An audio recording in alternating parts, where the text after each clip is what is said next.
What's going on, everybody? We are back in here once again with another live stream. Shout out to you guys for being in here, being involved, and being active on this channel. Good morning, good evening, or good night. From wherever and whenever you are tuning in, you are welcome and much appreciated. Shout out to the live gang, replay gang watching this in the future, and of course, the Lurk Squad. We have a lot of catching up to do. Holy moly.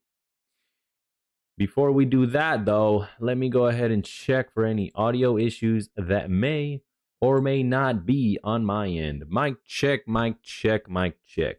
Mic check, mic check, mic check. Sweet, so far so good. All three platforms. Let me go do refresh over here and make sure. Verify that is indeed all three, and it is. Are looking well. They're running smoothly. Like a well-oiled machine. Holy moly, man. How are you guys, everybody? How was your weekend? What's up for the weekend, my ninjas? Hell yeah. I hope y'all had a wonderful weekend. Fun, joyous, filled with levity, laughter, relaxation, and some rest and recovery. I certainly enjoyed mine. Great time at AM 2020 and 6. Anime Matsuri 2020 and 6. Another great year. 20 years already. This past weekend was 20 years since the birth of Anime Matsuri. Great convention. Always at least the one I enjoy attending the most. So, y'all don't give a ish about that? Nope. So we shan't talk about it. All right, that's all I'm gonna say. We have 3 videos to go over today. The mini roadmap that was last Monday. The Chulainn gameplay. Chulainn. Someone messed up. Whoever did this. Was it you, Kilgoon, brother? Was it you? Did you mess up Coochie's name? Chulainn? Who? Okay, interesting. And then the final one, item and balance overview. So, it's gonna be a minute. That's right. Strap on. Strap in. I mean, pause. Go ahead and just get started, man, before I talk myself somewhere I don't want to be, right? Nope. So, without further ado, let us begin. Oh, hang on. Can y'all see that? No, yeah. Y'all can. Yeah, y'all can. That's right. That's right. Who are the next gods or goddesses that will be following up Chulainn after he is released tomorrow? Oh my gosh. It's a lot of information we need to update ourselves on. So, let's start. Here that is. Yeah. Hello, chat. Hey. On a Monday. And it is indeed a Monday, aka Money Day, aka Melanin Monday. Shout out to the sisters out there. I don't know what time it actually is because there's 3 different clocks in here that are all like 3 minutes apart. And I tried to Google the time to make sure that I would start this at the right time, but I might be a minute or 2 early. Oh, okay. We're here. Let me move us. Bam. Okay. Make sure it's right there. Bam. There we go. I'm speaking. We're speaking into the mic, everybody. Right. We have infiltrated once again the high-res Titan Forge Studios in Atlanta. Here to provide some extra commentary on behalf of Manny the Mannequin, who is a man of no words. Nope. Aiding. Right? We're here to aid Kilgoon. We're the second man here. the co-host with a guest. Hell yeah, let's get started. Let's continue, I should say. Take questions for like a couple minutes before we get into roadmap stuff. Oh no, he cut his finger. To make sure that people have a time to get here. Yeah, see, somebody's like, it's only 58, and it's like this clock says it's 59. The one up there says it is. Yeah, my phone says it's 1 o'clock. This computer says 1. I don't know. Anyway, sorry, I'm a few minutes early if that is the case, but hopefully everybody had a great weekend. Oh no, he's early. Time to get him for it. Get him, chat. Get him. He's too early. He's a minute too early. We gotta throw him to the pits of the ever unforgiving chat. All right. Moving my watch. Okay, there we go. Resume. Had a nice little weekend. Went to the little. We have a nature center here in Roswell, which is right next to Alpharetta, which is where the studio is. Okay. Called the Chattahoochee Nature Center. And Chattahoochee and Coochie Lane coming up. Oh my gosh, dear Lord. With my kids, that was fun. Oh man. Just did a lot of family stuff. Good little weekend. So. Hey, hell yeah, man. Always great to hear. I'm glad you had fun and enjoyed time with your family. So shout outs to them. And the day has been fine. It's a busy Monday. A lot of stuff as always. But we're tell me about it, brother. There's a lot of catching up we have to do. We weren't able to do it last week. Nope. Because we had to travel for our vacation. Now we're doing it today because tomorrow is when the patch drops, right? We can't be ignorant going into it. Nope. That's why we're here to inform ourselves. I will say, like, we are going to run through a very mini roadmap today, and I'll talk about this a little more as we get there. But we're only going to go through kind of the next 2 updates. Okay. So only like one god that you guys have not already heard is coming, because I do want to do a fuller roadmap show. What do you mean one? Soon, that is more aligned to the timing of the next major event that we're running in game. So this is I haven't heard of either of them. Show, just to give you guys an idea of what's coming next. And then if one of them is cool, Colin, that's gonna show probably 2 weeks from today. Is, I think what the timeline's going to be. But just because I want to cover the entire event in the next show, and we're kind of like between events right now. So we'll have still some good stuff to talk about, but it is a little bit different than normal. Got me some breakfast here. Just a watermelon. Hello. Hey, thank you for the follow, Yester, over there on the Emerald Coast, aka Kickland. Good morning. How are you doing, sir? This is the hardest hitting question and the best question, I think. Does Kilgoon regret his name having Goon in it? Yes, Goon.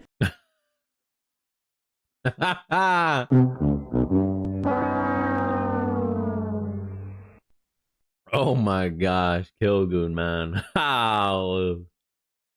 Especially in today's times. Gooner, oh my lord. That's funny. That was a great starter question, chat. Y'all did great. Got myself some watermelon here. I'm hungry and I'm thirsty, so it's a great double whammy there combo. Had a different meaning several years ago when I picked this name. I've had this. I've used this name for, I don't know, 12 or 13 years.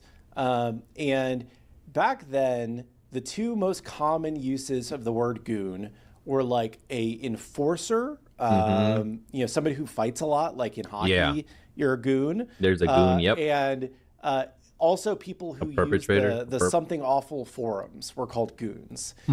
So those were kind of the 2 common uses of the word. Yeah, the connotations for it. I picked this name. It has since evolved to have a different trending term, trending usage. But I think, I don't know, we'll see if that one sticks around or if that's just kind of a current slang thing. Because it's meant like a thug, like a guy who, is like an enforcer for a long time. I get you. That's what that's kind of the meaning that I was going for with it. But anyway, here we are. Not right now, though. Nope. One of my favorite Pokemon is Obstagoon. I've never even heard of that Pokemon, but Me either, I'm gonna man. Google it right now. It must be a newer one. I don't know all the newer ones. I'm sorry. I only know the first Obstagoon. 150 for the most Oh, part. he's cool looking. That's it. Yeah. And a little He's bit not of the bad. next ones. Let's go to the Like laptop real Cyndaquil quick. and Blaziken. You've not seen this Pokemon? He's kind of cool looking. Never heard of him before. Is he a ferret? Yeah. Sorry for the intro chat about my name today, but I'm trying to kill a couple minutes until we get started because I don't Nah, want you people good, to, man. You to good. miss it and then say that, oh no, I missed it. Please go through it again. You gotta entertain, man. That's part of the job. It's Zigzag Zoon's regional evolution. I didn't even know those were a thing. Oh, I have Zigzag not Zoon. played a Pokemon really seriously in a long time. Maybe like Emerald was the last one that I was like super into. So it's been a while. 11 years. Quick bug thing. I'll write this down real quick. Shifter Shield on Yamoja is strength and not intelligence. So Yamoja adaptive is wrong. Increases her basic attack. Emerald had Zigzag. I remember Zigzag Zoon. I don't remember the evolution though. That's what I'm saying. I don't remember the evolution.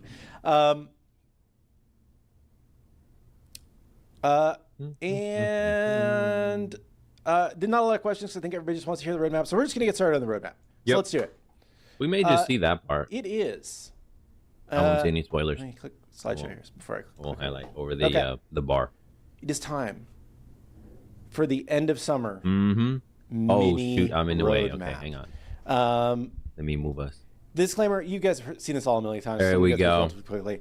Everything is subject to change. Game development is Of often course, very naturally. unpredictable work. We don't know if something's going to be fun. We don't know how long it's going to take. We have to try things before we're 100% sure that they're going to come out in a given patch. Priorities can and do change. We've seen that a lot recently with. We said that we were going to work on some different development priorities for design, and then we pivoted to instead focus on like tank items and focus on intelligence and pen items because we wanted to address the most important things for the game at any given time. I got you.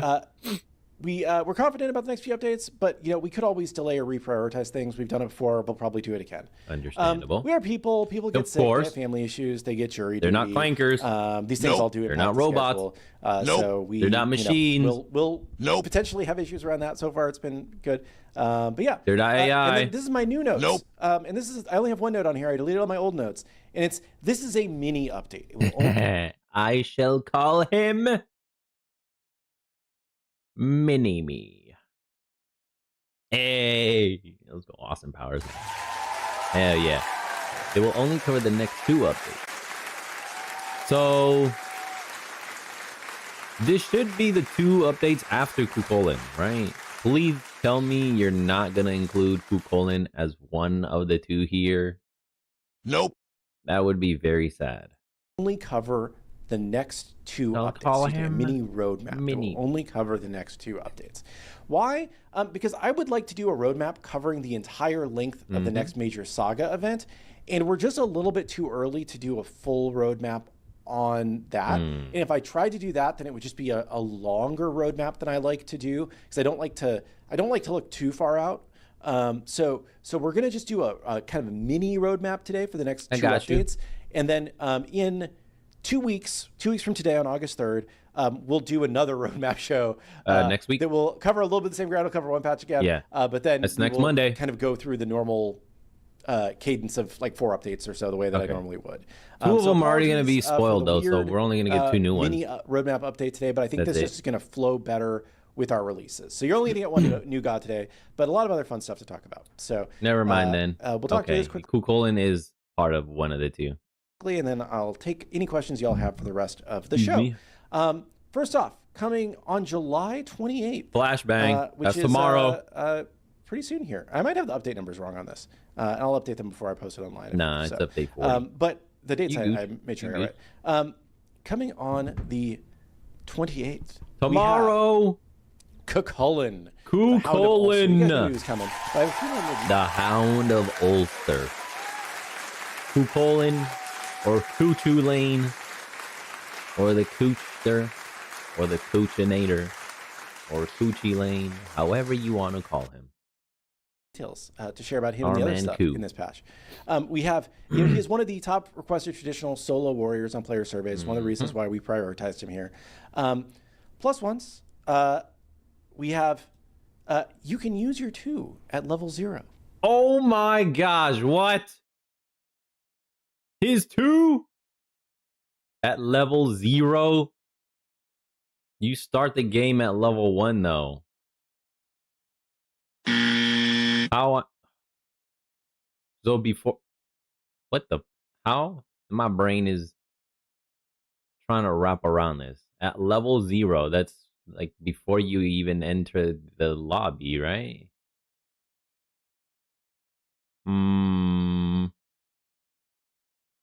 Level 0.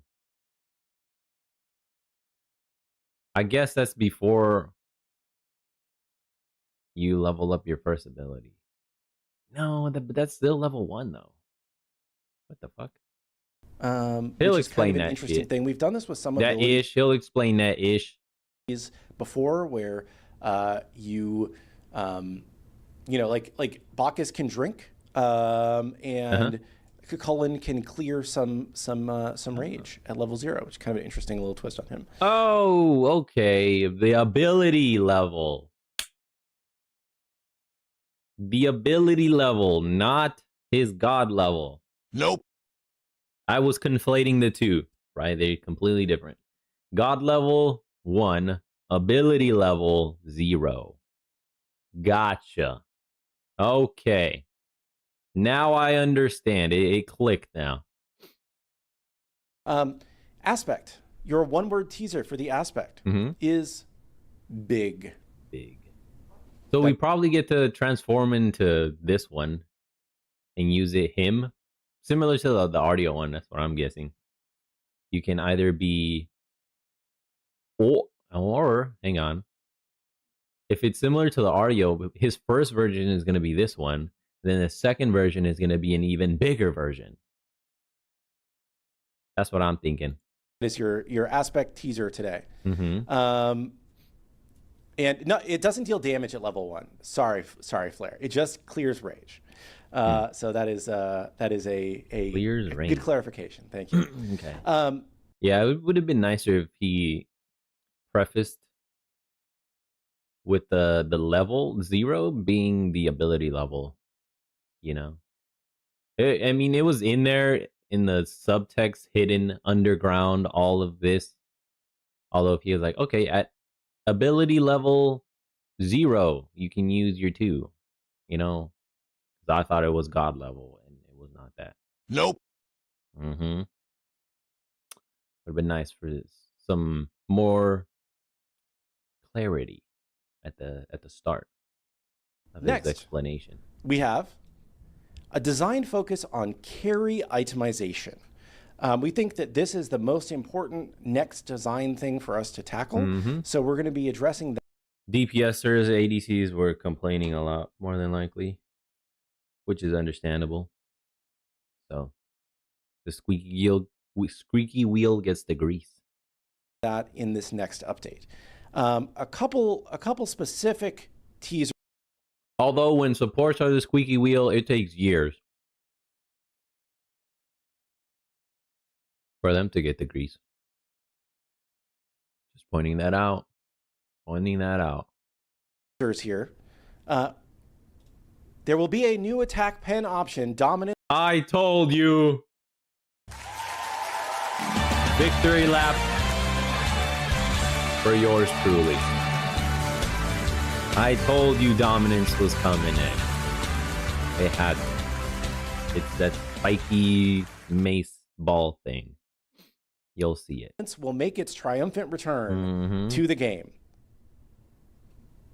Yes, chat. I see you're excited. Dominance will be coming back. Hi.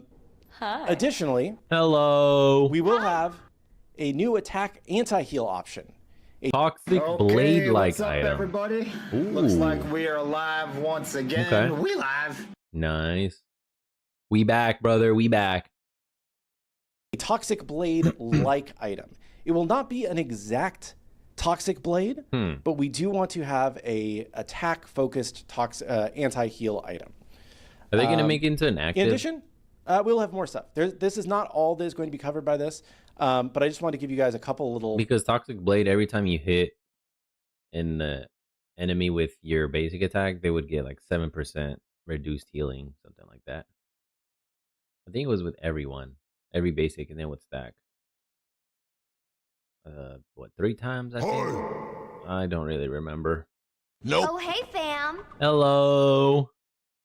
What's up, bro? So maybe if it's gonna be a little toxic, like, oh, it was on all the time as well. So anytime you hit anybody with your basic attack, bam, anti-heal applied, bam, anti-heal. So if they're gonna make it similar to Toxic Blade without making it a 1-to-1 port over replica, they might make it into an active. That's my thoughts. You know, teasers of what you have to look forward to in this update. Dude, look at Kyle says, great value Toxic Blade. So I'm going to go back to me for a second. The reason why we can't do Toxic Blade exactly is that the way that its stats work, they don't really line up with the components that we have in Smite 2. So it's going to be a slightly differently statted item than Toxic Blade was, but it will be a anti-heal attack option. So coming back. We have more stuff coming in this update. We have a lot of UI features. And I'm pretty excited about some of these, and I think you guys are going to be excited too. I don't actually have all of them listed here because there's so many cool little things that the UI team got in for this update. UOL, baby. But, UI. A couple of the highlights that you guys, I think, are going to be the most excited about. We will have the ability to view teammate and enemy stats in match. Finally. It's here. It's here. Is this that little sidebar thing that people can add? I still don't know how. Nope. Might have to relook at it just to find where that UI is and turn it on so I can see my own stuff. Now you can see your teammates and enemy stats. I wonder how that's gonna look like. Maybe it's gonna be like a little box right above them somewhere hovering. You know, it's not in the way. This has been one of the most requested things by Titan Talk chat in particular.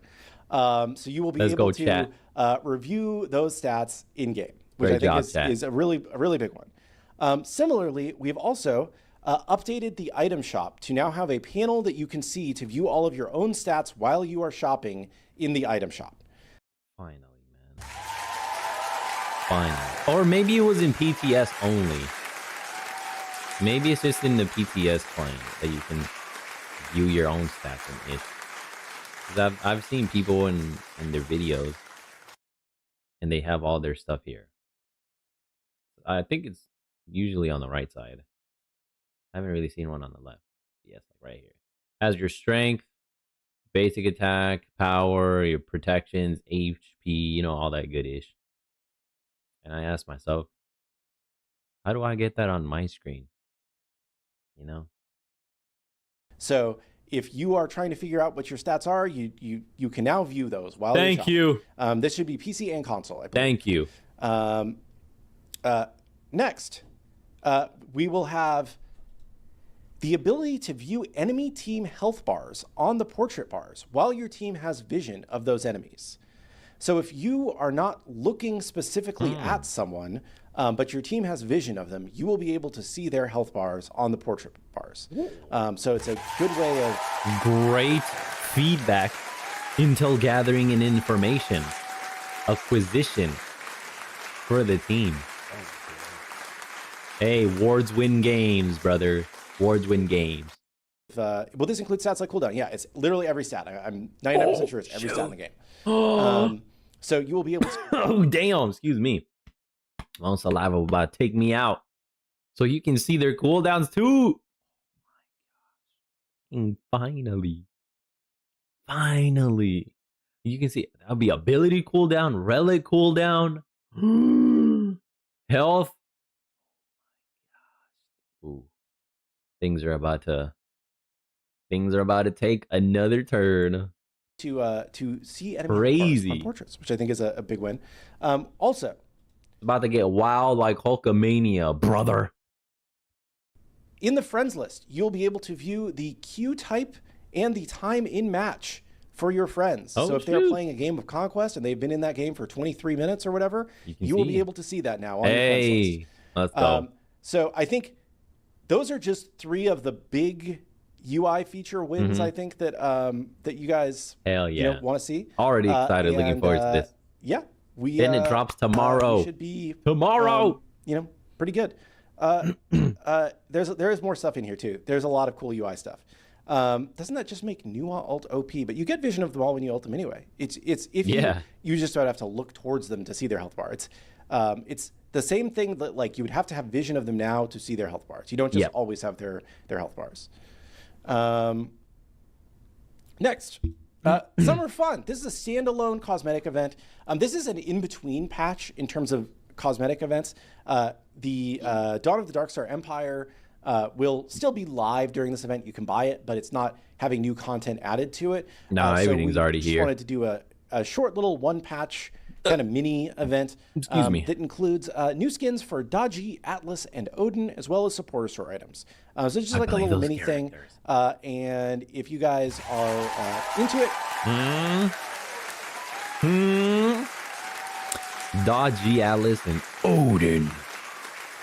Maybe we'll do more of these little one-patch things in the future. But we just had hopefully they're new skins and not remakes. And or if they are remakes, or they got ported over, can it be the cool one? Stuff in here. That'll be awesome. Might be my favorite Odin skin we've ever done from a pure ridiculousness standpoint. Sounds like a new one. Next, the race to Exalted for this patch. Odin is up next. Chat asked me to make sure I called these out when I did roadmap. So the race to Exalted for Odin will start on Tuesday, August 4th. So if you want to get your rewards for doing the race to Exalted, you will do... nice. You'll do that. Does the store stat UI show total stats or just stats from items? It shows just stats from items currently, I'm pretty sure. So that's what we're doing. Next, time for your new update. Oh, your new update. Who's the drum roll, please? Coming August 11th. The new god coming in update 41 is East. We're getting Lizzo. Oh my gosh. Why her over Fafnir? Why her? Why her over Ravana, Arachne, anybody else? Golly, man. Hey there, Fred. Good morning. How are you doing? I appreciate the follow. Lizzo is coming to the game in 2 weeks. God. Never played her. Nope. Didn't like her. Nope. That may change. We'll see. We'll see. God damn it. The Lightweaver. I am super excited for Ishchel. I'm not, brother. I think she's made. Nope. I mean, if you are super in the know, maybe this is not a huge surprise, but I think that this is maybe a bigger surprise to some people than others.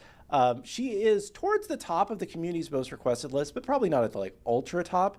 But she has a very passionate fan base of supporters, and we thought she fit into both the schedule and into. Both in terms of like a production standpoint and in terms of like what she brings to the game really well. And we're really excited to have her coming back in the game. Also, of all of the gods released in like the most recent years of Smite, one of the ones I have the most fun playing personally. I don't know if you guys feel the same. We do have... Back when Doomore was a thing, dude, she was a fucking monster with that item.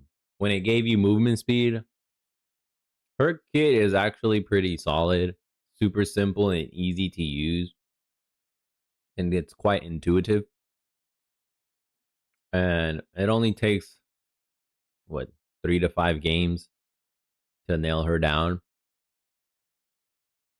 So not that long, not that many games either.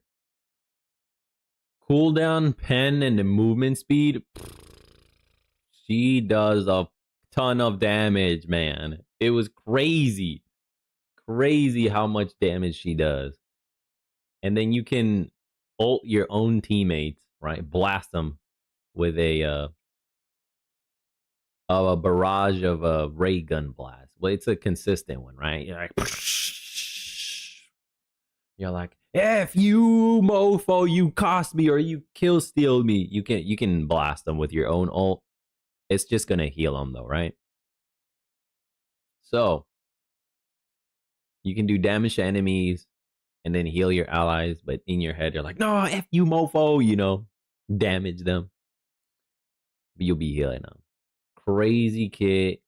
It's a solid kit, not gonna lie.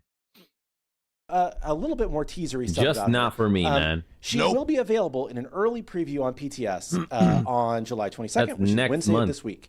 So if you that's July. Never mind, I'm dumb. We are in July currently, so 5 days ago. Early, please, log in and check her out. I will say she will be rough. Might be a little bit more rough than most Gods We PTS because of where we are in the development process with her. But her hand looks funny. We're feeling good about where she's going to end up. It kind of looks like a potato with ginger dendrites here. Oh, and we would love any feedback that you have on her early. Next. Or like that one, the screaming plant from Fantasy and Harry Potter and ish. That's what it's kind of looking like to me. Plus ones. Potato hand. There's more than this, but I just have a couple teasers here. There's a slight heal scaling on her ability too. So that is an interesting little twist for her. And her ult can now echo conditionally. Great. So you'll have to wait and see for more on that. Great. A fun little twist. Additionally, we do have a pitch for the aspect. You have a one-word teaser. A consistent channeling ult that can now echo. Conditionally, they say. Conditionally. Oh, great. Chat, are you ready for your one? Man, I have to play her too now. I have to play her. I was gonna say she's gonna be the only one to be a level 0 plays. I have to though. I have to. One word teaser for the East Shell aspect. The Lizzo. It is East Shell. Enchanter. This has been a much requested thing. We're trying to make her a Enchanter support aspect. Hopefully it works out in a way that people are excited about. And that will not be available for PTS, but hopefully it is a fun aspect for people to play with.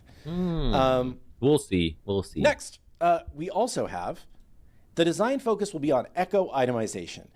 It just kind of happened that this lined up with her +1 being an ult that can echo. This is something that we've wanted to do for a few patches, but we've been delaying it because we've been focusing on tank itemization and on carry itemization. But we're finally going to get to echo itemization here, and we're pretty excited about it. The only extra teaser I'm going to give here about this design focus is that one of the big goals for Echo for us is having a sense of payoff items. And payoff items for us is when I echo, something else happens. So making Echo an interesting stat that has more of a reward other than just my things echo and deal more damage. Yeah, so, can it be not more damage, please? Please make it something other than more damage. More damage is not necessary. Nope. We already have a lot of it. Why get more? It's going to make things boring, in my opinion. We're going to be working on this still. More to share as we get closer, but that is part of our design focus for this update. I see Changa Best is in here. Let's delete it and replace it with the Enchanter Pass. I think why not Enchanter change? will be coming up shortly after this. It's not on the roadmap officially yet because this is all I'm sharing today. But we do want to do more Enchanter. I was not expecting Lizzo, man. Next. Nope. There is a new Saga event starting with this Grim update, and that's partially why I want to do another roadmap in 2 weeks that Sounds starts like here and then just goes through the length of this event. because I think that I like giving you all of the gods that are coming out during an event and covering all the skins that are coming out during an event, or at least what gods are getting them. But it's just the wrong timing to do that this week. So 2 weeks from now, we'll go through that. And I'm pretty excited. This will, it's like the other ones, you collect to unlock rewards, or you buy all to get all event cosmetics. It's like the last couple that we've done. People have really liked them, so we're continuing that format. I think the skins are looking really good for this. It features a new saga for Neith, which we are calling Grim Pact. We actually never did a tier 5 for Neith, even though she is always like the most popular character in the game. Yup, one of the poster girls for Smite. She has a plethora of skins and never got a tier 5. Nope. That's funny. I think this is a really cool twist on a saga for her. I'm excited to share more on this when we get to it on the next update show. This is like her tier 5 next, pseudo skin. We have... it's also launching with a new Op Wash skin. So there is a really cool Op Wash skin that's going to be part of the set, and that will be in this update. Will it be the Shadow Stalker skin? Please. It can't be the Nutcracker one. Nope. It's not the right time.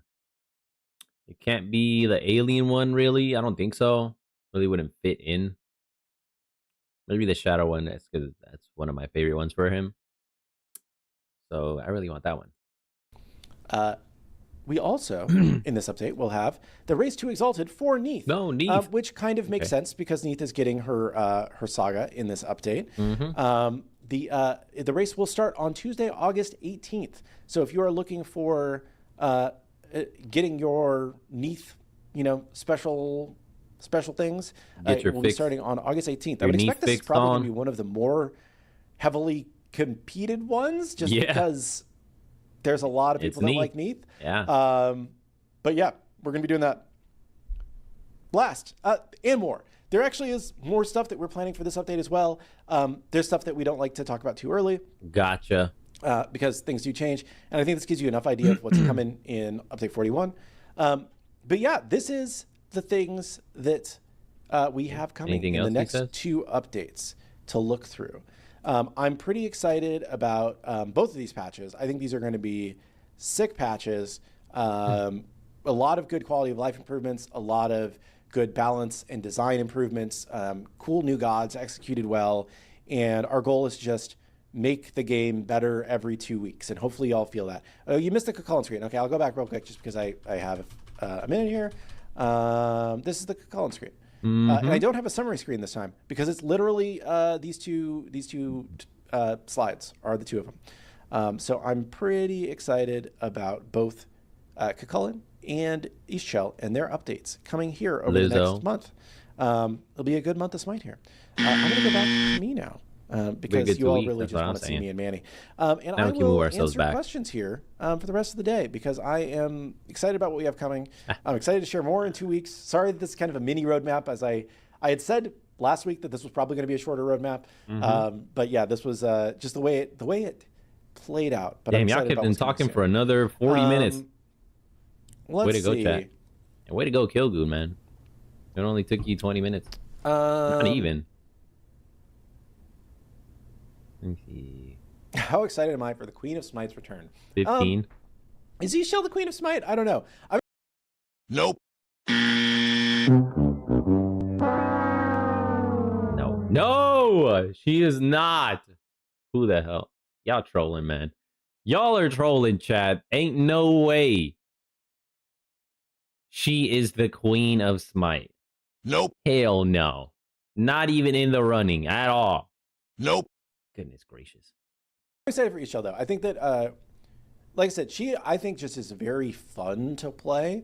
She doesn't have a super complicated... I mean, her kit actually has a lot of, intricacies to it, but it's not ultra complicated on face level. It's really easy to pick up and play. But it flows together really well, which I really enjoy. Solid kit. Solid kit. Are the UI changes all in-game UI changes? Yeah, the new stuff that's coming, I think, are all in-game UI features. There may be one thing that's out of game, but you know, relatively minor out of game one, I would say. But just a lot of little quality of life improvements that I think should improve the way things are going. Our quality of life. Hell yeah. Let's see. That's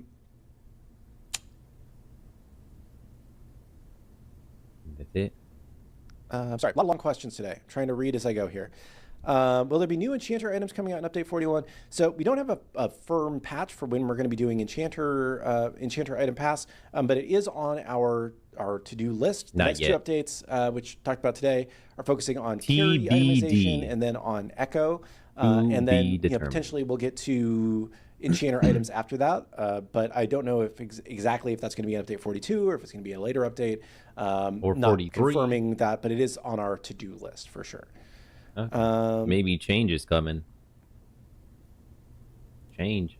I want to ask about something not on the roadmap. Will Shifter Shield be getting hotfixed? It was mentioned if some were taking over roles, they'd be getting emergency change. Will this be true for Shifter Shield? So Shifter Shield definitely is being picked up a lot right now. I don't believe that the plan is to hotfix it. It's not. It is being picked up a lot. I'm not trying to understate that. But That's just as data far and as I'm information, aware, though. has not crossed into the level of, oh, this is a broken thing that needs to be hotfixed. It just is the best option right now that people are picking up. Obviously, it's going to be picked up. Design is probably talking about it more than I am. I had a lot of other stuff going on this morning, so they may have had further chats about that. But as far as I know right now, the plan is not to hotfix Shifter Shield. Can I show the East Shell slide again? You want to screenshot? Okay. No, I ain't trying to see that ish again. But it was in a lot of Bruiser builds in Smite 1. So I do like Tablet. I would like Tablet to come back personally.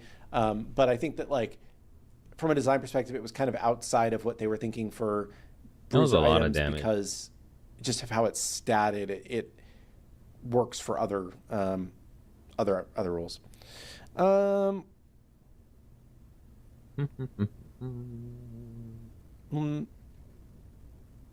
Why have balance patches been so volatile as of late? I really feel like the game was in a good spot last patch. So there have been a lot of kind of core issues that we want to address. And DPSers upset that they can't one-shot anymore. Nope. They can't take down a tank in one basic attack or one ability. Nope. And now they're crying about it. Going through bit by bit, addressing the things. They couldn't even survive a patch cycle, 2 weeks. Nope. Before crying. The patch hadn't even started and they were already complaining and crying. Meanwhile, us frontliners and supports had to withstand a year and almost 2 years of not getting addressed. Just saying, man, pointing that out, throwing that out there. I think that people were generally not happy with the game last patch because they felt like mages were too good and penetration was too strong. But they liked the direction that the game was going in. I think that if you were playing at the highest levels in the last update, you may have felt like tanks were good previously. But tanks were really only good, and I don't even mean good. Tanks were really only like acceptable and able to be a tank. Better word. Yep. In the loosest definition of the word, if they built a very specific build. And an entire role should not be predicated on building a specific build. So the goal with this patch was to try to make tank builds be more diverse. Like, open up the lanes. I don't want to say it's like harder to screw up a tank build, but more just like you're going to be inherently tanky if you build tank items versus I need to specifically build these 4 items in a specific order in order to feel tanky. So again, I think we have some items that are too strong right now. I think that's to be expected. But I think that as a whole, having a game where mages are doing good burst damage, where tanks are actually tanky, and where carries feel like they can shred through tanks, is going to be a better place for the game's balance as a long haul. We're just getting to it over the course of a couple updates. And I will say we do like. That's the thing too. Like they're addressing all of these issues, and all y'all want to get it done like that. Y'all want it to happen in the next patch. Y'all have no patience at all. Nope. None. And y'all just yap and complain. Oh, this rolls OP. Now this rolls OP. When is it going to be my turn to be OP? Essentially is what it comes down to. No patience. It's getting addressed. Relax. Be patient. It's not that difficult. Nope. Jeez. It baffles me that you people are like this. And if it doesn't apply, let it fly. All right? We're like, we should just hold it and do it all at once. And I mean, like, yeah, I guess we could, but I think that we feel like we're better off doing things piece by piece and letting the community play with them. I think that's better. Updates as we can. Because if you take so long to address every single thing in one go, then you're going to have to take equally as long, if not twice as long, to fix any of the things that go left. All right? So it's better to do it piece by piece until you have the whole puzzle complete. Because then you don't have to take as long to go back. Fix some this, change here. You know? Little piece. Increments. Baby steps. One step at a time. Y'all are trying to just leap from one end to the other without taking into consideration what it takes to get from A to Z. You know, y'all want to go, y'all skip B through Y and just care about A and Z. No, there's other letters that we must go through, right? Steps. Ain't that difficult. Yeah. That's are me Pantheon though. backgrounds Me and y'all. No, they are not. That's something that we'll get back to eventually, but just kind of not towards the top of our priority list. How will the stat view work on console? I believe it just pops up next to your, like in the middle of your split store, or like on the side of your split store, kind of like it did in Smite 1. It's like a new little panel that you can see that shows you all your in-game stats. Awesome. I'm looking forward to that one.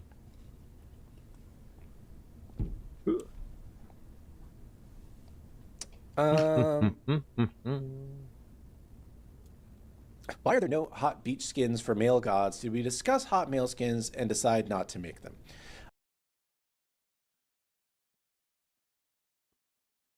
No beach hunks yet. Nope. Not yet. We want beach babes. That's right. Plenty of them. Not the time yet. I will say that our list of our skin pipeline is quite long. That and where is the money, huh? Follow the money and you will find your answer. It's as simple as that. List of skin. And if you want your way, then you're going to have to put some skin in the game, right? Make it so rewarding for them to continue giving you what you want. But if they give you what you want and then it ultimately flops,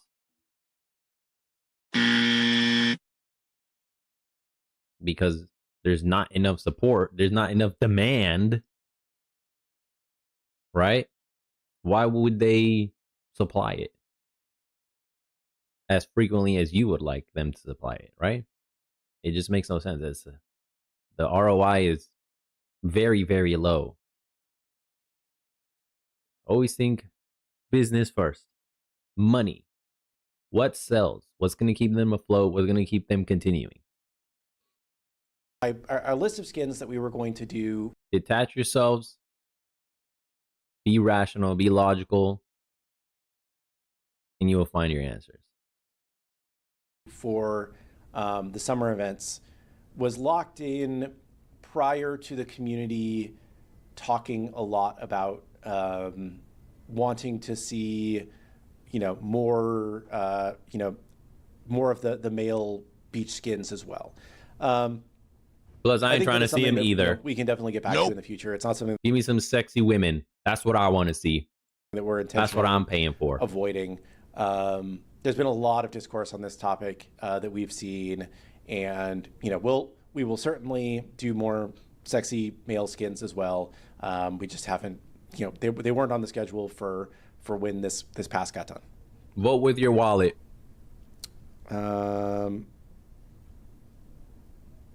You got to prove it to them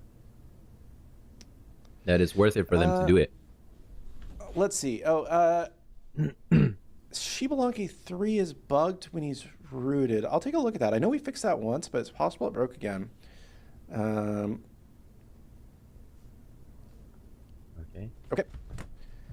Do I think the game's in a healthier state in a tank meta generally? I don't know if I'd go that far. I would say that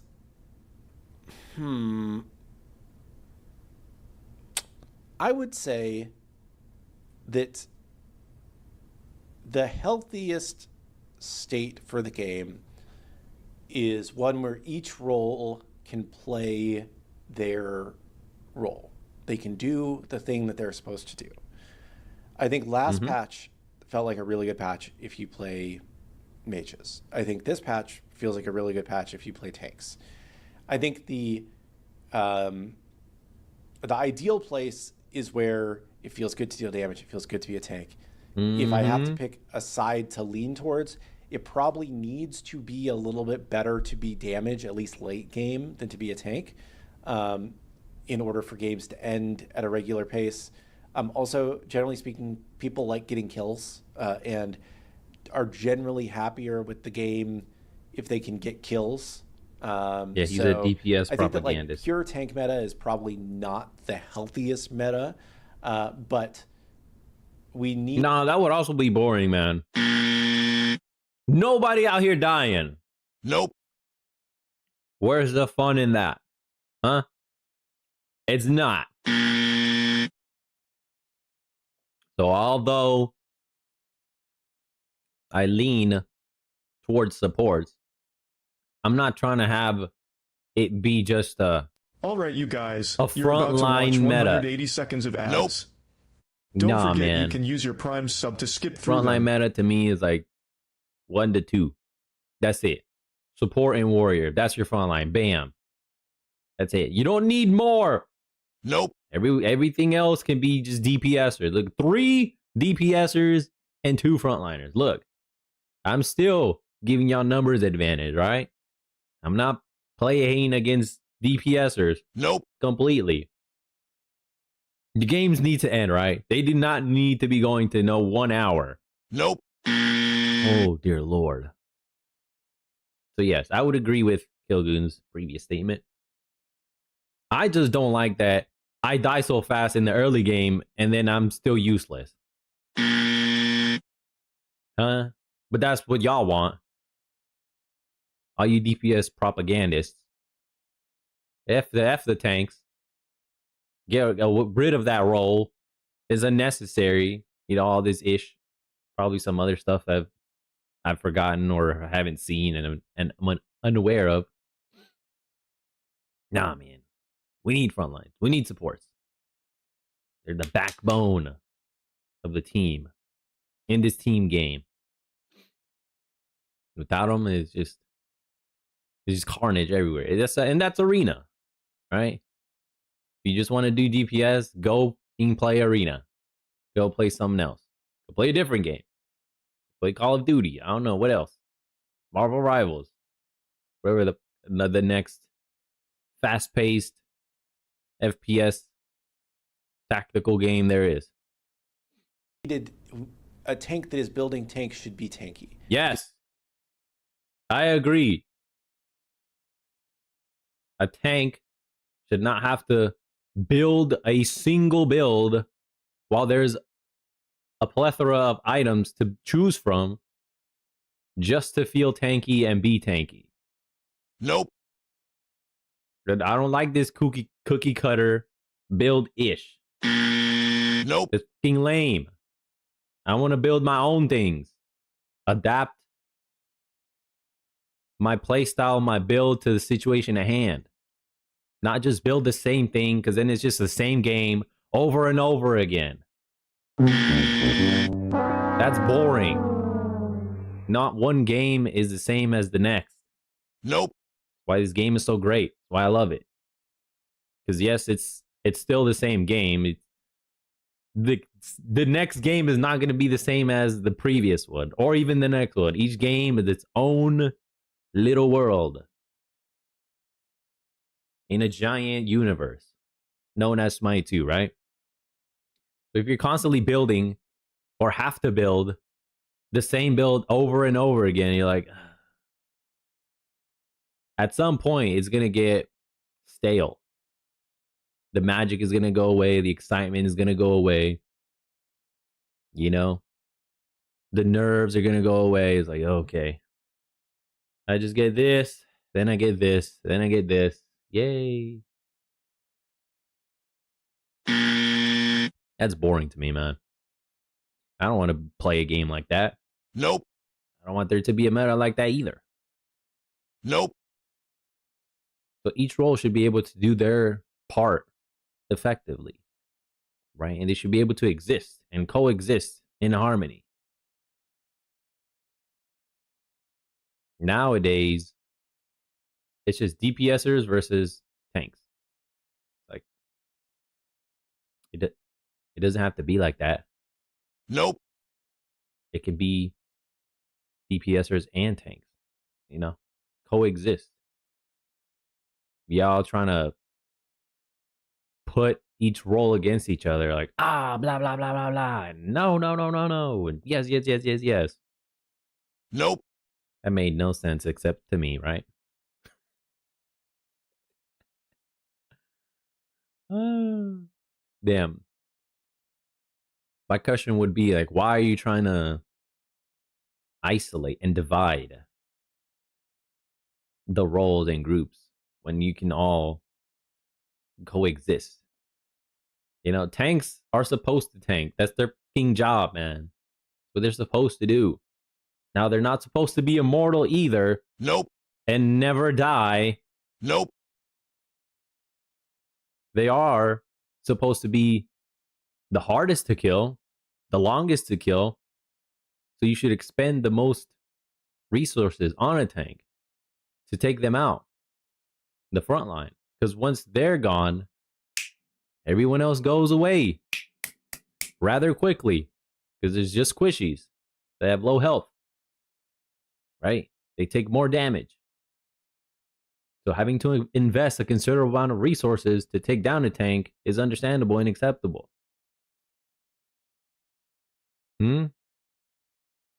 Y'all just want it done in one shot, though. That's what I don't like.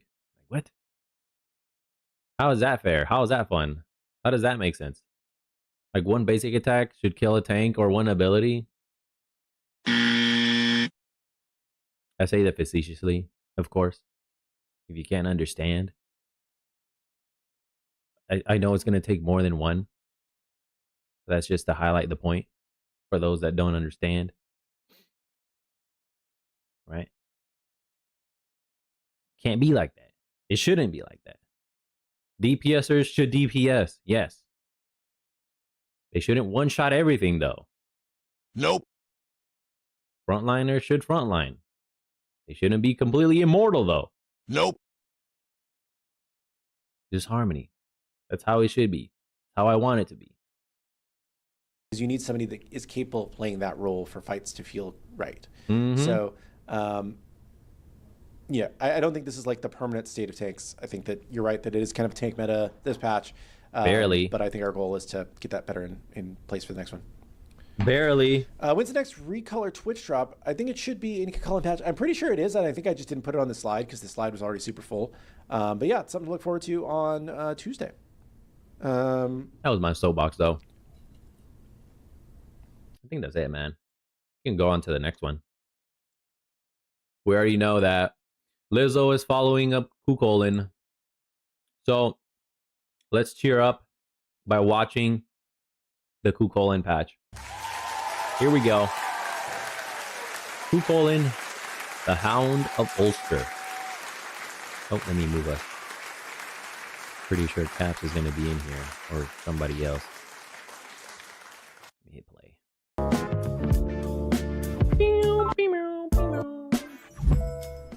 Aha! We are here!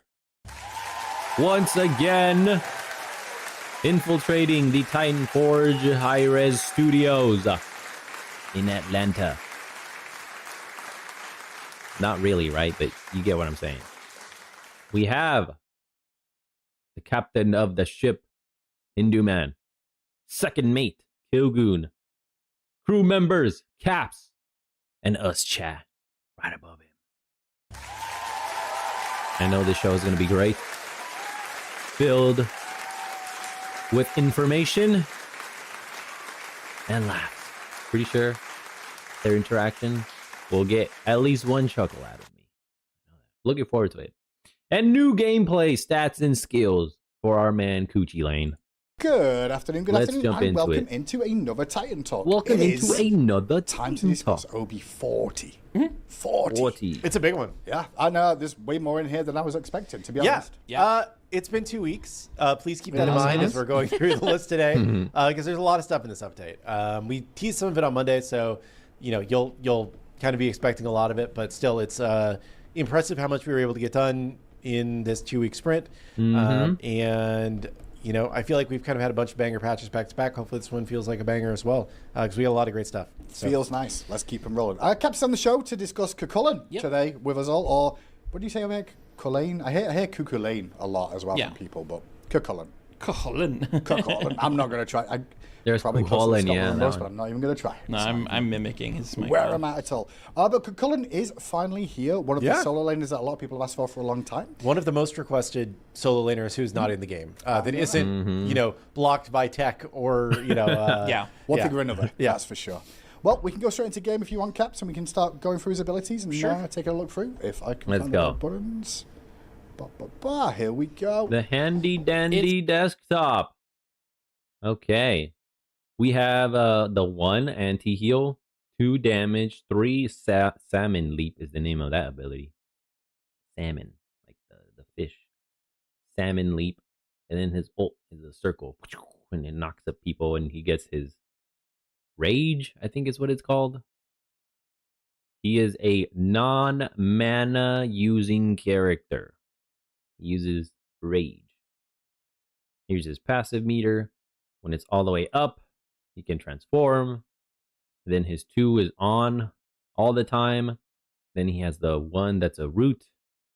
The 3 that's a dash. And then the 4 that's a he just shouts and does damage. I think trembles people. Nothing has changed in terms of artwork for his kit. Although they got updated, so it's looking cleaner. So there's that. I guess one change has happened, right? It looks cleaner. It looks way better. Our man Chulainn, he's looking glorious as always. Damn, I paused it at the wrong time. It looks like he's just done a 360 on his torso only and got his legs all messed up. Can't do him like that. Chulainn. There we go. Chulainn, there we go. This is looking pretty cool. He has a smallish, medium spear, I would say. Usually they tend to be longer. But he's one of the first characters I saw, or I think the first character that had a smaller spear. It looks pretty cool though. What's the name of the spear, man? Oh, I forgot. Dang it. Nothing in the map that would indicate a change or new addition. So it's just all about him. All right, let's go. Coochster is back. Let him display the kit. This thing right here. This is what I was referring to earlier. Let me see if y'all can see it. Yeah, y'all can. Right here. Can y'all see my mouse? Right here. On the bottom right. No audio. Okay, now you can see my mouse. Right here. Right here. How do you get that? Because here's strength, intelligence, basic attack damage. What's that? Protections? What is this one? That's movement speed. What are these two? One of them's protections, and I don't know what the other one is. Dampening? Mitigations? I don't know. Anyways, though. This. How do I get this on my screen? I want to see. Is this only a dev thing? Because I've gone through the settings and have not seen anything that looks or would allude to this. Nope. Maybe it's in Let's PTS. fix that real quick. Yeah, there he is. Oh, crispy basic attack. They sound great. I like it. Yep. Here in all his glory. Mhm. Yep. If you don't know him from Smite 1, obviously his mana bar is not a mana bar. He doesn't have a mana bar. Yeah, it's special. This is a rage meter. So I was correct. That's right. I remember. See, I remember. Chulainn gains rage when he hits gods and minions. Yeah, Berserk. Your mana, MP5, and mana heals convert into your health pool instead of mana. Abilities cost rage, which only regenerates up to 25. After 2 seconds, above 85 rage, you go Berserk for 20 seconds, gaining strength and a health shield. While Berserk, your abilities transform and cost no rage. Plus ones here. Gain rage by hitting abilities, not plus ones. Some just more bullet points. 1 per attack and 0.5 when you or a nearby ally takes damage. Rage resets to 25 when you enter Berserk or respawn. It's his passive, so your mana, MP5, and mana heals all convert to health. So, if you want to game the system, so to speak, you can still build MP. I wonder if you can build both MP5 and or MPS and HPS and have just insane amount of health and health regen. I wonder if that's a thing. Because I was about to go into that. Like, if you build mana or mana regen, it'll go to your health pool, which will make you have more health and more health regen, right?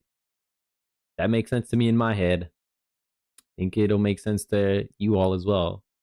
So if you double on that, boom, health regen and health regen per second, and then health. Is that double dipping? Does that count? Is that legal? Can you do that? Because that would be great. You have high as health. One of the protections. Oof. Oh my gosh. You'd be damn near unkillable. And then you gain rage instead, because obviously you can't gain mana because you have. Which I think should be possible given this first line. It does make sense. Your mana per 5-second regen, or mana per second, and mana heals convert into your health pool instead of mana. So you should be able to do both. Double dip, have a ton of health, and a ton of health regen. Just saying, I'm gonna try that. I'm gonna give it a test run tomorrow. Rage. Rage is just a set 100, and it's just a meter that you're filling. So when you hit your other abilities, you'll gain rage. It's 1 per like ability hit, and then 0.5 when you take damage, right? Yeah. So Rage. that's just the first thing to know. Yeah, is rage. Instead of mana, your abilities don't cost anything except a little bit of rage, and then you can gain it back by hitting. So when you're Him with attack speed goes hard, man. Shoguns was a staple item for him. Back when it had 10 cooldown. When it was fantastic. You needed attack speed cooldown. Shoguns. And there was always a mage present, so you would benefit from the magical protections, right? But his nat string is just 3 attacks. You're auto-attacking, you're gonna gain 1 each time you hit an auto-attack. When you use, like, your 1, though, you'll both hit the character, you lose a little bit of rage, and you gain some back on the hit. How Chulainn works out is, generally, if you only hit 1 character, like 1 god, you're gonna lose a little bit of rage for using it. If you hit multiple at once, you're gonna gain rage. I feel like I'm on the right. Yep, so... Like in a minion wave, you'll be gaining more because you're hitting 3 targets, plus gods, that kind of thing. So you're gaining. There it is. Barbed Spear. The name of the one. Thrust your spear forward, dealing physical damage to enemies in front of you, and stunning minions and jungle monsters. Was that always a thing? I don't remember. Barbs reduce their healing received by 40% for 5 seconds. A little bit of anti-heal in there. And that's his regular form. In Berserk, it's the ground slam. Slam your arms down, dealing physical damage and rooting enemies in front of you. Hitting a minion restores 5 rage or 8 for a god, up to 18. And damage scaling is 55% strength. Cooldown starts from 16, scales down to 12 seconds. And it costs 9 rage or mana. Rage. Your 2 is called Vent Anger, I think it's called. Yeah, Vent Anger. Vent superheated steam every 0.5 seconds for 6 seconds, gaining movement speed and dealing physical damage to nearby enemies every half a second. This costs rage and returns none. In Berserk, Vent Anger activates automatically and does not drain rage. Damage scaling 5% strength.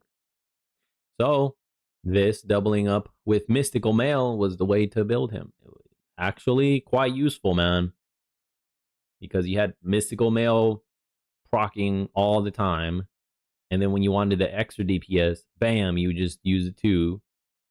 And then when you were in Berserk, it cost nothing. They'd be doing a lot of damage. I forgot the name of the ability. You're good. You're good. This basically does not give you rage. This is just a way to like maintain your rage level. So when you use not being too angry, I guess is the word here. You're trying not to get too mad. Yeah, see. This drains some of your rage, and you get an aura around you that ticks, does damage every tick. Yeah. Good for wave clear, but also for maintaining your rage at a low level if you ever want to. Your 3? Yeah, playing with your rage is the key to being an excellent Chulainn player.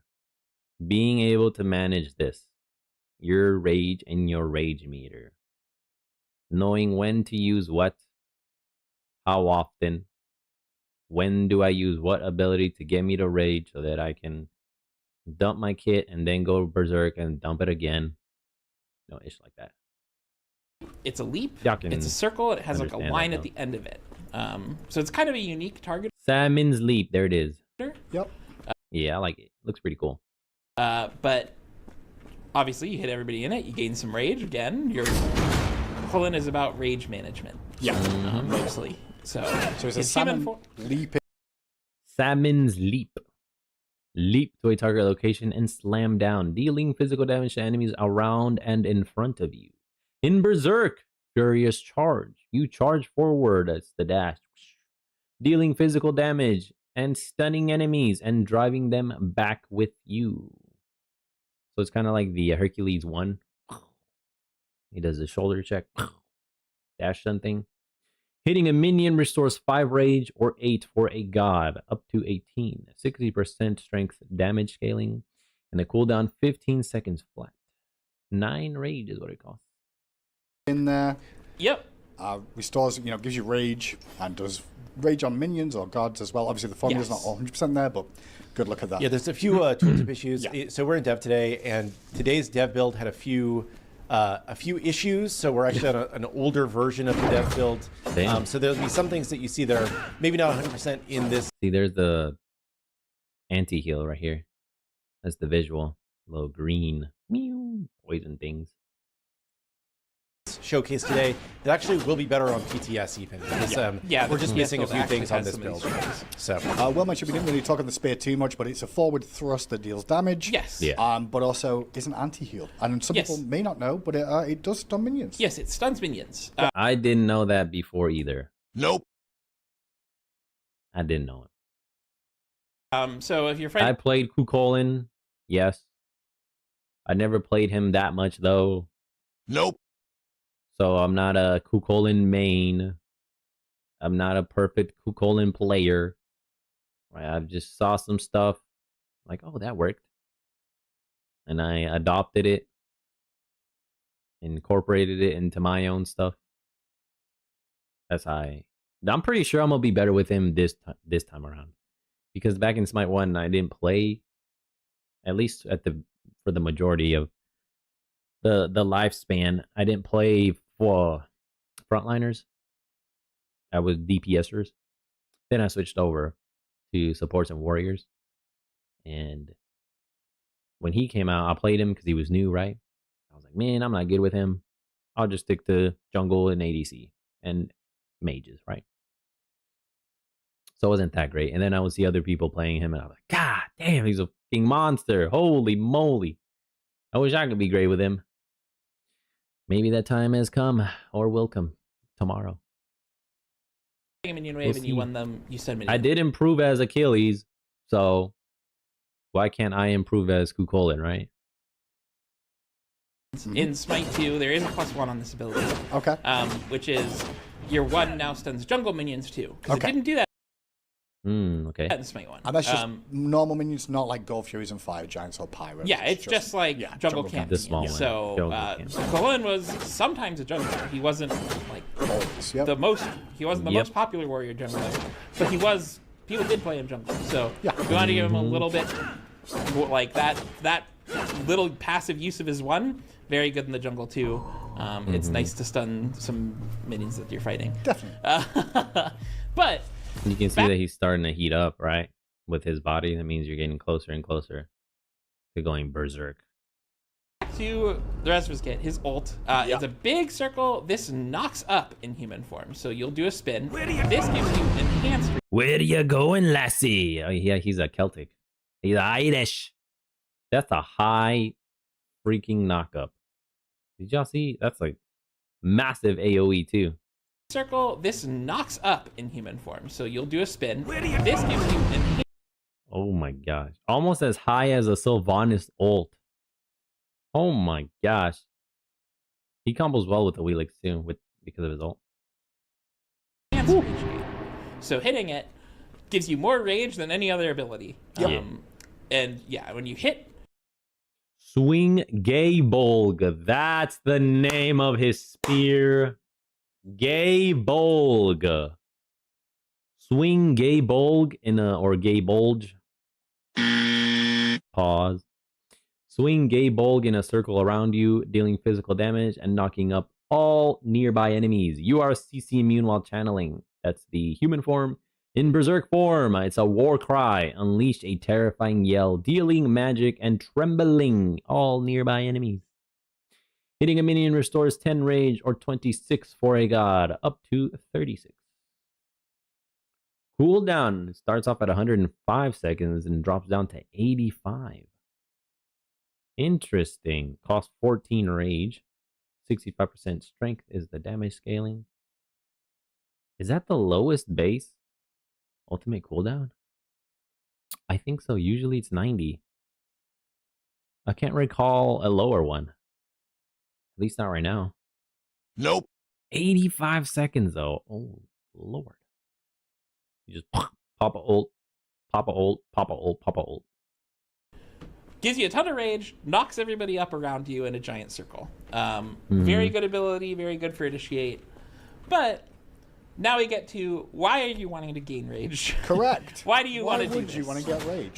So when you hit 85, you get a couple seconds, and then boom, you're big. You become the Hunchback of Notre Dame. I wish it would make him cooler, right? But instead, he comes all deformed. That's what I don't like about his berserk form. Nope. Hey, someone will though. That's that. He's what the icons look like for the abilities. There's the root, the damage. That one doesn't change because it's always on, and then the dash, and then the tremble. Right? This is berserk form. You get this for 20 seconds, I believe. Yep. All your abilities in this form are. And here's the cooldown timer for your berserk form. It's the cougar. I think that's a cougar. Tiger. It's some sort of feline. So your It 1 tells you right here. roots. Your 3 is a straight line dash that pushes. Yep. Your ult is now a tremble, but does more damage. And your 2 is just constantly on. It's automatic. Yep. You don't. It doesn't. You're Two's going the not whole using time. it to spend rage constantly. So the idea of It's clobbering time, or Hulk smash. No, that ish. how he's generally played in lane is you'll be fighting, you'll be poking, you'll be hitting minions, farming. You're trying to do some lane trades by stunning the enemy minions and fighting into them a little bit. And as you get close to your maximum rage, you're probably gonna dump your whole kit on them, right? Because Play aggressive. he has separate cooldowns in his human and berserk forms. Yep. So you can max out, dump your first kit in human form, have a whole new kit ready to dump in berserk form. So generally, you'll get pretty close to high rage, and then you'll ult them, then you'll do your rage ult, and then you can push them, and then you can root them and knock them around, and you have a really, really, really strong trading moment when you get your transform, right? Yep. And when you transform, you also do get that shield. You also do have increased strength and protections as well, right? Yep. Yeah, you get some prots, you get some strength, you get a shield. You're generally more strong in your berserk form. But also you get your full cooldown reset, full kit reset, and all your abilities are enhanced. So generally, you're trying to play around, getting your rage high, transforming Timing it at the right moment. time for the engagement, Yep. sort of. Yeah. Because you don't... That is the key to a nasty, incredible Chulainn player. Timing and management of your rage. Why Vent Anger is good and lets you dump some rage is because, let's say I'm farming in the jungle, I don't want to transform until I'm fighting my lane opponent, right? Sure. So you're going to try and dump your rage instead of gaining it. So that kind of thing. But that is Chulainn in a nutshell. He is somewhat basic in like how his abilities work, but he's playing with a whole resource management system. Yep. So if you love playing resource management characters or that play style, Chulainn is for you. Very strong general warrior. He's been pretty good. We do have a second +1, but we couldn't show it because we loaded it and hooked me up. But No. at level 1, you can use your Vent Anger at rank 0 now. So you start it with it. Yeah, you don't that's right. have to level it. You'll still get your rage dump if you want to. Nice. Granted, Probably not going to use it. you'll probably want to rank it eventually because damage, but Yeah. you can use it at rank 0, so you can start the match with your Vent Anger, which is very good for wave clear for Chulainn. So very minor +1s on this character, but this character, I think when we like everybody we asked, hey, what kinds of things do you want to see on Chulainn? Almost everybody universally said Chulainn was really cool in Smite 1, does not need much. He's very, very strong. Like, I think anything you give him probably makes him insane. So we still wanted to give him +1s, just not anything that's going to totally throw his balance off, Excuse me. right? So Just a few little fun kind of cleanup things. yeah, That's fair. these are just really quality of life +1s that give him a lot better strength. Like early lane was kind of a struggle with him, level 1 to like 2, 1 to 3-ish, but that's a lot better now. And you can jungle a bit easier now. So. Yep. So there's a little look at the minions done on the one. I think I'm going to come out of the game to go into aspects do. real quick. Jungle monster. Before we do that, do you want to just talk on some of the UI stuff real quick? I can talk about Kind of displayed some of a it intentionally. couple of them real quick. There's a lot of things actually that are in this patch that are UI things. We'll just Oh, is this the health one? Oh, shoot. Yeah. talk about two of them right here, and then we'll talk about some other ones later. The first one that you can see in the top right, up there, you have health bars on the portraits when your team has vision of enemies. So now you don't want to remove or just make these smaller. If anything, you probably want to have these larger now. Because before they were just there, icons of the enemies. You're like, I don't give a fuck about that. Nope. Now you need to have it be in your line of sight, or at least have it be easier to see, so you can see the health, the stats for the enemy teams. Look over here, you'll see one appear as soon as I get in range of this guy. There you go. And you can see his health bar there. Oh, If I get shoot. closer to these guys, you'll see their health bars. Oh my gosh. Okay, so it's like a proximity. Ooh. And you don't have to be looking at them directly like before. Nope. Damn. Oh, that's fucking cool. So you're like a ward. Now you are legit a walking ward. And you can inform your teammates if they pay attention. Right? This really only works if there's team synergy and people understand to look at up here now, so they can see the information provided to them.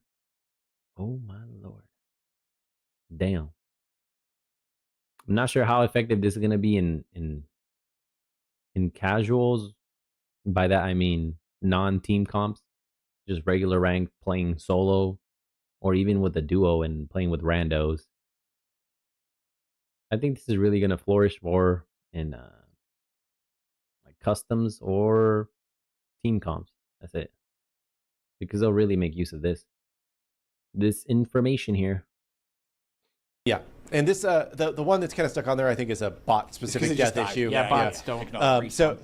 But this should help you just kind of like, you don't necessarily need to turn your camera to look at somebody to understand what their health level is, and help you keep track of what's going on across the map a little bit better. Damn, that's being cool. Additionally, can you also just like spawn bot Odin 120? Like one that's on your team? You mean for you, man? Oh, that's perfect. Yep. Okay, we're good. So there you go. It's okay. I was kind of prepared. Yeah. Okay, so one thing that we there's been some feedback over the years that like when people are low health, it's hard to tell what team they're on, because the main indicator of their team identity was the color of their health bar. Yeah. We went back and we looked at how Smite 1 handled this, and one thing that we realized we did different was the block behind your level number.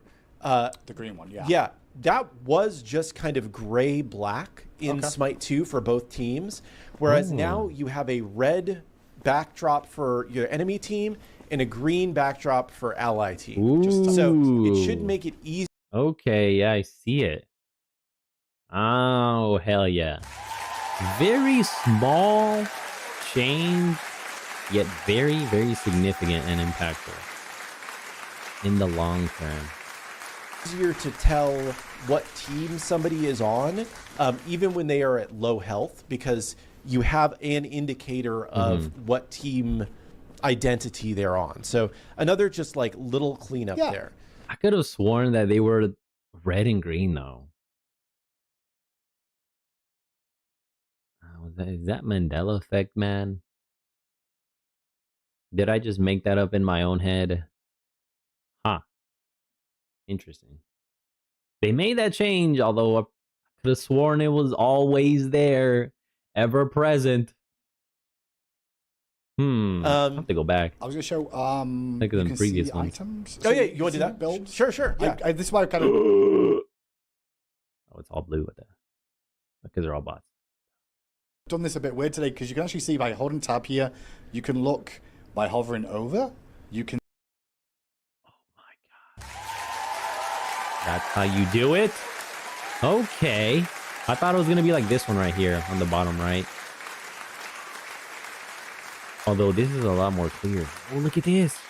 Strength, intelligence, attack speed, life steal, crit, echo, flat pen, percentage pen, physical protection, magical protection. Oh, that's what these two are. Physical and magical protections. Gotcha. Plating, dampening, health, health regen, movement speed, mana regen, cooldown reduction, pathfinding, and everything is here. Oh my lord. Here's offensive, here's defensive, and here's utility. All categorized.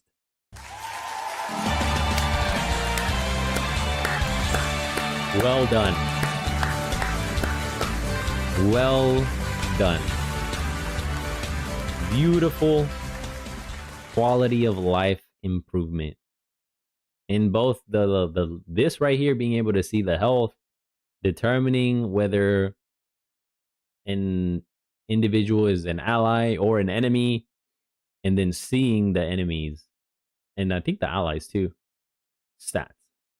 Incredible.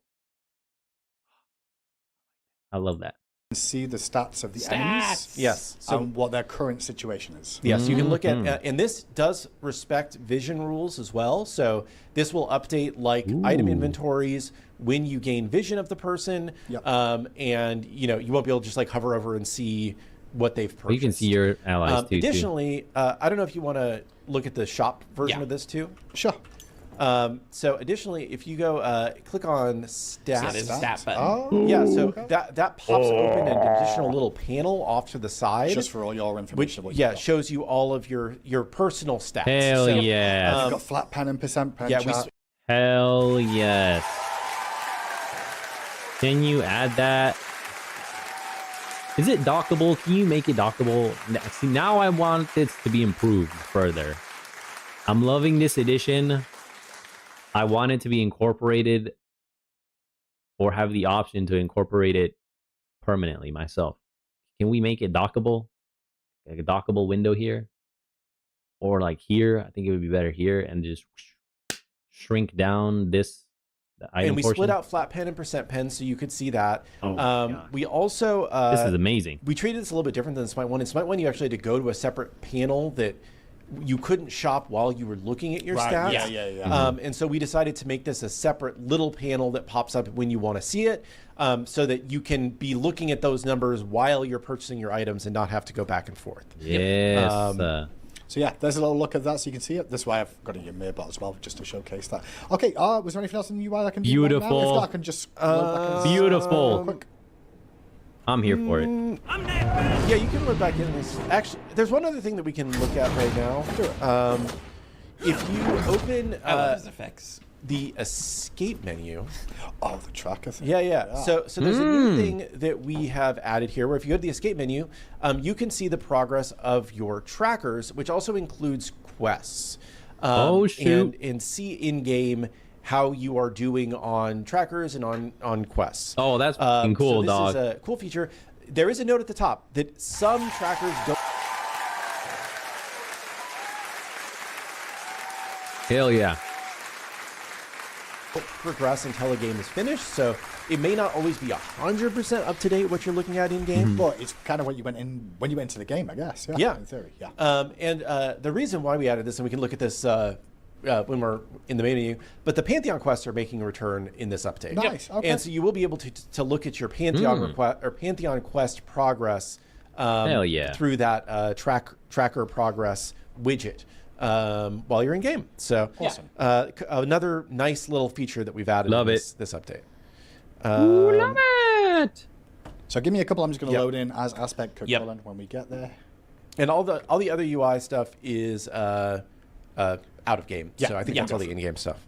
But all those things, like, we went through those relatively quickly, but those are all, like, I think really big wins for the Oh, game. 100%. They're big wins. They also, a lot of them took longer than expected because they are actually a bit more complicated to get. It's also one of updated those. It's one of those performance. things that we've spoke about quite a few times because the community would requested them, and we know they're important for the game, but also we just didn't always have a timeline of when these things would be finished. But it's nice to be able to see some of those things coming in. So shouts to the UI team grinding away. Yep. Is there anything specific I need for the aspect? Victory for the UI you team just have here. to So you just have to load in as opposed. Another round of applause. Victory lap for them.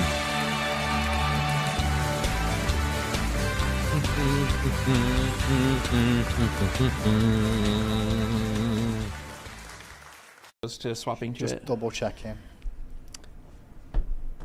Have you got a little synopsis that we can go through while I'm loading? Because it might take a second. Buy me some okay, time, yeah, aka. Do you want to can go like- into- So what's the aspect going to do to us? So the aspect is really more of an alternate way to play him. Okay. Not really expecting giant shift. He's still a warrior. Right. He's still gonna be a bit bruisery. We're not changing him to Okay, so he's not playing support, and he's not like a hunter. Okay. We're not throwing him in the support Cool, he's not lane throwing or spears making or- him a mage suddenly. This is he's supposed to be around the same role, but just a very different way to play him. Okay. So that's first thing. I don't I'm know following. if we want to go into specifics until we're in game. Sure. It's, A couple questions here that I can just answer real quick. Yeah. While Yeah, go for it. Can you look at the stats of other players after the game? Yes, I do Yes. believe you can hover over in the post-match Post-game? lobby Okay. and Hell take yeah. a look at those as well. I think we can talk about out-of-game features. Yeah. After, because there's a couple more. I just don't think we're going to look at the end-of-game lobby, so I think Oh yeah, good that's one just to fair. mention. Wait, because it's just not going to work. Yeah.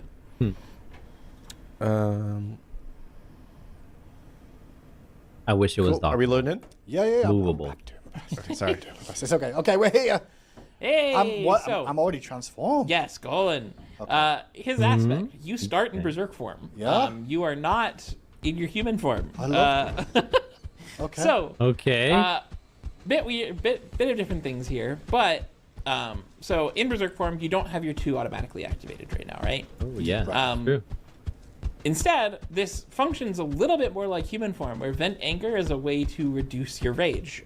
You spend it here on vent anger. So, but the rest of his kit, if you can level up like your 1 or something. Sure. Functions a little bit like your old human form. So if you like 1 and hit a god, you're gonna gain rage. Right.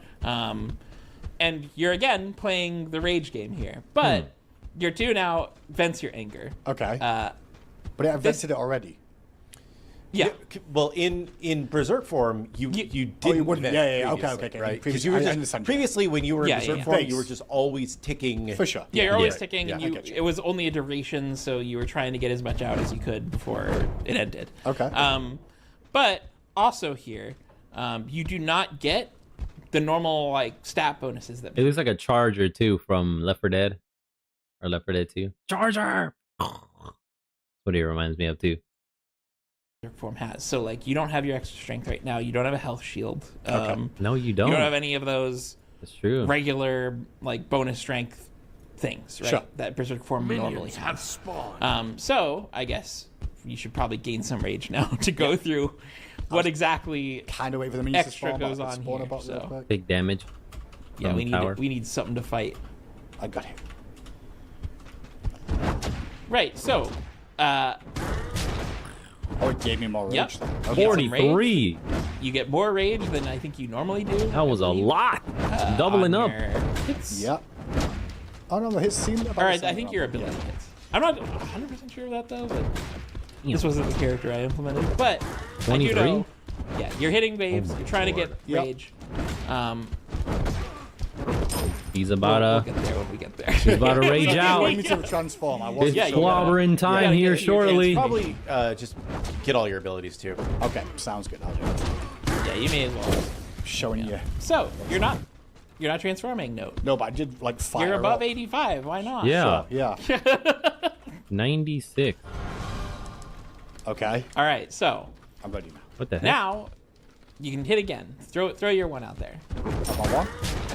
Hey, you're Oh bigger. my good. Okay. Yeah. I- Oh, got dear berserk- Lord. You've got a warped form now. Is what we're calling this. Okay. But it's even bigger, Golan. So in this form, you have a bunch of extra stats, way more than you do in regular berserk form. A bigger health shield, bigger strength bonus. All your attacks cleave in this form. They cleave. Oh, Yes. they You all get cleave. auto attacks. Okay. Your 2 is free. The costing thing. Wait, what happened to me? Yeah, now you're a human. So I don't want to be. you go into this berserk form. You're huge. You got way more power than Yeah. normal. What? And now, once that finishes, and you can't prevent it, so you are going to turn back into a human eventually. You're constantly losing rage while you're in your mega form. At the end of it, you'll turn into a human. The human is significantly weaker in this aspect. So Gotcha. you have 15% less protections as you're a human. Yeah. Your Barbed Spear does less damage. Your Vent Anger does less damage. Your Okay. Barbed Spear has a slightly shorter cooldown. They didn't get stunned. But What the heck? your goal when you're a human is get out of here. So Right. you want to you're get trying to back rage, into your rage back to form. this. And now you're Okay. back in rage form. Okay. You can play again. You're And trying I to get never back. lose this once I'm in it. Yeah, you can stay in berserk form. Okay, so I can stay if in that's this what you form want. now in aspect forever, and if I transform into the big guy, I will go back to. Yeah, you'll go back to human, but you get a moment of very, very strong like fighting power. So Okay. yeah, you're Holy the goal here is a moly. little- I was close. I was close in my prediction. So it's not a stance swap mechanic like RDOs. Nope. You start off big and then you get bigger. So I was right there. And then you go back to being human. Oh my gosh, they threw me for a loop. This is crazy. You just want to play aspect then. And then after you go out of your mega form into regular human form, you just go farm and go AFK. Just be nowhere to be found. Don't let the enemy catch you. Nope. Because if they do, you're gone. You're donezo. You will be speaking and seeing none other than the Undertaker himself. Come on, Undertaker. Damn it. Damn it, my... Okay. There we go. It took too long. Moment is ruined. Thank you, Taker, for that. Woo! And then only reappear when you're back in your Berserk form. a little bit different. Generally, Mega Berserk. What we found is in lane, because you have Vent Anger a lot, and it does more damage in Berserk form than it's human. You have pretty good Blade Clear if you're just activating Vent Anger and staying out of your Mega form. Yeah. And just clearing. Oh But my god. you want to go on Mega form when you're fighting because, Yep. like, even Berserk form isn't probably the best solo laner if you don't have, if you can't just constantly swap forms and double fire your abilities, right? So Yeah. you do eventually kind of want to go Berserk, get your health shield, do your fight there. Yeah. Yeah, we should maybe show off the Berserk form a little bit more. The warp form. Yeah, the warp form. So that's a huge health shield, right? Whoa. Way bigger than normal. That is a massive shield. Yeah, you get a lot more power while you're in this form, but you are constantly venting rage. You can't prevent the rage from going down. You can try. I beat them to death. Yeah, if you had infinite cooldowns, you might be able to. But Then you can eventually activate you're your gonna 2 run. again as well. Just keep fighting. Just keep. Yeah. Okay. Because this isn't duration based; it is rage based. So when your rage hits 0, that's when you're going human. Oh. So you can Which just is- kind of keep fighting and stay in warp, and eventually you will. yeah, you need that. Yeah. Okay. Where are you So going, it really is lassie? like another variation of Cucullin, Yeah. but a more like I don't know. Damn. For Okay, enemies- so hey yo, all you resource management players, you're about to eat good with Cucullin. Because if you manage to stay in your Mega Berserk form, dude, you can max out everything. Have high defense, high offense, and all you have to do is worry about your freaking rage not going to 0 for you to be a sitting duck. Oh shit. That is Being awesome. And for yourself, you're gonna have to play around that even That's so differently than you cool. would in base. Yeah, what we found is Quite unique. or how I've played it is base form. I mean, anybody who knows Chulainn kind of knows how base form plays. You're playing around that big power spike moment with your berserk to like double fire your abilities and get a huge stun trade. Yeah. In this form, that's not as easy or as possible because you don't reset your cooldowns on that immediate berserk transform. Gotcha. So you're trying to get into berserk form so you can brawl. Not necessarily to do like a big trade. You're trying to brawl a little bit in your berserk form. So That's crazy. That's going to be It's a bit- useful in I'm interested to a see how lot this of gets fun in played out. the How arena. It definitely so far feels in a bit playtests? What? Has it been like jungly or more solo still? Or- Felt more late game, I would say. yeah, I would say this You scared- the I mean, aspect feels like a better late game Okay. like team fighter. Damn. The non-aspect feels like a much stronger late game. I would say that To me. it would have been cooler if they made him actually symmetrical on the new form, because that would make sense, right? He's like halfway strong, but in his mega form, bam, he's awful strong, and he looks like the freaking tank from Left 4 Dead. That would have been cool if they did that. They didn't though. I feel like you that big. I think it's just a missed opportunity. A lot stronger in the non-aspect. Dang it. But this one isn't useless in late. That's your for sure. mega form. But the late game is where this like will really shine because you can get into a fight, really just start punching people. You get like a huge health shield. You brawl. can pressure people out. That's crazy. That looks Cam's really about to cool. take And him out. Obviously, I'm level 10 now. Yeah, so I would say you're level 10 fighting. I was panicking. Can you do me a favor? Go ahead. Go back and buy the 2 make bigger items. Oh yeah, you can. He's talking about Dreamer's Idol and Yeah. Dreamer's Idol and Avatar. Sure. You can stack that on top of his biggest. It's quite amusing. I'm gonna buy gold too. Add gold. Give yourself some gold. Games chat. Promise you. $1 million. Avatars. Okay. Okay. Yes. Pop them both. But you got to get But I big gotta get first. rage too. Yeah. Yeah, we got. Sorry. No, sorry you're to good, sorry to you're give you more stuff to You're do. good. I'm sure we can take some questions in chat while I'm building this crazy. thing to see how big we can get. You Yeah, become even bigger. Did come up. Pause. Isn't it just better than standard kit? Probably. I think when you play it, you'll realize There's its pros and weaknesses. cons. Yeah, there's definitely cons to playing this form. And I think that like the idea with this Damn. aspect was this is a fun alternate way to. Oh yeah, Oh, you're not in. you're not big yet. I know. I'm trying to Okay. boss You need to boss build your again. rage. Angry. Okay. Build it Listen, up. I'm winning. You build up your age, please. I think we're getting Hindu angry in real life. I think that's trickier than people realize most of the time. Okay, just beat these guys, and then I'm gonna transform Here we go. eventually. Here we go. Is it time? Nope. You gotta get to 100. I'm gonna get to 100. I thought it was 85 still. Okay. it's All right, now 100. pop your avatars and your. Well, I can't. I'm not 100 yet. You're going down. You're big. You're big. Oh, I am Yeah. big. Okay, I just want to get some. Oh my! I'm jumping. Oh my gosh. Ah! Ah! He's You a can get big. monster. This is my. He's tower. almost Okay, as the tall tower's as a been fucking one tower. shot. Holy. There you go. But yes, you can go. Dude, no, that's wild. That is king fun, man. You go twice as large and then grow twice as large again.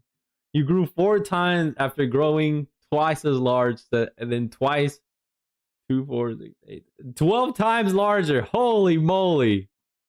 Because you go from human, and then you go twice as large in Berserk, and then twice as large again in Mega Berserk, and then you go twice as large again, and then twice again. 8 times as large, not 12. 8 times the size. You're almost as tall as a king tower. Would that put you at Jormusi height? Or he's not here though. Damn. Cthulhu's not here. Nope. Oh my gosh. I think that puts you at base Cthulhu height. Oh, that's wild. Full big mode. That is crazy. That's fucking fun though. I think he's like rivals Yorm. He's massive. At that He's point, absolutely massive. so. I do. Was there anything else? You just get those just to get super huge, and just come up. No, I think we're That's good to fun. just mastery Mastery stuff. stuff. Yeah, Is there a +1 other than the 1 stunning jungle minions? You can use your 2 at level 0. Yes, your that's the vent other- anger is usable at level 0. Yep.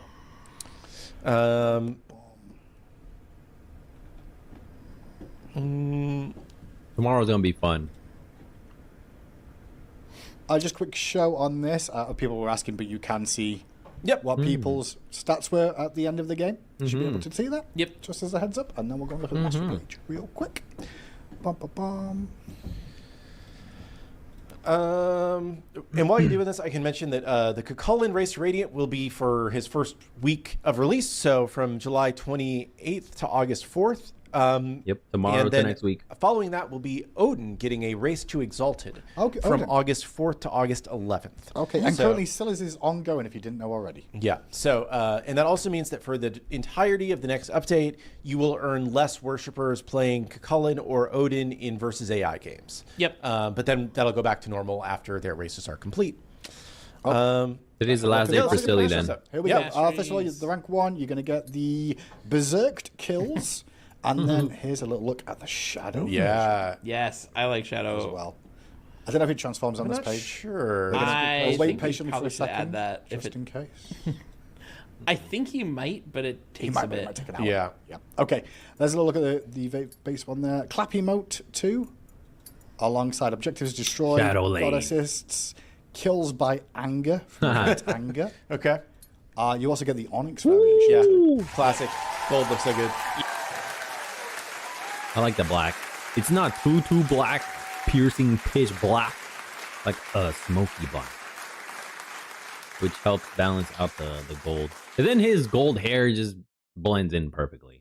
Yeah, I love our mastery recolors. They're Excellent skin. Ooh, look at the opal lane. It's freaking cool. all really good. Ooh, the tattoo shiny. This is the one I've used the most. I really you just got like that. those. You got that opal tattoo. Uh-huh. Kind of looks like a what's it called? A koi fish. A koi fish tattoo. Then The we've got reflectivity reminds me of a over koi. 9,000. With the ornament. Let's go. It's over 9,000. I was wondering what that was. It kind of looked like French fries to me. Excuse me. Two. I gotta go back to And he raged out too. I There was think an audio earlier. The he only first plays once. I the only first- Rage is over 9,000. yeah, there it is. With the audio too? Oh shoot. I gotta go back to it again. I think it only plays once. I the only first play time once we for do me. the No, video. that That's was cool. great. That was great. Plays afterwards. And then the wavy mode. Very calm. Cool, dude. You get the Hound title alongside God Kills once you get to rank 9, and at 10 you'll get the Mastery badge alongside the Radiant Lane. Lane. 180 seconds of age. Our man, Don't forget you can use the your Prime Coochster, subscription then. the Coochinator, Coochie Lane, Chulainn. Excuse me, in his radiant form. Oh, I like the gold Oh, that tattoo looks freaking sick. And the border, let's have a look. Oh, it seems to be there. Nice. Yeah. Looks good, the Celtic. Lovely to see. And let's have a look at the Chulainn. Yeah, and you will get that. If you have the Ultimate Edition, you'll just get it when you log in. For Otherwise, free. you can unlock it if this is a card that you want to level up. Hell yeah. What's the name of forward the to aspect? that. We didn't say that. Oh, aspect of the warped. Aspect of the warp. Makes sense. It's warped. Next, let's talk about cosmetic stuff, and then we'll go to other things. Skins, so, baby. as you may have noticed, the Dawn of the Darkstar Empire event has come to a close. This is the last update of content for Dawn of the Darkstar Empire. So for this next update, we're trying something different, where we're just going to do a one-patch mini event that we're calling Summer Fun. And the way this is going to work, this is me again trying the let's make something a silly deal and see if a lot of people buy it. Okay. You can get everything that comes out in the patch for 2,700 diamonds, which is $20. So there is a buy all button, and Okay. you will get I think I 3 have travelers, a supporter store bundle, and a bonus jump stamp. a supporter store bundle. So Those things we are discuss here are pretty much Those are Everything pretty that we expensive see normally. here is part of the the Summer Fun mini event. If you want to just buy everything in the patch, or you can just buy individual things if you want to buy 1 or 2 things. If you're going to buy 2 things, though, you should just buy everything because you've made a mistake. Yep. So there's warning you now. Let's start with Dodgy. He's going to get a traveler in this update. Girl. And I believe this Our is a favorite new skin fox for girl. This is Dodgy Silkshade. Silkshade. Yep. Ooh. Yeah. So elegant, beautiful, sexy, regal. I love it. Yeah, it is a new skin because Oh, they made her tails as part of her dress. Is that her dress? hovering on it when we come in. Yeah. Oh, it's part of her dress. Oh my gosh. Genius idea.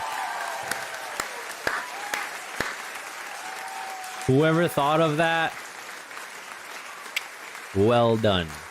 Well done, my friend.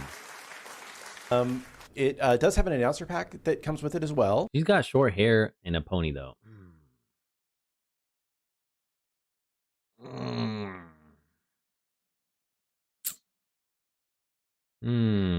Is there a long-haired version? That would be my only critique right now. Please tell me she has long hair. I prefer long hair over short hair.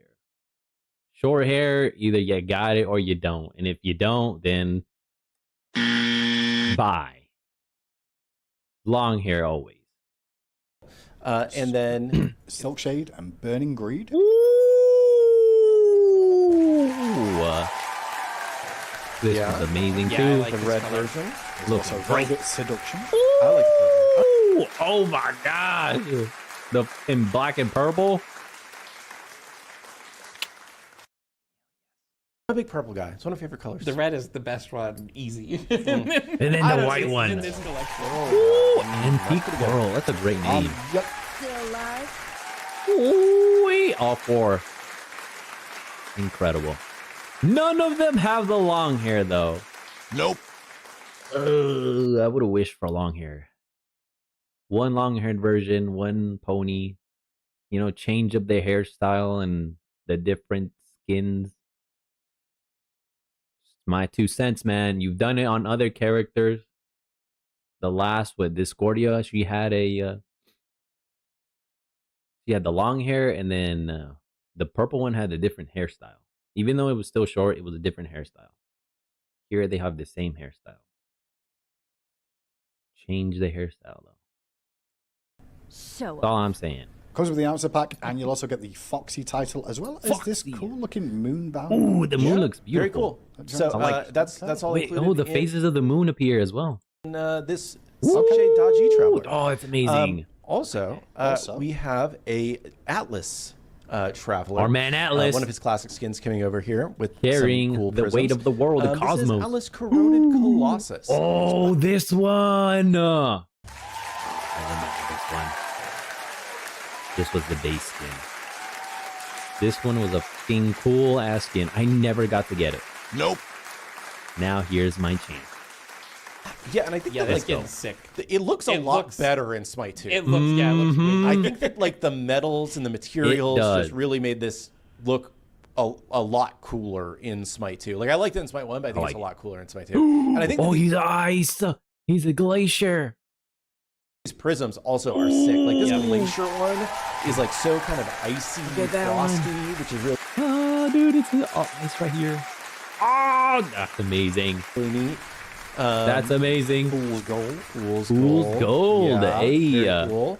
That one looks cool. It kind of reminds me of the And there's the Tech Fool's Mech Xing Qian skin. That one's a really cool skin for Xing Qian as well.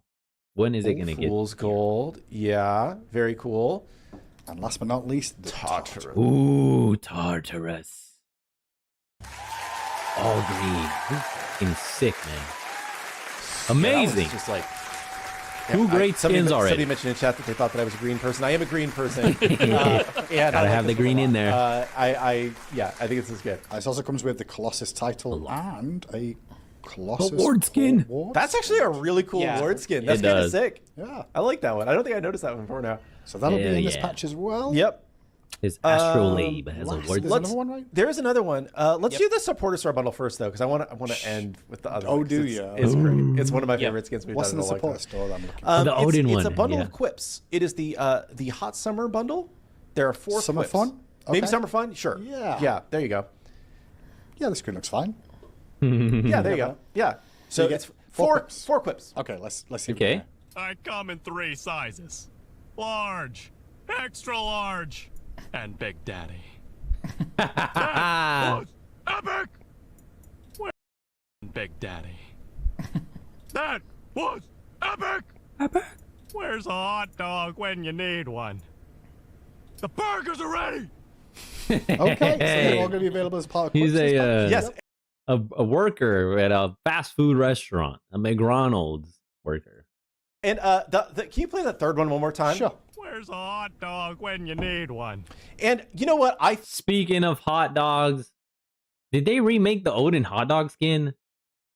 Is it the burnt one? We'll see. We'll see.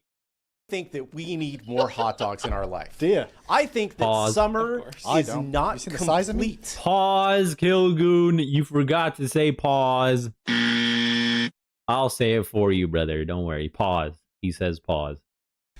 Without additional hot dogs. That's where we're going with this. So, Pause. We are in America. so it's America, and America demands more hot dogs. So we Pause. have created some additional, very I think Kev is laughing because he understands where this is gonna go. Maybe. And he's like, he's not saying pause. variations. They're of- good. Of the Odin, the Hot Diggity Odin skin. Hot diggity. Variations, and huh? These kind of evolved to be almost like fully fledged skins on their own, but they are like evolutions of the Odin hot dog. Okay. If we can take a look, Of course we can. Well, first of all, there's the hot diggity, which is the classic. Again? We already got him though. As a Twitch drop skin, I believe. There's 3 versions. Oh, he's back. It is this one. This one's new though, right here. What the f is that? No. What is this? No. No. You did that. Oh my gosh, they went for it. They did it. They did it. I see it right here. Holy moly. classy coat. Yeah. You know, This bit is of just included, free with the mustard, purchase. relish, You know. But then there's a Fiery Frank. Frank. Uh-huh. I like Fiery Frank. Fiery to be Frank, honest. Burnt hot great dog. burned hot dog. You got the My fire wife's cooking going that, that's for the hair. Yep. But then, in my opinion, this is really all about the brat. the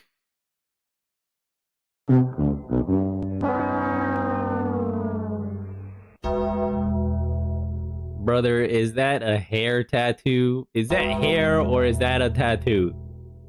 I can't tell. Nope. Hey, bro, come on now, dog. Come on, man. What?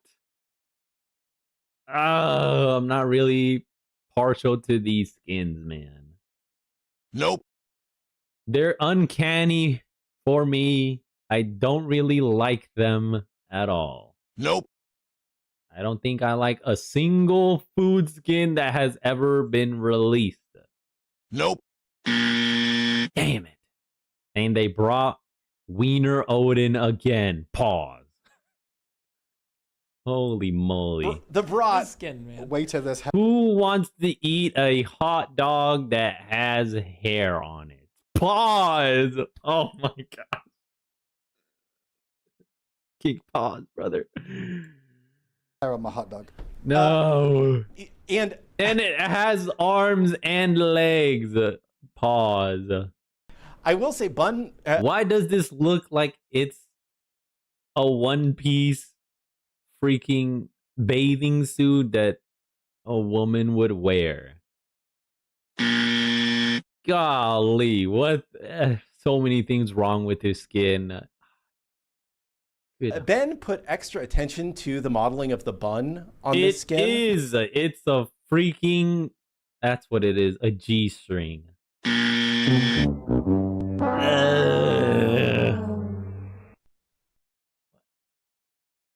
All of these. This is just giving me the ick even more. It's cringy. I don't like it. Nope.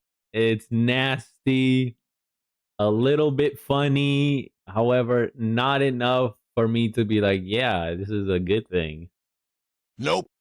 Just some chuckles here and there, and then it's just, ugh. Ugh. I don't like any of these food skins. Nope. I don't want to see foods with limbs. I didn't even see the mankini. Yeah.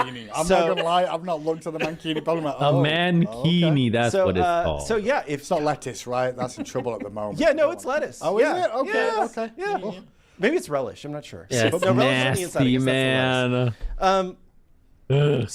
So this is the brat. The And brat. The brat does have its own unique announcer pack as well, does. which Triple kill. Triple grilled perfection. First blood. Ooh, That's Chulainn voice actor. Why is he Irish? juicy and rare. okay. Shouldn't he be with a German?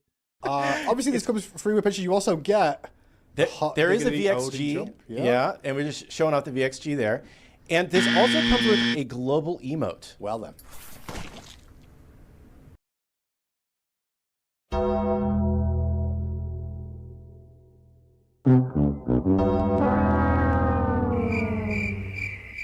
Hey, bro, come on now, dog. Come on, man.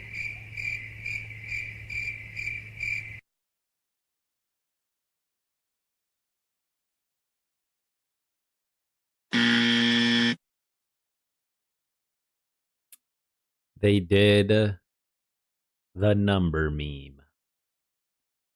The cringy 6-7 meme.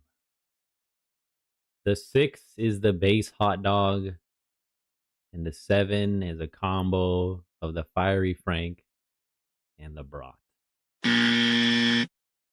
And it moves and has hands too. Oh, look! Chef Vulcan is out here in the back. In the icon. I just saw him. Yeah, that's an emo. Glizzy Gang? Is that what it says? Yeah, that's an emo. It says Glizzy Gang. Pause. Pause everywhere on this section. Pause, pause, pause. No Diddy, no homo, socks on, whatever the you gotta say, right? Whatever I gotta say. It says Glizzy Gang. Glizzy Gang? Did I see that at the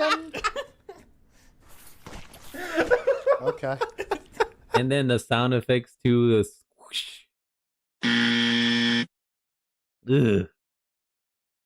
Give me the heebie-jeebies, brother. There you go. Glizzy yeah. Gang. Yeah.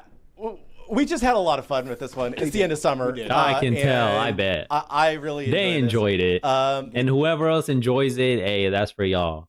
He has some cool ass shades though. I like the aviators. Rocking them. This skin is not for me. This universe is not for me. Nope. The food universe, nope.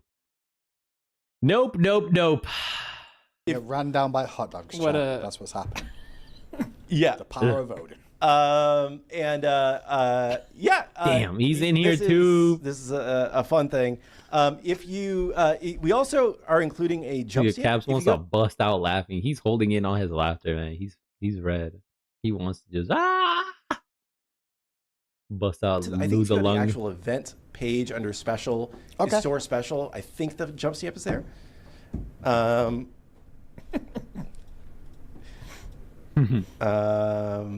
Yeah, I see. Yeah. I don't see it, but I do see it as a devil dog jump stamp. Okay. I can't Well, I guess we need a showcase better it, way to show. unfortunately. But yeah, there is a Maybe I special can. jump stamp that you get if Bear you buy with the bio bundle. So Okay. Damn. If I want sexy, dodgy, badass Atlas, I'll have to get Odin. Is that worth it? Is that worth it? And then the we were just kind of between major events in this update. We thought, what can we do that's kind of a fun in between? Yeah, a fun single patch. They had fun. I'm glad they had fun. So hopefully you guys like it.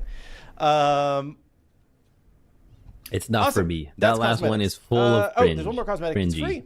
There's a new Twitch shop skin. There is a new Twitch shop skin coming shortly, and it will be for everyone's favorite Mogul of Fey, I believe, question mark. I always say that and I get scared I've said the wrong one, but I do believe it is Morgan Le Fay. It is Dark Enchantress. Morgan Le Fay.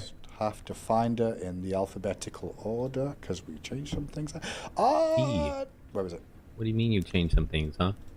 It's a danger. Okay. Tell us. What things did you change?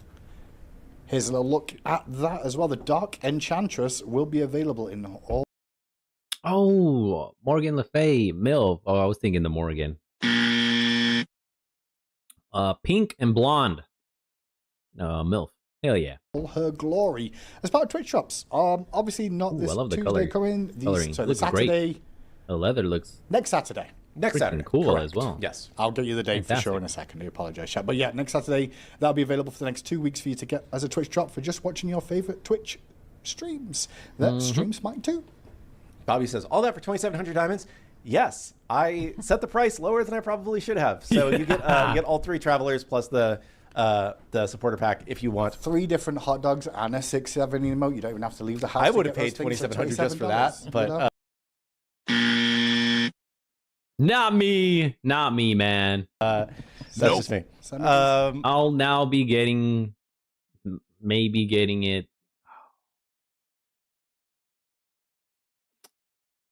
Because I want the other ones. Collateral damage. I'll just chuck it up as that. Okay. We also have in this patch on the home screen, can we look at the Pantheon quests? Yes. Pantheon quests are back. Pantheon quests. These have been expanded to include additional gods and pantheons, I believe. Is it not showing up? Celtic one then? I don't really think I could show And the Polynesian? Okay, so, well, Pantheon quests are back. Step 1. It's just because there's other data at the top. That's okay. it. Sounds good. It's the home screen has, the home screen is showing extra data there. Okay. Spoiler well, the alert. Pantheon quest will be back. So you'll be able to get the Pantheon badges for Pantheons in game, and it has been expanded. There's expanded ones with stuff like play 3 matches as Arthurian gods, and also Babylonian gods as well as another option. Japanese gods, Hindu gods, yada yada yada, have been expanded to have more Pantheon quests. We can't really show this one easily, but we have improved the friends list in this update. Yes. And so how many friends is the reason we can't show this, to be clear. You will now see on the friends list if your friends are in queue, what queue type they are in, and how long they have been playing. Yeah. My gosh, you don't realize how much you miss those things until they're not there anymore. Yep. Just to know, like, my friend just went in queue. If they're 5 minutes in an arena game, you're like, well, I'll just wait. I could wait 10 minutes. If they are 5 minutes into a conquest game, I'm like, you know what? I'll play 2. You know, I've got time to play an arena game and I'll wait for them. So that's great news. Minimum 30 minutes.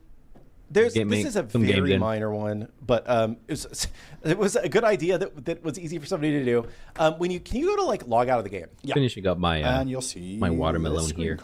Yeah, on the logout screen now, it just reminds you what tomorrow's reward is for Hey! That's neat, nifty. Oh, that's the logout one though, not the exit game. Okay. And even tells you how much time is left. That's cool. I like that. Very helpful. Yep. Super minor thing. But, but just a nice little thing of like, oh yeah, if I come back tomorrow, I get this thing. Yep. Easy. Yeah, just log in. That's it. Boom. You get them. If you sort gods by mastery. Yeah, you could do that. But now it will actually sort by the number of worshippers you have and not alphabetical by mastery. Gotcha.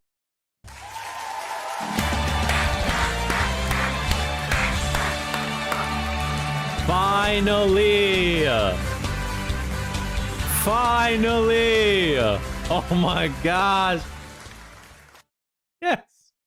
Yes! You guys do not understand how important this is to me. and to others that also wanted this. Because one thing is having your gods sorted in alphabetical order, right? And then they give you the option to sort by mastery. And then your highest mastered god is not at the top. Nope. It's still in alphabetical order. What? How does that make sense? I have been asking for this for the longest time. Ever since I discovered that it was still sorted in alphabetical order after you applied the mastery filter on. I said, why is this a thing? I don't care if it's in alphabetical order right now. I want to see through my mastery order. Who's the highest? Who's next to level? How far are they? Finally, the answer to my question has been provided. Tomorrow, we get this fixed. Ladies and gentlemen, thank you. Thank you. Thank you. Thank you. Thank you for fixing this. You will at least have one appreciative member of the community. Be thankful that you guys did this. At least one. It's not zero. Nope. At least one. And I'm pretty sure people internally too desire this as well. So it's not zero. Yeah. I don't think it's going to be a low number either. Nope. So thank you. Gotcha. So I'd show you in game, but I'd showcase more than these devs want me to show. yeah, which is totally reasonable. So yes, so an improvement to your worshiper sorting. Yes. Yep. We'll check that out tomorrow for ourselves and verify. I'm right now preemptively thanking them. May have to take it back tomorrow if things don't turn out the way I think they will, right? But we'll see. We'll see. And I got two more. One of them is kind of like just more of a bug fix, but it is a functional change that I wanted to call out. You will no longer be able to double click to lock in Assault. Okay. Because it has led to a lot of people accidentally locking in a god that is swapped into that spot. Gotcha. Yeah. So double click lock in Assault has been disabled. I don't know about this. And it's to prevent accidental lock-ins of the wrong god, basically. Awesome. Whenever you're selecting the pool, I guess people will double click. I didn't know that was a thing. Nope. I just hit select god, the green giant button there. PlayStation users. Good that it was fixed, though. We have added the controller light color changing based on your remaining health in the same way that Smite 1 did. Okay. Interesting. Okay, Yeah, that's pretty so cool. That should be there for Smite for Nice. PlayStation players. BS players. And then beyond that, we have some items and some balance stuff. Yep. Should we Not full balance. not full balance? Yeah, there just will be some balance in teasers. this, I guess. Like people will be able to playtest PTS today and see some of those changes. Yep. So, yeah. We've got some changes in BTS. I think we're still doing some balance, so not all of it's in. Some of it, I think we're not. Some of it's not in yet for sure. Yeah, I'm not sure exactly what's. You'll in find there out right by now, testing. but yeah, there's some of it. Also, some of it I think might still be in question. We might not be doing the full change that we did, but there are a couple things that we're definitely doing. So. Yeah. So I think the first place to start, I think, is probably just After this restroom break, I'll be right back. I need to stretch my legs. It's already been 2.5 hours. Holy moly. Time is flying by. I also finished my snack, so I'm gonna pull my plate up. BRB.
We're back. I needed that restroom break. Here we go. Let us, excuse me, continue. Changes, right? Yep. I think there's been a lot of conversation about tank items being pretty good in this patch. I think we agree they're a little bit good. Yes. We have some other things coming in this patch that are going to address that a little bit from carry itemization. We'll talk about in a second. But just, I'm going to give you the super high level.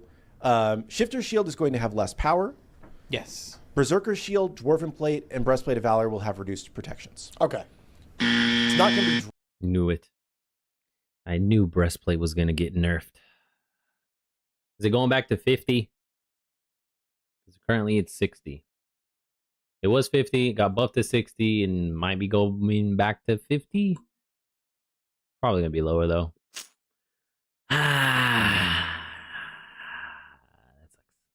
drastic number changes, I wouldn't say, but there are some changes there that are coming. Yeah. And we'll go through the exact changes when we talk about it on Friday, as we normally do. But I just didn't want to ignore tank balance at all, because I know it's a big topic in the community. The top three Yeah, things from the community at the moment have been those 3 items. So. Yeah, there's a few different changes we're doing with protections, but yeah, those are pretty. Okay, so we're pretty solid on Dwarven those. protections nerf is what you said.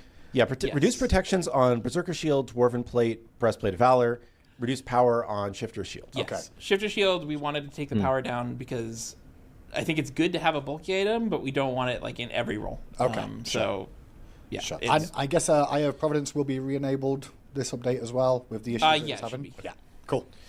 We'll see that back in play. What issues was it having? I don't even know. Nope.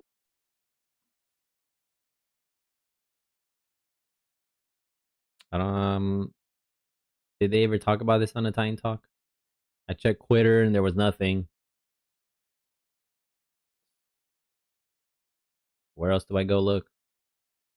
Maybe Reddit, but I ain't got time so for all we can that move on ish. to, I guess, talk about some of the new items. We kind of already Yeah, mentioned. let me talk about the one kind of Go ahead. conquest balance thing, and then we can talk about Yeah. the carry items. Spoiled my new items. Sorry, they're already out there on Monday, I think. Yeah. Oh, damn. Never mind. It wasn't you. So it was me. I'm sorry. I'm the worst. So Dominance. we have made kind of a bigger Coming back. conquest balance change that we'd love you to keep an eye out for during PTS and let us know how it feels. Okay. So there was a fundamental difference in the way that minion tankiness was handled between Smite 1 and Smite 2. In Smite 2, they gained protections over time. Sure. In Smite 1, they gained a pure damage reduction over time. Interesting. And the big difference is that, like, that means that penetration was disproportionately better for clearing minion waves in Smite 2 than it was in Smite 1. Okay. So it became very difficult to clear minion waves unless you were building penetration particularly. So tanks and guardians would struggle even more so because of that, right? Yes. Okay. So in this update, what we've done is we've rebalanced minions. It's going to be a bunch of boring numbers on patch notes. This is the exact words from Zaneski. Okay. But the impact is minion tankiness will not scale so hard. So waves will be easier to clear for everybody in the mid game. Right. They'll still Good. get tankier than Smite 1 Okay. as the game goes on, because we think that's helpful for ending the game. But in the mid game, it should be easier for everybody. Secondly, all protections have been mostly removed and converted to pure damage reduction. So having a % pen item or stacking multiple flat pen items shouldn't increase your clear speed as much compared to a damage build with less pen in it, basically. Okay. So it's like you're not overly rewarded in terms of your clear speed for building pen. Gotcha. So that should be the change, and we'll see how it plays out. and Let how them we feel know about if it you on PTS. notice it. Yep. Interesting. Okay. We'll see what that plays for sure. Yep. And then we talk about new items. Sorry Yeah. for all the sidebar stuff before that. So we're bringing 3 items into the game for the carry roll. They're all 3. They're all I returning knew of items. 2. Oh, 2. Oh, yeah. yeah. I do know the third. Sorry, I'm my break. Go on. Dominance, So, Toxic Blade. They're all returning S. items. the But last one? first is dominance, which show it? is yeah. We can. Do we have the stats up? Oh, I'm ready, baby. Nah, yeah, let's go. It's back. So, dominance. It's back. 40 strength, 150 mana, 4 mana regen, 15% attack speed. Passive. Your basic attacks deal a bonus damage as if your target had 20% less protections. Didn't it have, was it like 25 before? And it wasn't worded like that last part is, as if your target had 20% less protections. Before it originally gave you, what was it? Flat pen? No, it was a percentage pen. I think 20% pen as well on your basics. It was wild. Or is it 25? I think it was 25. Going back, it's I strength item. I might be gives you a little bit misremembering. of mana regen and attack speed. The passive is the big part of dominance, which this has the wrong tooltip, but we can fix that. Oh, okay. But basically, your basic attacks but they basically benefit from 20% more penetration. Gotcha. That penetration can break the penetration cap. So if you have 40%, your auto attacks can do 60. If you've got this item. Yes. Yeah. This is generally both good for carries, but also for like junglers, especially in-hand cancel junglers. So like Ahun Bots with like dominance gets quite a bit of benefit from having his basic attacks get a lot more pen. And just to be clear, because chat is saying, oh, so it's back to the Smite 2 version, is not, this works the way the Smite 1 version did. It's just the tooltip is not updated in what we're showing on screen right now. Incorrect. Okay. So it is your basic attacks have 20% more protection, more penetration, basically. Yes. I think the passive says your basic attacks benefit from 20% more penetration, and this can bypass the penetration cap. Interesting. Okay. So technically 60% if you buy the item. Okay. Yes. Then, secondly, we've got... Damn, junglers about to be enjoying this shit. We can't show one of them because I don't think it's in this build. No, so we go to Toxic Blade, which is our next one. Sure. Toxic Blade is coming back. It's got some stat 25 attack damage, basic attack damage, 100 max health, 20% attack speed, 10 flat penetration. Hit a god with a base attack, apply 25% healing reduction and 7% attack speed reduction for 5 seconds. Gain 7% attack speed for 5 seconds. Attack speed buff and debuff can stack up to 3 times. So that's 21% attack speed you reduce on the target and you gain for yourself. You essentially steal it from them and apply the 25% for the 5 seconds. Yeah. So the only stackable component is the attack speed steal that you do. So that'd be 41% attack speed at max stacks, combined with the already 20% that you get. So for 5 seconds, you have a 41 with just this item, right? If you have other items, that's gonna increase your attack speed. But yeah, it's gonna be crazy. You could be out here with a Glock with a switch on for those 5 seconds.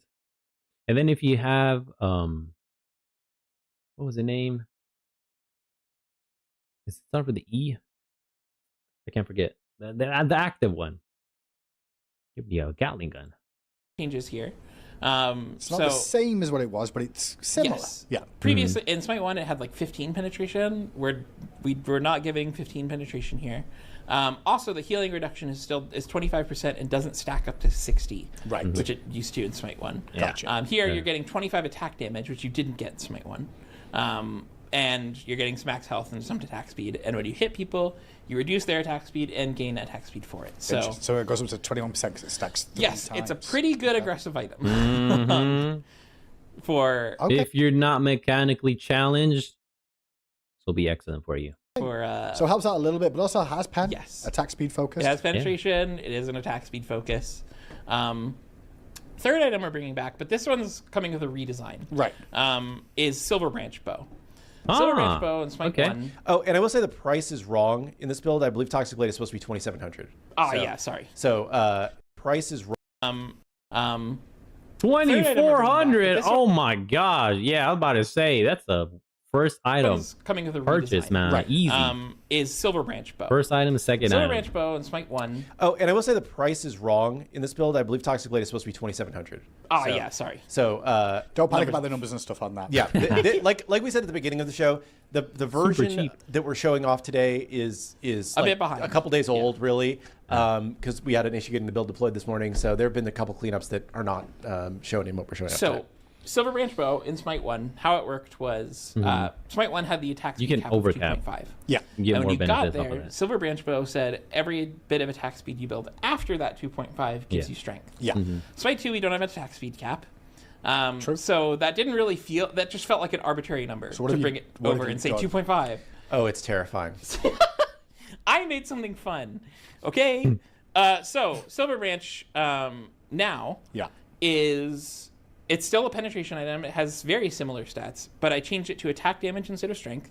Okay. So it's now an attack damage item with 30% attack speed and 10% penetration. And it has a new passive. Its passive is that you basically, every 3 basic attacks you hit, that third basic will fire a silver arrow at your target that deals 25% of your attack damage. Just automatically. Yes. Okay. Fires at him, hits him. Kind of like Odibo, it does 25% your attack damage. You Okay. can't dodge Every it either. one attack speed you have fires an arrow. So if you have 1 attack speed, you fire 1 arrow. If you have 2 attack speed, you fire 2. If you have 3 attack speed, you'll fire 3 arrows. Okay.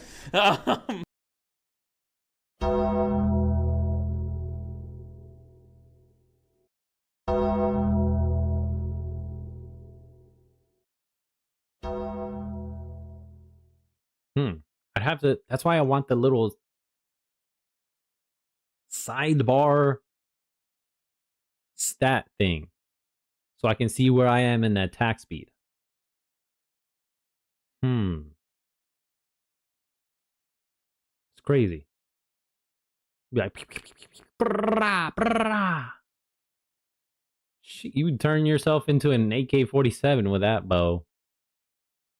We've got a video of it because Yeah, we do. that is literally my design effects. Chat, It's 30 not fully done yet. 30 seconds before we come in here, they show me this video, and I'm like, wait, what am I looking at here? We'll just show it, you know? Yeah, Cheap, we'll show it. yes. It's something I took. Please. It's my effects. This is not the full effects treatment or anything. But we'll see exactly how this is going to play out. But this is how Silver Branch looks. See, look, 2.96 is the attack speed here. I want this. I want to be able to see this thing right here. Whenever I can toggle it on or off, I want that option as well. Silver Branch into Eros Bow. Then we got Toxic Blade last. Reptilian here. And then, what was this one? Something branch. So, no, I forgot the name. When you're using it with a pretty high attack speed build. And she's got a stim 2 as well, so it's going to be higher than 2.96.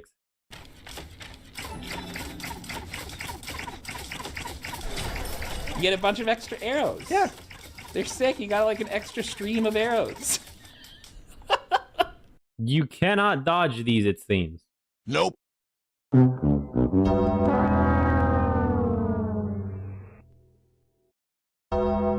Those of you that are mechanically inclined, mechanically not challenged, Nope.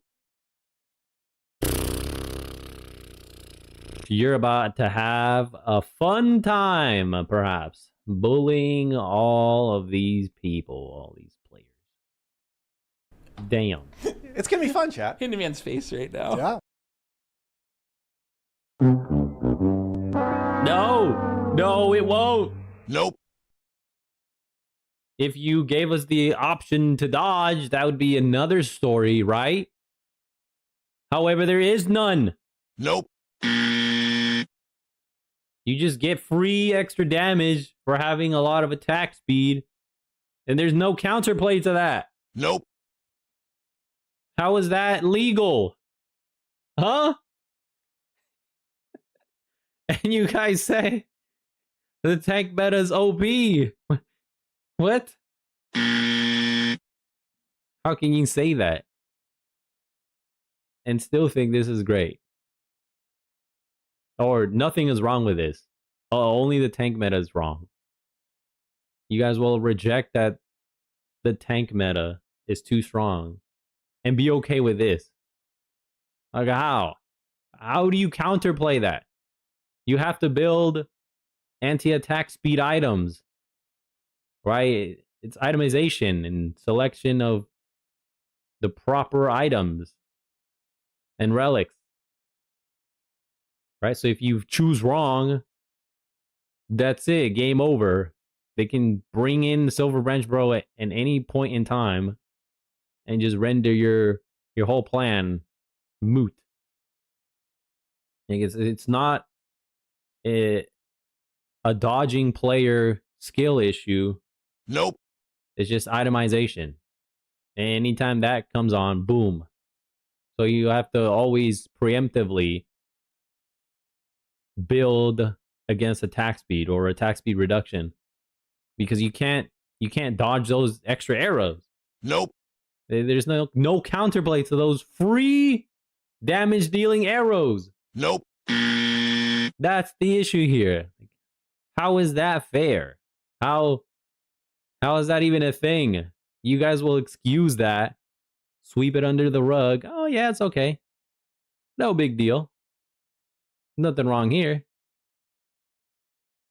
And then make a giant molehill, a mountain, out of a 2-week patch cycle of tanks finally being effective.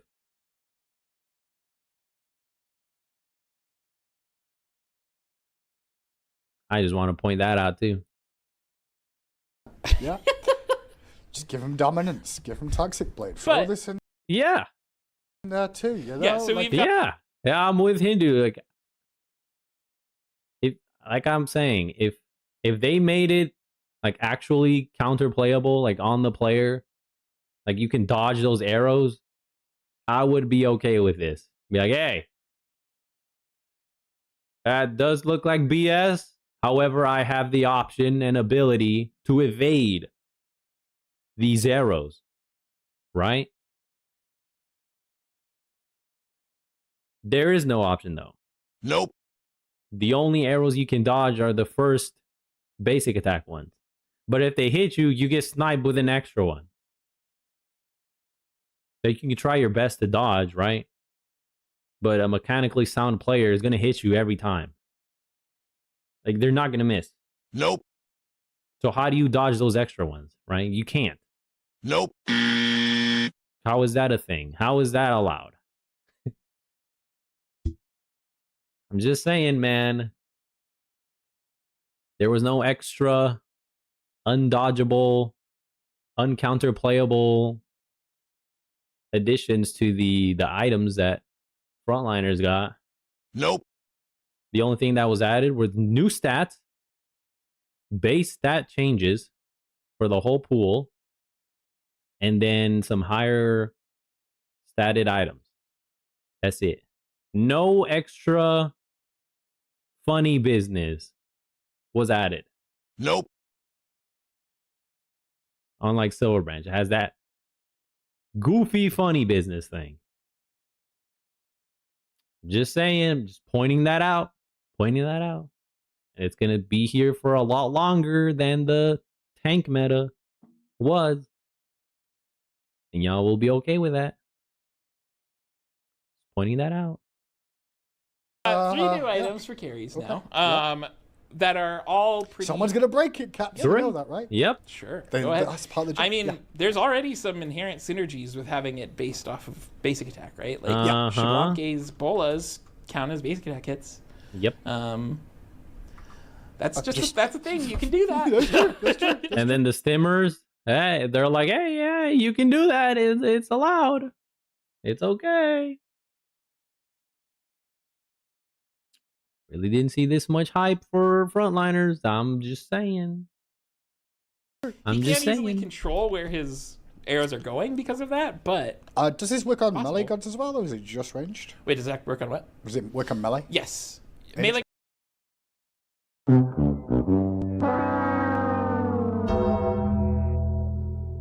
Great.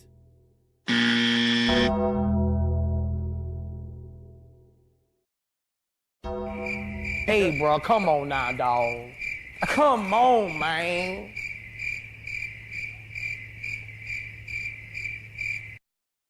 Wonderful. Now melee users can take advantage of this. Fantastic. Give it to them as well. Why not? Junglers are gonna benefit from this too. Gods can take this if they want. If you're like a Kali, you can take a silver branch bow and fire some arrows. You want to do that? I've not thought about Kali yet, but no, yeah. Yep. A Hindu and I are on the same page. Kali, you saying Kali? I'm like, we really? Okay. Yeah. Kali can also be a hunter with it. So Remember, you do have... Ooh, Khepri Aspect 1? Yeah. That's a fun one. I like that Aspect idea. 1. But, yeah. Ooh, I'm actually interested on that one. However, it's not gonna be as nasty as what, a 4? Extra 4? Like Artemis? Right. You just get 1 arrow. I don't think... I mean, you can build attack speed on Khepri. Yeah, it's gonna be goofy though.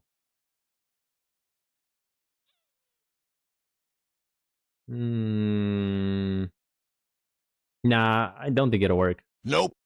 If you build normally, like in a conquest game, you never probably go above 1 attack speed. It's not where your itemization is gonna go to. Nope. Maybe if you have attack speed characters, and you get some shoguns, maybe you can stretch it in there. I don't think you get higher than 1.5. Ever, nah. Not as a Khepri support building properly, right? Hey, use her ult. It's great. Go out there and break it, chat. That's fine. Find a reason. It's a really cool item. What about Jormungandr? Yeah,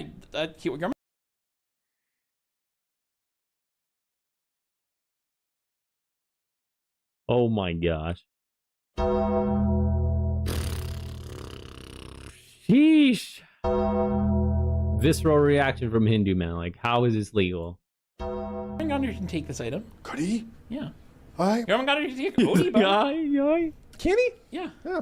I mean, Never tried that. Yeah, it does work. Attack speed Jormusi's a thing. Okay, Yeah, so Silver Branch, I've seen it. that was a nice surprise to bring to the show, I would say. Yeah. We knew about Dominance and Toxic Blade, but the Silver Branch Damn, definitely knew. yeah.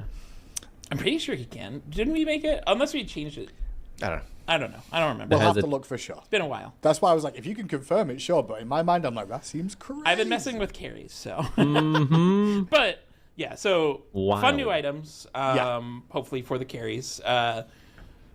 Maybe It's gonna be for carries, mages, and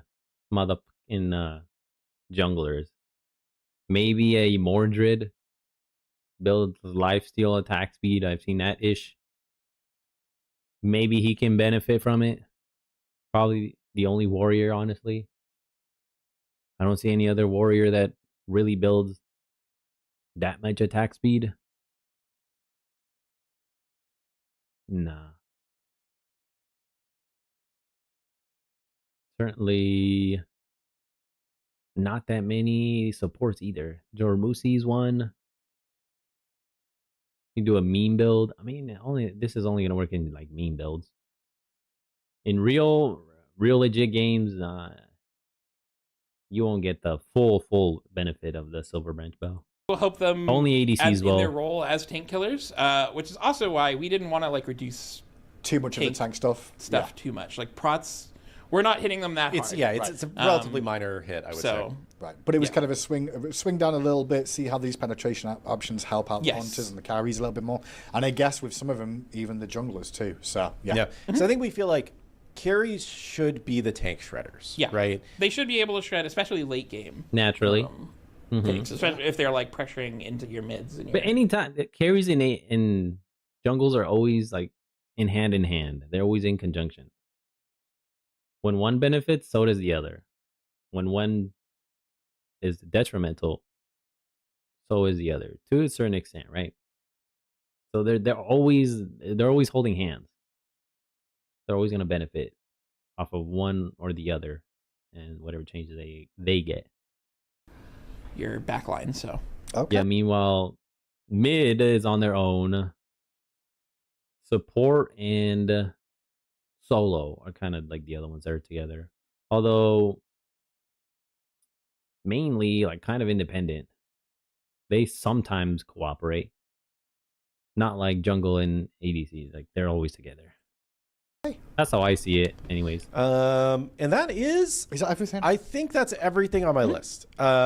Crazy changes, man. The stimmers are gonna go quick up recap. in stock Obviously, there's prices. still balance to come on Friday as usual. Yeah, We'll there go through is- the numbers yeah, we'll go and- through the whole numbers like in the final numbers Friday. Oh, is it worth mentioning the Titan's Bane and Obshard changes? Oh yeah, we just did change this a little bit. So both Titan's Shard and or Titan's Bane and Obshard are Yeah. changing in this update as well. Oh, in terms of how sheesh. they work in terms of penetration. Yes. So we're giving them a bit of a nerf on their like base stat. So in strength, Titans is losing a bit of strength.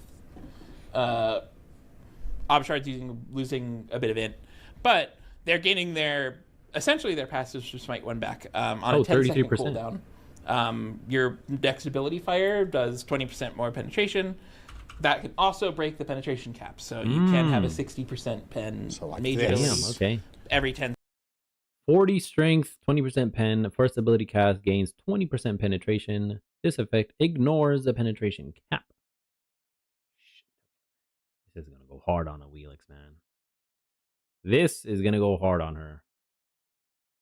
seconds. So Interesting. Your next ability cast. Okay. Okay. And then you've also got the Obsidian version. Mhm. yes, They don't stack. no, you can. Yeah, these are. Just Good. double check it. Unique to Before them, there's somebody out there that's Good. going, I'm going to double stack these. Yeah, no, it won't work. You can go ahead and try, but you'll get the 40% penetration from it, but the actual passive, those don't stack together. So. Gotcha. So that'll be one of the changes you'll see. We should probably put that obviously in the a bit on tooltip now that I PTS think as about well. But yeah. Good. I have a bunch of notes from today. Cool. And then there are a bunch of God balance things and whatnot that we'll Yeah. talk through on Friday. Yeah. It's somebody I know somebody was mentioning that we haven't buffed an aspect in a very long time, and I do know there's at least one aspect buff in this patch too. So Yeah, we might. Got That him. person's to blame if the people don't like it. yeah. That's what we So say. Yeah. I think that we're anyway. So recapping what's in this update. Yes. Do We it. have Cucullin. We have Cucullin's aspect of the Warped. We have Cucullin's mastery stuff. We have the Cucullin Race to Radiant and the Odin Race to Exalted. We have the Summer Fun mini event, which includes Dachi Silkshade, Yes. Alice Corrode to Colossus, the Hot Diggity Odin No. bundle, the Supporter Store bundle, and the Jump Stamp. We have the Twitch drop of Dark Enchantress Morgan Le Fay. Yeah. Pantheon quests have made the return. We have a ton of new UI features. We have Yes. player stats on scoreboard. Yes. We have stats on the item store. We have in-game nameplates that better show your team color. We show enemy health bars on portrait if your team has vision. We show your friends if they're in queue and how long they've been in queue. We have the logout feature Which that shows queue they're tomorrow's in. reward. You have the tracker info added to your in-game escape screen. We now sort gods by mastery. By Yes. worshippers within the mastery. PlayStation controller Good. now has the light color change on remaining health. We've disabled double clicking in Assault to prevent accidental god lock in. We've added 3 new carry items. We've added Dominance, Toxic Blade, and Silver Branch Bow. Bro. There's a bunch of tank changes. We rebalanced lane minions Branch to Bro. have % damage reduction instead of protections. And there's a bunch of bug fixes, and there's a bunch of other balance in there too. Pretty Yeah, lazy for 2 weeks. It's been 2 weeks, guys. Yep. Once again, 2 weeks. Pretty lazy, he said. A lot of stuff. And we Freaking indie, appreciate man. y'all for sticking with us every 2 weeks as we try to make the game better and experiment with new things and work through Yeah, this yeah. beta and just keep getting better and better. So Do we have a time on PTS today? Is it today? I'm not sure when. Yes, we're gonna try and get it up today. Things to note: Cucullin and Ishchel will be on, I believe. Ishchel will be on. Ishchel will be on, I believe. She should but be without her aspect. I will say Ishchel is still a little rough. Sure. There are Yeah. still a few things that we know we need. We actually have a pretty big list of things we know we need to fix about Ishchel. So I don't think players will certainly find something that will be useful, which is why we have her 100%, yeah. on. Yeah, But it's good to if you find like don't expect perfection. Yeah, don't be expecting us to think this is Temper good your right now. We are aware that we're still working on it. And if you what you do see in PTS on each channel, if you could put those in like our bug report channels, either the forum or in like there's multiple discords and the Discord has a PTS bug reporting section that's very useful. I go there a lot. So yeah, if you we are looking for feedback on it because we know there's going to be gameplay feels things, and she's very rough right now. And we already know that. But yeah, so she will be on. Silver Branch Bow will not be on the PTS. Good. It is current. I'm gonna say it. Good. It had some issues that need to be solved, and it still has a lot of temp effects, so we're keeping it off for the PTS. But everyone in chat like, no, I always go in there specifically for that. Some stuff. Well, we've got a couple of minutes. We can take a couple of questions. I'm sure it's gonna be fun, man. In Arena, that's it. I would not want to see that in Conquest. Nope. Question bit, but and Assault too. Might be fun in there. What I got, chat? Why can't we see different borders everyone has in game anymore on the tab screen? That is something. Why can't we see different borders everyone has in game anymore on the tab screen? That is something where the team is aware of and is on the list to fix. There was an optimization that improved performance that broke this, and they need to go back and kind of re-add the feature in a way that doesn't hurt performance, is my understanding. Who wants to see the people's borders, man? Oh no. I just saw somebody mention PTS is live. Well, confirmed source. Hey, confirmed source. So PTS is live now. So if you want to just go try stuff out instead of listening to us answer your questions, you can go do that. Have you seen the Paladins thing? Yes, I will quickly comment on this. Yeah. Somebody has posted not a Kickstarter, a GoFundMe to make a Paladins 2, saying that they're going to buy the rights to Paladins. All right, you guys, you're about to watch 180 seconds of ads. Oh shit! Don't forget you can use your Prime sub to skip through them. Haven't heard about that at all. Nope. And I think that this person is probably just a really passionate fan who believes a lot in Paladins and would like it to come back. Yeah. As far as I would most likely be aware of anything that was going on. Hi-Rez does not have any interest in selling the Paladins IP at this point in time. The GoFundMe is also trying to raise like 25,000 euros, which is not enough to make a video game. So I think it's more a fan who's really passionate about the game versus something that it's certainly not backed by us. Not enough. It's not a project that we are aware of or are supporting. I don't know if it's a scam per se, but it's certainly not an official thing. So yeah, it's I think there's genuine interest there, but yeah, I think the guy's genuinely interested in doing it, but it's not. Yeah, on our side, it's $1 billion is probably the starting point. $1 billion right now. Yes. So. Well, it is 2:00, so it's time for one more question. Hey, let's go, Cavs. You got it. Toxic Blade, stack up to 75% healing reduction. No. Toxic Blade will only do 25% healing reduction. However, if you stack it 3 times, you will get more attack speed and remove more attack speed from your opponent. How much does a video game cost? Well, $350. That's good. Thanks. The development cost for video games can be drastically different. Some of these big Sony games have come out. Their development cost is hundreds of millions of dollars. I'm sure that GTA 6 is probably like $1 billion game at this point. And the easiest way to think about it is just like, how much salary are you paying the average employee? How many employees do you have? And how many years are you working on the game? So if you have, I'm just going to use really simple numbers, right? If you have 10 employees making, $100,000 minimum a year, then you're spending $1 million a year on development. Sure. Yep. If it's 3 years, then it's a $3 million game to have a 10 employee team, right? That scales very quickly with bigger teams. Sure. Yep. Plus, there's additional costs related to, servers and your office space and whatnot. It is very expensive to make a video game.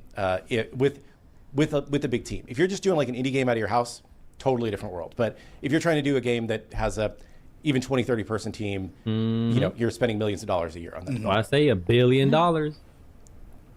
Caps, you see the question? $1 billion. There's a few. I guess that's just to get them enticed into selling the IP, right? That's not any operation or development cost. Nope. So $2 billion there. $2 billion. $1 billion to get them to even think about selling it, right? If they want to sell it for more, they'll probably sell it for more. If like you're willing to cough up to $1 billion, why not go higher? How much can you cough up? Right? Does dominance have sense. strength instead of Makes sense to attack me. damage? Just see it as a strength item. That's just to purchase it, right?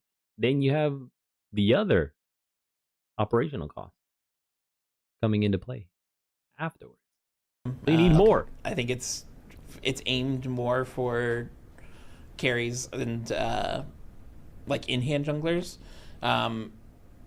It could be attack damage, but I think int players have good pen options now. Okay. That they can hybrid into easily. So I think the argument's going to be with some of those in-hand auto-attack mages, you know, like souls and stuff like Yeah. that. Why don't we get it? That's not fair. Makes sense. Okay. I'll answer this one too, just because I did see a couple people asking us. Do we get the Odin Traveler for free if we own the skin? No, this is like the other Travelers where it's like there is a free classic skin that is included. Yeah. But really the Traveler is, you're paying for the extra new additional things. stuff. Like you're paying for the prisms in a normal Traveler. The classic skin is just kind of thrown in for free. So this is a new stuff that you get the classic skin for free if you buy it, but it's not free for people that own the classic skin. Gotcha. Well, chap, it is 2 o'clock. That's time for us to call it a day here. We've got to get back to working on the PTS because somebody just told me dominance isn't on PTS caps. The drama.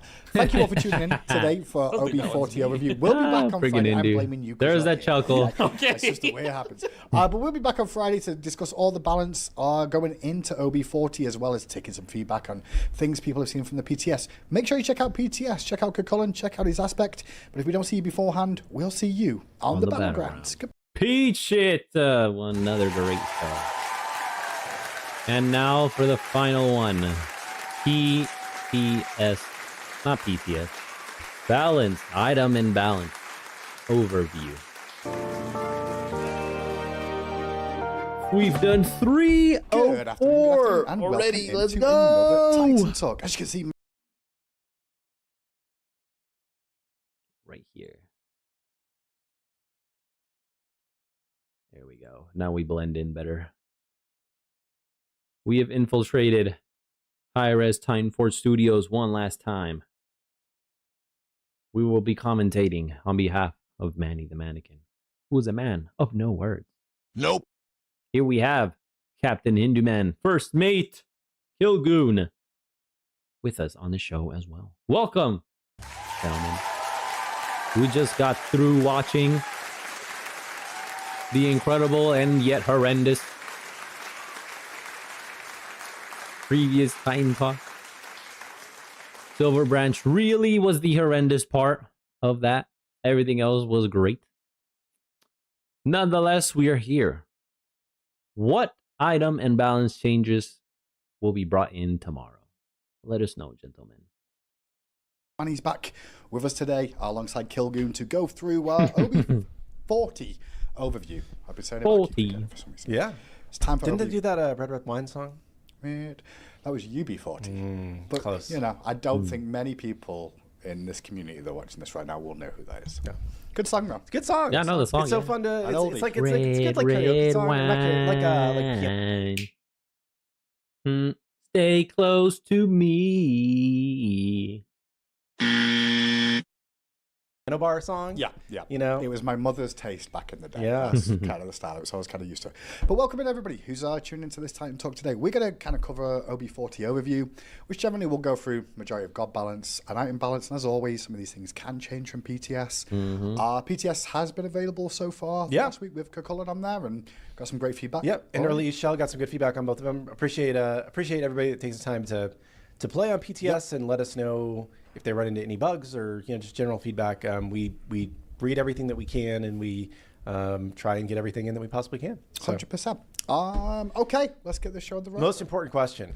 Yeah, I just saw that. I was like, he's going to answer it. It's a sports question, so let's go. Did I see that LeBron signed? Yes, LeBron has picked his team. He's going Sixers. He's going to the Sixers. Okay. 2-year deal, $8 million. Crazy. Like, he said he was going to sign for the minimum. Yeah, he did. Second year's a player option, so really it's a 1-year deal that he can choose to go somewhere else. So more than likely 1 year. Yeah, but crazy turn of events. Crazy turn of events. I mean, it's a good fit, but that team is stacked now. So anyway, okay. Yeah. Well, here we go. It's time for Obi. Time for things that people care about. Basketball, I don't give a F about. In the weird way. Nope. Basketball, I don't. Damn, okay, we in the way. Let me move myself up here. There we go, chat, much better. Gameplay! Gods. Nuwa. Clay soldiers now have a short grace period after spawning where they will always chase a target marked by Nuwa, even if they are out of line of sight. Nice. Conquest jungler role passive. Bonus damage now applies to most item damage, excluding conduit gem. Increased healing from 10 plus 4% of the monster's HP to 15 plus 4% of the monster's HP. And then there's God Balance after that. First one is Bastet. No, I know the rules. Don't follow. Well. But we're going to go straight into this. And the first thing I have on here today is some gameplay updates. There is some other gameplay stuff coming to the game as well, in terms of some jungle changes, mainly towards health of minions and things like that in the jungle. But there is 2 notes on here that I did want to just make sure we point out real quick. Was New War, first of all. We're going to be making an update to Clay soldiers and how they have a short grace period after spawning, where they will always chase a target marked by New War, even if they are out of line of sight. So this kind of gives you the idea of, like, you can point in a direction and they will go that way to try and, investigate the area first of all before continuing on to being what you've seen normally. Yeah, good. And additionally, Conquest, sometimes you spawn them and then you hit someone, and because you went out of line of sight, they just like, huh? Where do we go? And they just do nothing. You're like, That's good. Has had a bit of a buff here. We're going to be seeing bonus damage now applies to most item damage from this role passive. It does exclude conduit gem, however, and we've increased the healing from 10 plus 4% of monster's HP to 15 plus 4%. So small buff for the Conquest jungle passive role there. Yeah, and there was some specific issue that occurred if we allowed it to affect conduit gem damage, which is why that's excluded. But yeah, basically we realized that probably get more damage or less damage. Some of these starter items are feeling bad in the jungle, like the Bumbus Dagger, right? Is you're not getting the bonus damage on that Bumbus Dagger damage. Right. So we felt like this was just a fair change to the role passive, and then we just wanted to make sure that they were healing a little bit more. They were healing just a ton from doing camps. I think maybe we just took it down a little bit too much, so we bumped it up just a touch here. Additionally, I think it's also because we're going to see some of the jungle camps go down a little bit in health as well, so they will get a little bit of base health there because the percentage will go down. Yep. So that's gameplay stuff. Additionally, someone did just ask in chat, will these notes be available? They are available, should be available on Smite Prime if you head over to there. We do release these overview notes for you to all follow along. Might be a little bit later during the show. Moving on though, God Balance is where we're at next. I apologise for how this format's in this document, but Bastet, first of all, Cat Call, once again. The page breaks! Every time. Hindu, every time, brother. Come on. Get it together, man. Cat Call. Cat auto attack base damage reduced. From 5 to 25, it is now 2 to 10. Damn. Them cats will not be ruthless as much anymore. Nope. Cat dash base damage reduced from 40 to 140 to 25 to 125. Okay. Yeah, those little mope cats did a lot of damage. And they're ghosts, so you can't even kill them. Nope. So they just hit you for free. Notice how all you DPSers get a lot of free add-ons. And y'all still complain when frontliners get no add-ons. Pointing that out there. Fenrir Aspect, Brutalize. Protection buff duration increased from 3 seconds to 4 seconds. I mean, 1 second more. I guess that's good. Not really game changer in the aspect too much. It's not going to revolutionize and make it good all of a sudden. Nope. Guan Yu Aspect, Conviction. Heal per tick reduced from 5 to 25 to 4 to 8. Oh, that sucks. Intelligence scaling per tick reduced from 1% to 0.75%. Damn. Okay. So he's getting a double nerf here because they killed Heartwood Charm and now they're hitting his actual ability. RIP Guan Yu Aspect. Horus Aspect. Protector Surge. Damage increased from 80 to 200 to 80 to 270.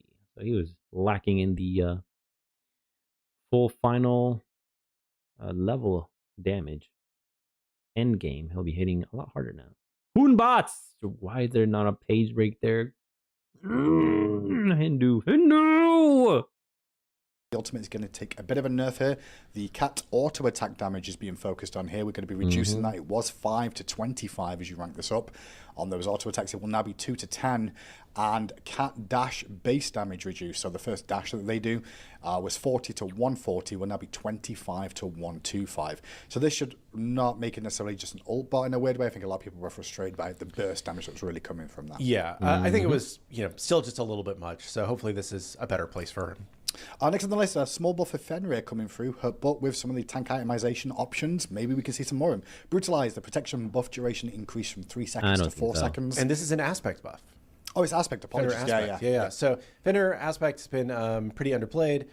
So we are we took a look at some of the underplayed aspects. Oh, that was the aspect. Overplayed aspects, and just are starting to. He said that. Now that we think that as a whole, the game balance is getting into a better place, taking more of a look at some of the aspects that we haven't looked at in a while and doing a little bit here and there. Because we'd like them all to be viable, but also they shouldn't be like dominating in a weird way over the top of the base. And the hard thing with the aspect system with some of our most competitive players is that they think very binary terms, where if something is a 1% better chance of winning, then the other thing is dog shit and can't be played, right?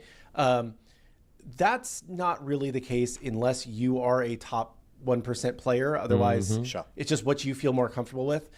There are a few aspects that definitely are like underperforming, and we're taking a look at those more quickly, I guess. Yeah. But our goal is to have the aspect and the base kit be within a few % win rate of each other, but they're never going to be bang on equal, right? There's always going to be a meta better choice. But you as a player will succeed more playing the thing that you like best. So we just want to give people more options. True. Well, speaking of aspects, Guan Yu aspect is going to be... I think maybe if it was increased to 5 seconds, maybe you get more attention on it. 1 second increase, I don't know, man. I don't think it's going to garner that much interest. Taking a bit of a nerf here on Conviction. The heal per tick reduced from 5 to 25 will now be 4 to 20, and the scaling of this per tick has been reduced from 1% to 0.75%. A lot of frustrations people have said about the Guan Yu aspect. We don't see a ton of it, but when it does get played, it is pretty. It's very good. It wins a lot. It was. It's one of the best things in the game right now. Yep. So we just had to do a little something about it before everybody catches on, I think. Also on the list is Horus Aspect, the Protector's Surge, which is his 3. He's now going to have an increased damage on using this ability. Now it was 80 to 200, so a late game, it's going to be seeing more of a buff there with 80 to 270 as you max rank this ability. Yeah, I still think that this is a pretty good aspect, but not many people are playing it. And the ones that are playing it aren't having a ton of success with it, surprisingly, considering how mobile it is and how much damage it can do. So we're just, kind of keeping an eye on it and giving it a little bit of a buff. See if the shift will just bring people wanting to play it, test it out a little bit more. Hunbats, next on the list, is going to be getting a buff to base. Infused strikes, the strength per stack increased from 2 strength to 4. Right? And also overhand smash damage has been increased as well. It was 75 to 295. Oh, nice. 85 to Pretty 305. Good. So base damage buff at 10 per rank for overhand smash, but the strength per stack, pretty impactful on the Hunbats there. Yeah, he, I believe, is the least winning traditional jungler in this patch right now. So just trying to give him a little bit of help. And also Ishtar, going to be seeing quite a bit of love here. Strike shot, bonus damage is going to be increased on this ability from 5 to 29, will now be 7 to 35. Additionally, the Storm Shot, the attack reduction from minus 20% to minus 10%, this is why the brackets are here, Ishtar now deals 90% on the Storm Shot auto attacks. Yeah, so previously those were only dealing 80% of the damage that a normal attack would. Yeah. Now they'll deal 90%. More damage. Least, Blades of Retribution. There was an issue here where we fixed an issue where the damage of the outer hits was being scaled too quickly, resulting in the second sword hit having the full 80% reduced damage rather than 40. TLDR, that will just do more damage now, is how you should read that. Yes. In the correct format. So yes, we found a bug there. Buffs everywhere for Ishtar. And then Mercury is passive. Damage gained per centimeter traveled increased from 0.04 to 0.05, which is goes from 20% to 25% max. Fixing it. Yeah, Ishtar, another one of those 5% kind of underperformers right now. Our goal is to get everybody in a range of performance, and she's just one of the weaker options right now. I think it's base. Her aspect's quite good still. The base kit has been the one that's struggling more. Yeah. Mercury getting the buff here as well for fastest god of life. His passive damage gained per centimeter. Is it centimeter in game? I know his centimeter was written down, and I'm like, yeah. So we do have everything in game is meters and centimeters now. So like an average basic attack travels 8.8 meters. So that makes sense. The centimeter traveled increased. It was 0.4% to 0.5%, which overall will see a boost of 20% max to 25% max for just running around on your next basic. Yeah, Merc got hit pretty hard by the changes to crit that we did a little while back, which I think are healthier for the game overall. But just need to take a look at him again to make sure that he has a place. Give him some love. Next up, Mordred, going to be getting Mordred, Wrath of the Forsaken. No longer gain wrath from item damage. Thanatos, Aspect Soul Reap no longer has a max health cost. Shingster, base only. Whirlwind of Rage and Steel. Cooldown increases from 90 to 70 seconds to 90 seconds at all ranks. Wow. Okay. King Chulainn is going from, 90 to 85? Something like that, or 100 to 85. Xingqian used to be the shortest cooldown having character, base-wise. Now he's not anymore. Nope. Spin to win on base form is now 90 seconds. And then his aspect of Relentless Spite. Fixed an issue where Xingqian's spite gain was not increasing with his ultimate's level. Fixed an issue where Xingqian could not level his ultimate ability at level 1 in aspect. Then Zeus is right small after nerf that. Here. Well, it was a small nerf, but it will be an impactful one. Wrath of the Forsaken no longer gains wrath from item damage. I think some of the feedback we've seen on Mordred, a lot of people frustrated at how quickly he gets his ultimate back up. And this is a look in that direction to try and reduce some of that. Yep. Also, Thanatos Aspect Soul Reap will no longer has a max health cost. Small change there. I don't play enough Thanatos to really know aspects. I literally don't know how this aspect works, so I never play Thanatos. It's like my least played god, I would say. Like, I see a lot of Thanatos in the game, but I've never vibed with his playstyle. Yeah, just like the whole, I don't know. Like, I feel like you got to be a cool dude to play Thanatos, and I'm not a cool dude. I'm just, I'm just, a support guy. I just need to get a handle on his one. I'm just like, I'm not gonna be like, I'm gonna go in and I'm gonna get a pentakill. Like, that's just not me. So, hopefully people that play the aspect will enjoy this. Jing 10 is People going to will be just getting steal some it changes here as well. or negate it. Whirlwind of Rage and Steel, his ultimate in base format. The cooldown has been increased. It was 90, scaling down to 70 as you rank it up. It's now going to be 90 at all ranks. And additionally, aspect of the Relentless Spite, the aspect version. We fixed an issue where Jing 10's Spite gain was not increasing with his ultimate level. We've also fixed an issue where Jing 10 could not level his ultimate ability at level 1 in the aspect, which was a bug we introduced by mistake while fixing other bugs. Yeah. That's what happened. This aspect unintended bugs came out very weak because it was not working as intended. We were confused. We were like, why are people just not doing well with this aspect? Why is everybody saying it's so weak?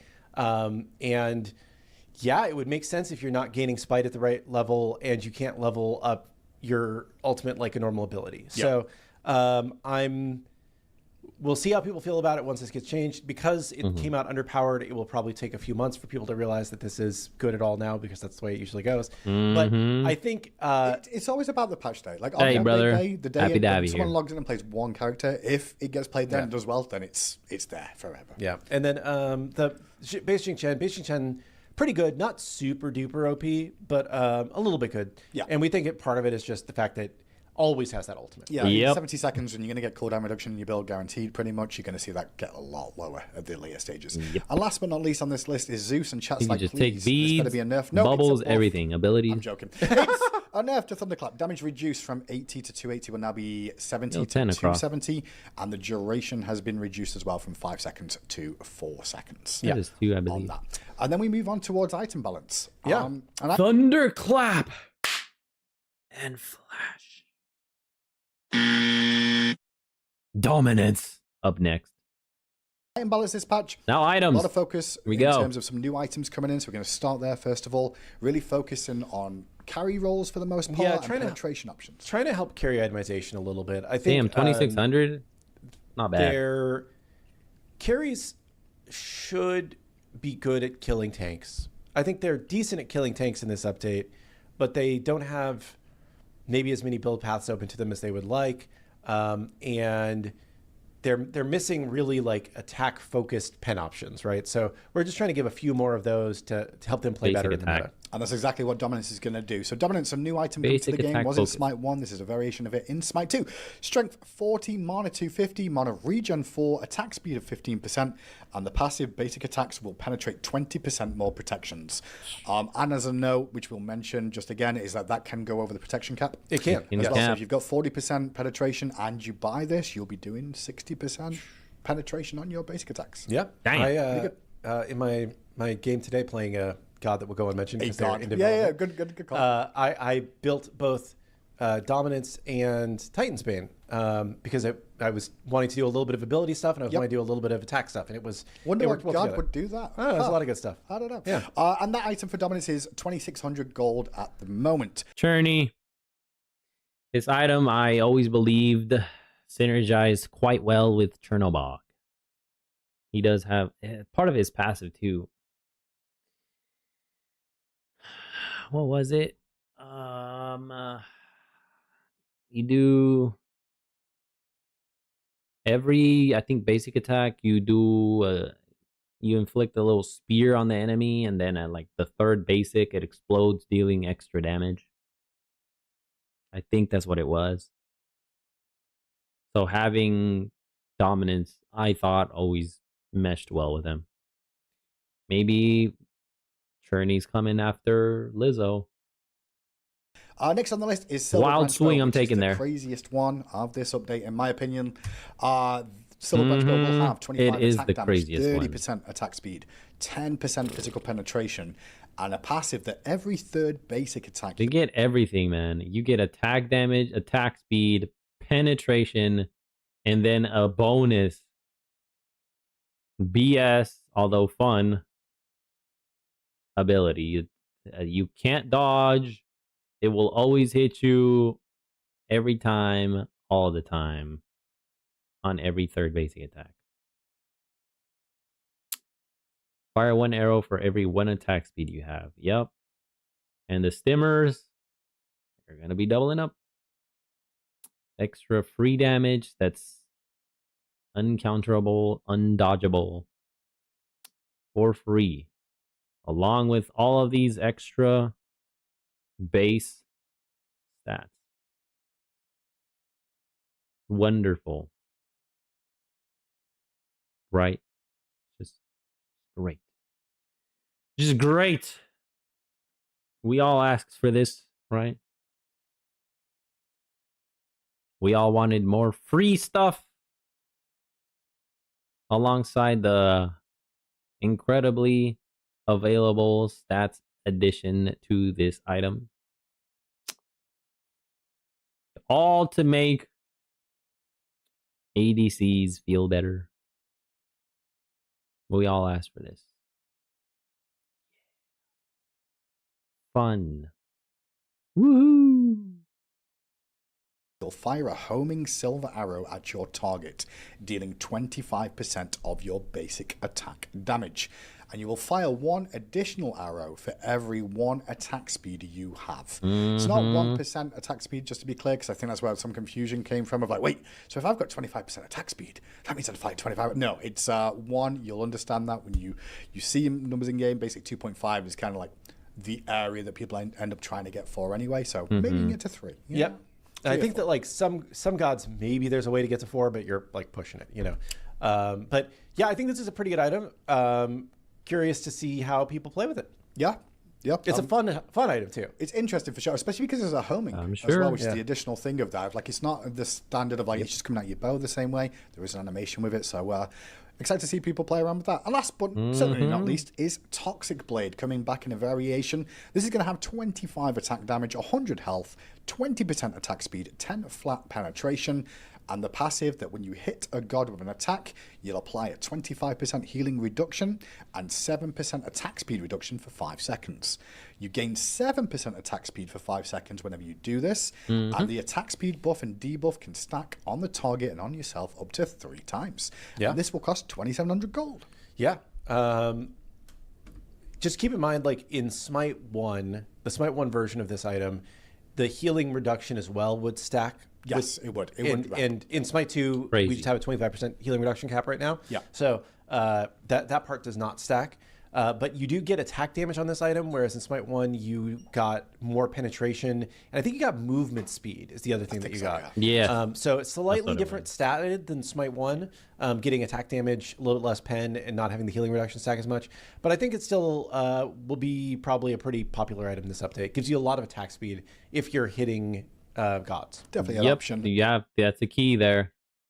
You have to be mechanically sound, meaning you got to land your basic attacks more frequently than you miss. Right? Excellent stats here too. You get attack damage, basic attack damage. You get max health. You get attack speed, and you get penetration. And then the bonus is the anti-heal. And another bonus is the attack speed buff that stacks. And debuff for your target, which stacks. Y'all can't be complaining, man, after this. Nope. You cannot be complaining. As well. So let's have a look at some of the new items. Next up, we'll move on to some of the general balance here. We've mentioned a couple of these things, but some of the... There it is. Oh, it only got reduced by 5. Okay, not bad. I misremembered. It wasn't 60 then. It went from 40 to 50 then. Now it's 50 to 45. Berserker Shield, the physical protection reduced from 50 to 40. Oh, that's Berserkers. Shifters is the different one. Okay. Dwarven Plate, magical protections and physical protections reduced. Higher active protections reduced. Damn, that's a lot. 10. Genji's reduced, nerfed. Passive cooldown increased. Great. Great! And Shifters, adaptive strength reduced. Oh, 15. I lost 15. And adaptive intelligence also 15 got knocked off.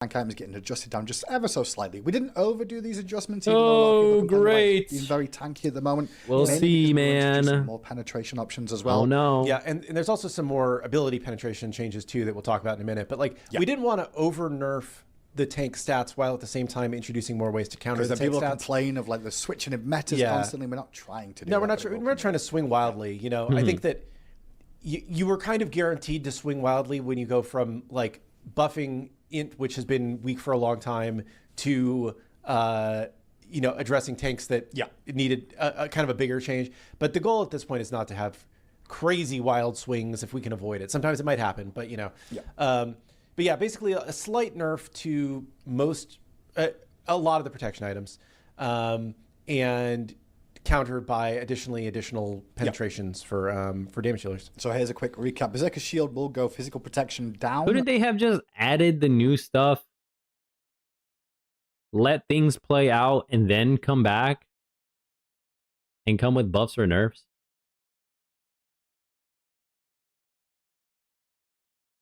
Was that a thing? Could they have done that?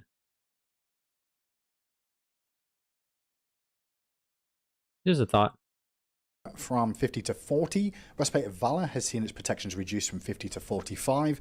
Dwarven Plate, the magical protection reduced from 40 to 35, as has the physical protection on this item. Maybe not, because they were too good. And then the passive, the high... Like, I saw Shifter Shield on everybody. Every mofo had this item. I said, now, it's popular now. I mean, I like it because of the stats it got. The updated health region, that one was great. Oh, yeah. Hell yeah. And then every mofo started getting that shit. So this one I understand. Maybe the other ones were also really good too. Like they had to be nerfed.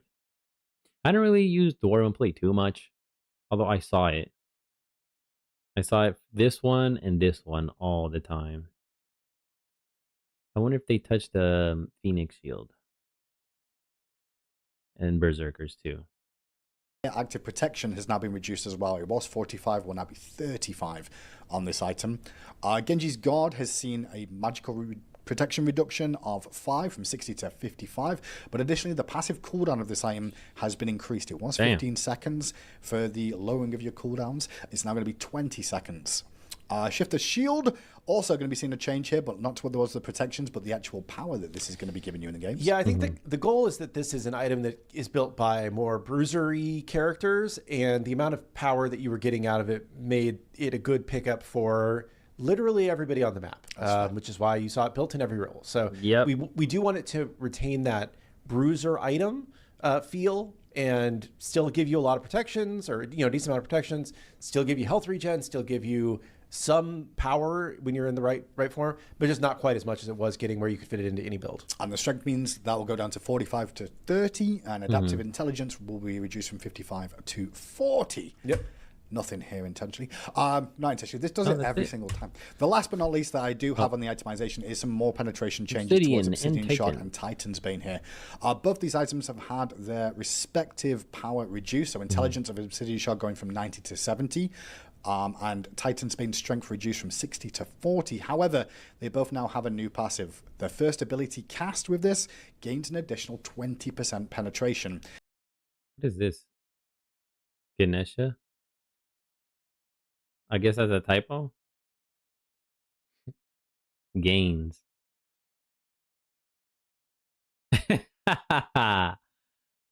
I suppose someone was trying to write gains, and then it auto corrected to Ganesha. And this can happen every 10 seconds. Yeah, and one thing that I don't know if we were able to get this updated in the tooltips, especially for every language, but these do not stack. So if you buy both of them, correct. you are not going to get. It says Ganesh instead of Gains. I don't know what happened there. Cast Ganesh. I mean, can you imagine casting a Ganesh? That'd be a massive cast Ganesh. Yeah. But no, both of them give you 20% penetration on your next ability cast, but you cannot buy both to get 40% penetration. I'm pretty sure I wrote that note in there. I don't know why I wrote Ganesh. You're just thinking about him. All the time. Yeah. All the time. Yeah. Instant balance. What a crazy Ganesh thing there. But that's a little recap, a little overview, I should say, of what we do have coming to OB40. Okay. Fix ourselves again.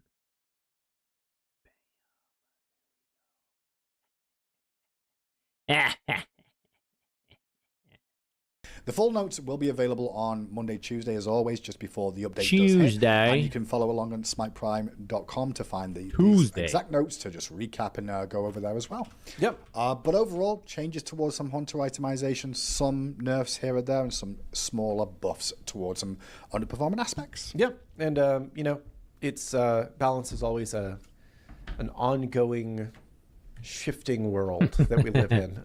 So it's we a dance. keep a close eye on everything.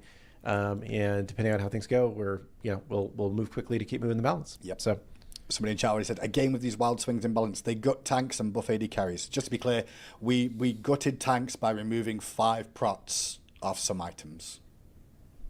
Okay. I in our testing, at least so far, right? Like we don't get as many games in a day as you guys do, obviously. Like because, but tanks have still felt tanky, I would say. Yeah. The games felt pretty good internally. It's always possible somebody finds something that we haven't tested and it changes the feel of the game. But things have been feeling pretty solid internally. Sure. I think it's going to take a little bit of time for the hunter builds to really come online and people to work out the itemization. Because the one thing you'll find with most carry players is they're looking for the optimal build that will be ran by the majority of people. There's normally an ability-based build for hunters, and there's also the auto-attack build. And I think with dominance coming in, you'll see a bit more auto-attack. But not only that, I think with Silver Branch, you're going to see a lot more auto-attack-based hunters, which will also see how these tanks really stand up to them in the phases too. So we'll see. I'm going to take this question just because it lets me talk about something. Achilles needs nerfs. He takes 0 damage. Why is he never looked at? Achilles is bad at every level of the game. He has like a 40% win rate at the highest levels of the game. Yep. He is in the low 40s in, like I said, pretty much every skill level, every mode. Not a good god right now. Interesting. The consistent feedback is that he's very strong. It's possible he's very strong at the pro, kind of Smite Prime level. Yeah. In the right hands.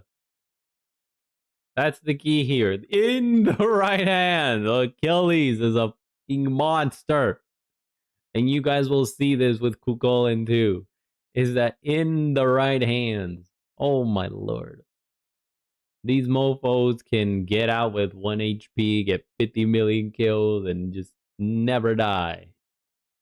Even like Masters Plus, he is bad. There are a million other choices that are better than him. This is with a large number of picks, so we every time I pick Achilles because I enjoy playing Achilles. I know I'm going to do good with him, and I know and I accept that my early to early mid game non-existent. If I just play it passively and just not feed, I can get over that disappointing early and early mid performance, right? And I accept that. That's why I choose Achilles. Like, I know I take the good with the bad. I accept the trade-offs. There's no perfect solution. There are only trade-offs here. Have a lot of data, and we look at it by role. Not a good god. And he's not that popular. No, I don't see Achilles being selected that often, man.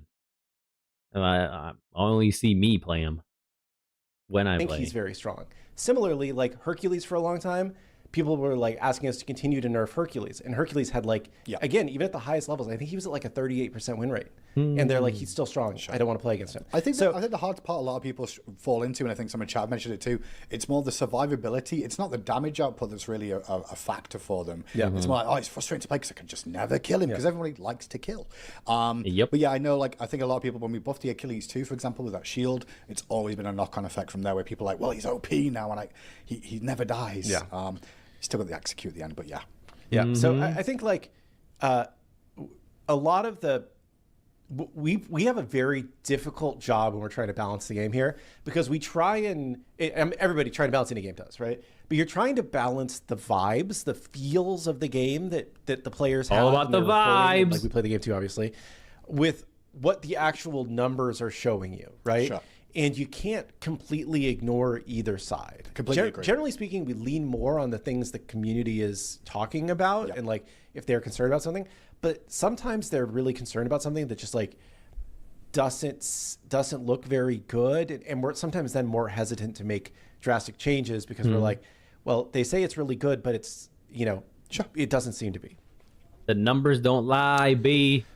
So yeah, we can sit and take questions for the next 30 minutes or so now that we've gone through the overview. Obviously, all this available, like I said, on Monday, available for you to review, but also Tuesday is when the patch comes out. What about Bologna? Is she doing well? She's actually not doing very well right now, but we're kind of curious how some of this itemization may help her or change. Oh, it will. So because she does have her passive. Whenever she hits more targets, she gets a movement speed and attack speed increase. That might help her. This might help her. Make drastic changes to her. I think also the community doesn't really. Then Toxic Blade is going to be good on her too. She gets basic attack damage, attack speed, max health, attack speed again, and attack speed reduction on the enemy. That's going to be an excellent item for her. I think she's weak right now. So I think she's always great, like, always strong. We kind of have to. Sometimes we have to wait for perception to catch up to make drastic changes. But yeah, she's not very good right now. I think she's in the spot where she's okay right now. I think the people just haven't worked out build paths. I will say we're going to see more auto attack hunters. Bologna's great into those because of the Scourge. Yeah. So, I mean, like, it's meta dependent for some gods too. Meta shifts a lot of stuff, right? But like, I mean, I think relatively low sample size, but I want to say like Bologna's win rate at the highest level of ranks was like low 30s. Like it was quite bad this patch, and not a lot better at other levels. But again, we felt like items and some of these other shifts might just make her be better in the meta. For sure. So there's definitely going to be conversation. I see it in chat as well, because obviously I mentioned Scourge is good against auto attackers, but I also understand that the laning phase is quite a huge proportion of that. And I think that's one thing that a lot of players really fall into the thought process of is you will always play the early game. You will always play the first 15 minutes of the game, so everyone is way more in tune with the first 15 minutes of the game than the first 20 minutes of the game. But the longer the game goes on, the more variables come into play of state of the map, state of how things have gone in the first 15 or 20 minutes. But the 15 to 20 to get to there is where a lot of people really hone in on for those moments as being the keys of this is good, this is bad. Yeah, a lot of the time. Why can't I equip my Legacy God Mastery on Jing like I've been able to do on all other gods when they release? There is a specific issue that we are having around getting Jing Chen's Smite 1 mastery progress to sync over to Smite 2. Right. A couple of our database people are looking into it. This is a known issue. We're working on it. So apologies for that. I don't know. I don't fully understand the issue to be able to tell you why it's different than other gods, but it is a known issue that that's broken on Jing Chen right now. Can we get... Okay. I was just looking at this up, but I will bring it up to the team. Can we get attack damage added to the stats page? Yes. Is that on there? Yeah, so I talked to Charlie about this, and he was like, oh, I didn't even realize we added attack damage as a separate stat. Okay. So he's going to be adding that. I don't know if it's going to be for this update. It might be for the next update because we're kind of so late in the patch cycle at this moment. Yeah. But I talked to him about that, and he is going to add that to... That's great. I was literally looking at the screenshot of in-game then just to be like, okay, what are we putting in? Does it have attack damage listed there? Because he forgot it was a stat. We put flat pen and pen in now, so you can actually see those and things in this next update, but I know there's one or two that may slip through for this one. Got in through the cracks. Bug report for Jing Chen, you need mana to cast the second leap, despite it not actually costing mana. So we are aware of this. Yep. This is, I believe, not going to be fixed in the next update because in fixing it, it created a lot of knock-on issues with Jing Chen's leap that we needed to solve. Yeah. So we are aware of it. It'll probably be fixed next update, I believe, is the timeline. Sorry, it's not. Being real with you all, we did a lot of testing internally to get it fixed, and it did get fixed, but it caused more knock-on issues. So it's better, in our mind, to leave as is than introduce a fix that will cause more problems. Which is, you just go down that rabbit hole of then having to fix those issues on top. That's good. We are aware of that mana issue, so apologies for that. It's having one issue versus having 50-11. Stick with the one, right? Till you resolve them all. I agree. Why not make Titan's Bane and Obshard one item and just make it adaptive stats? It's an interesting thought process. Yeah, I think, it's one of those things we could do. I think it's one of those that like Titan Shard. The thematics of the item are a little bit Obsidian weird. Bane. I mean, like- you'd have to make a new item, right? You probably wouldn't. just have You couldn't call it one of the other and say it's Yeah. got adaptive start. It'd Yeah. be a bit weird, but Yeah, you probably have to make like a new item instead. It's something that we Because the identity of these two items throughout the lifetime of the whole game 1 and game 2, people already know. Titan's Bane's right here for physicals. Obsidian Shard here is for magicals, all right? If you try to combine them, it's going to cause some connecting issues with players' minds. Confusion, right? Unclarity. You get used to playing in one certain way for so long, and then all of a sudden, bam. Like, ooh. You have to rewire. It's going to take some time. It's just best to start off with a brand new item, like they say. Start over from scratch instead of just forcing everybody to just recross their wires. Hey, thank you, brother. Enjoy your lunch as well. could do. Sometimes it's like, in a weird way, I look at it as like there's additional knobs to turn if they were individual. I guess in a gosh, it way is you can lunchtime. increase the pen of one than the other, or add additional stats to one or the other without hitting Almost both. 4 hours. Good deal, What was Lord. the aspect change I was talking about on Wednesday? I said that we were going to buff at least one aspect because Reddit was saying that we hadn't buffed an aspect in a very long time. And I saw that The post like Fenrir one. right after we agreed to buff a few aspects. I was like, oh, that's funny that I can prove it. but yeah, so that was the only reason I mentioned it. I think because Horus aspect got buffed, Fenrir aspect got buffed. Was there another Horus aspect that the got other buffed? I want to say there's one more. Fenrir, We Horus, nerfed Guan Yu aspect. and we did. I'm looking real quick. Yeah. Thanatos aspect. Dantos aspect. Yeah, so three aspects got a little buff. I will say also, we were talking about aspects more in general, and I think there's some that we want to make bigger changes to that just didn't kind of fit into the update based on when we were doing those changes. But yeah, I think there will be additional aspect changes going forward. I think we're definitely talking about it and thinking about it. And will they be next patch? Couldn't tell you for sure if it's next patch, but we do have a list of things that we want to get done now. Can I go over the minions change? So I don't have. Actually, can I send you a picture? I can try and get. Yeah, sure. Yeah, I'm gonna send you a picture, which is probably the best way to explain it. Let me find it. DMs. Down in the DMs. Oh, shoot. Yeah, so I don't have the full numbers on this right now to be able to show you, but I do have like a graph, which is probably the better way for people to actually understand what the change means. So the TLDR on this is that lane minions have been rebalanced, and the minion tankiness is not going to scale as hard, so waves are going to be easier to clear for everybody in the mid game, particularly. And part of the reason, and the other change here is that protections have been mostly converted and removed. Damn. And instead, it's pure damage mitigation now. This is something that Smite 1 does with minions over time. Ooh, okay. So what was happening was like if you had a percent pen option or a flat pen option, you were killing minions a lot faster than somebody that Didn't have any. Yeah. And now that should be a lot more equalized. They still have some protection, so you'll still be slightly faster at killing minions if you have penetration, but it's not going to be just completely out of whack the way that it was. So we've moved a lot of their protections instead to be pure damage reduction. To address the kill speed or the clear speed, and then also just changes so the tankiness doesn't scale quite as hard. So as you can see on this graph, just so it makes sense for you all, obviously blue is where Smite 1 was, red is where we currently are, and yellow is where we're going to be. Yeah. And as you can see across the board, just after the 10-minute mark here, I'm going to bring this up. Around here is where you can see a little bit of a divergence here. But the scale will go up still more impactful than Smite 1, but lower down than where we were in 13. And we do think that it's a good thing to have minions tankier in the late game to help offset all of the damage that people are getting. There's a lot of damage, and also just like to help push towers, right? Push up mixes, right? Like the game needs to end at some point. I think that's the part of it that people like. We have to factor that in. The game does need to end at some point, and finding decent ways to help progress that without pushing it too far. Always the case.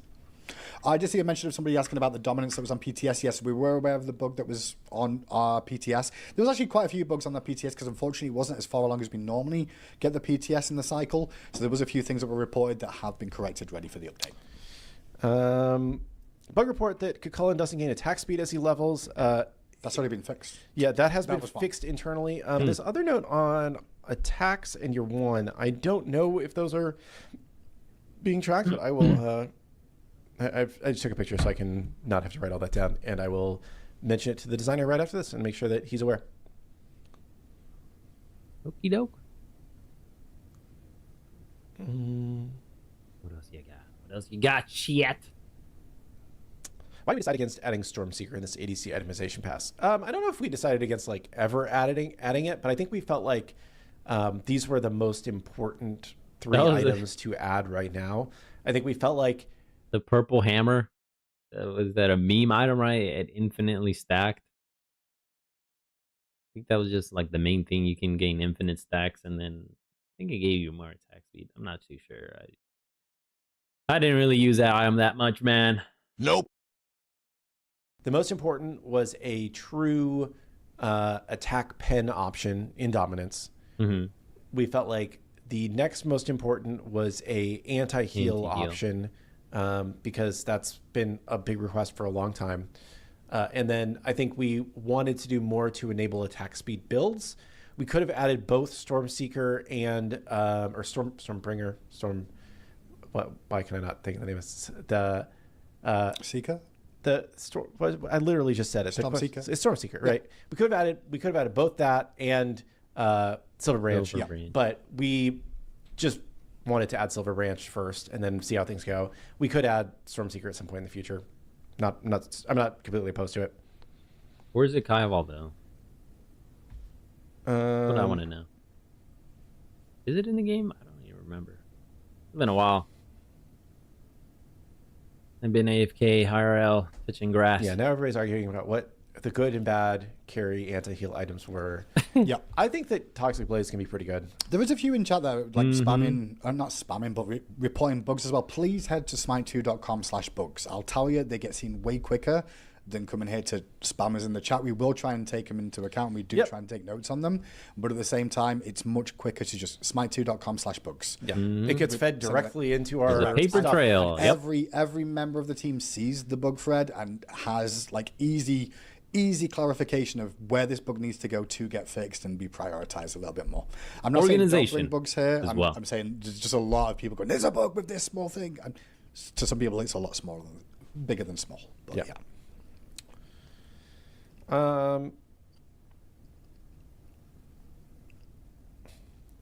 we have a dedicated assault queue in LATAM servers? I haven't been able to play since the patch introduced it.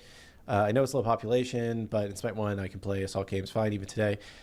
So the reason why we disabled the assault queue was because it was like never firing already in LATAM. Like it was firing very seldom, and it was, it was causing a lot of people to just wait in queue for 20 minutes and think the game was broken kind of thing, right? That, man. F that ish. That was a waste of time. So I think that overall, like, good thing it got Smite disabled. 2 population on that server is smaller than the Smite 1 population was. I think in part it's because, Smite 2 it's smaller. Just requires a more demanding PC and console, right? Sure. And but I think that like as the population expands, definitely would consider re-adding the assault queue. I don't think the population in that region is at the size that we want to add another queue right now, but it's definitely something we would consider in the future. Yeah. Vote with your wallet. Vote with your feet. I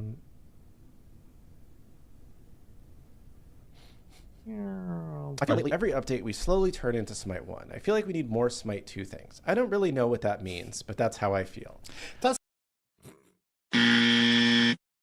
That's a really interesting argument, right? Because let's be honest, like Smite 1 and Smite 2, there's a lot of people that played Smite 1 and miss things from Smite 1. There's a lot of people that play Smite 2 and like the new things that have come with Smite 2. But then there's that crossover gap of, well, I do miss this and I do think it would be good in 2.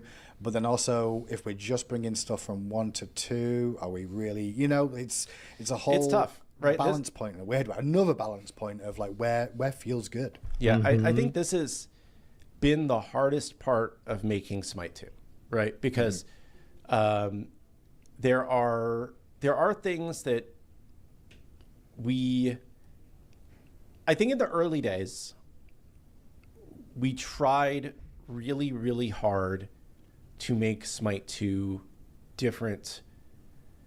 I don't want to say for different sake, but Sure. because we were trying to like justify Smite 2 or something, I don't know. And I think with our recent kind of design shakeup, you know, we've got different people working on design now. We have kind of different leadership for the game. I think we just kind of have been going back and looking at things, and we're like, why did we decide to change these things, right? Like why did we change some of the things that were not broken about the Smite 1 formula? Sure.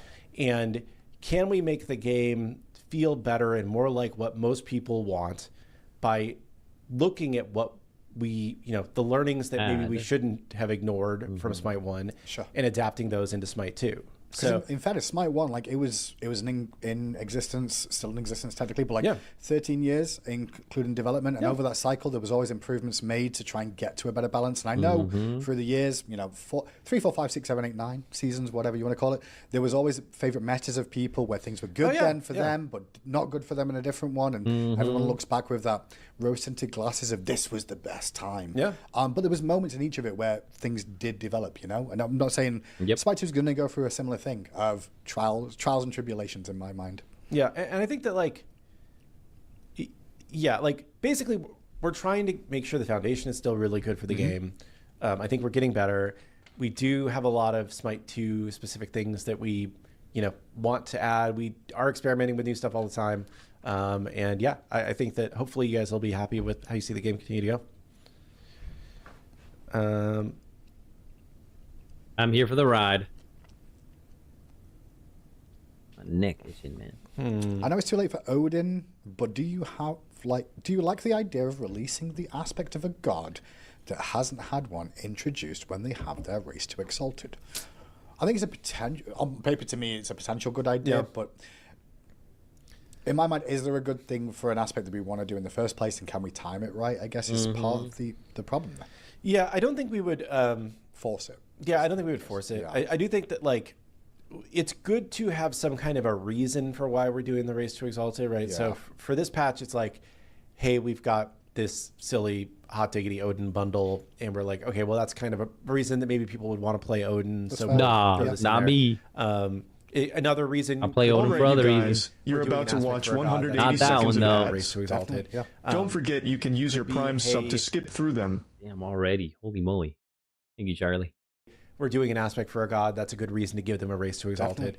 But the idea is that it doesn't just feel completely random which gods we're choosing. There's some tie-in to the patch. Right. Excuse me.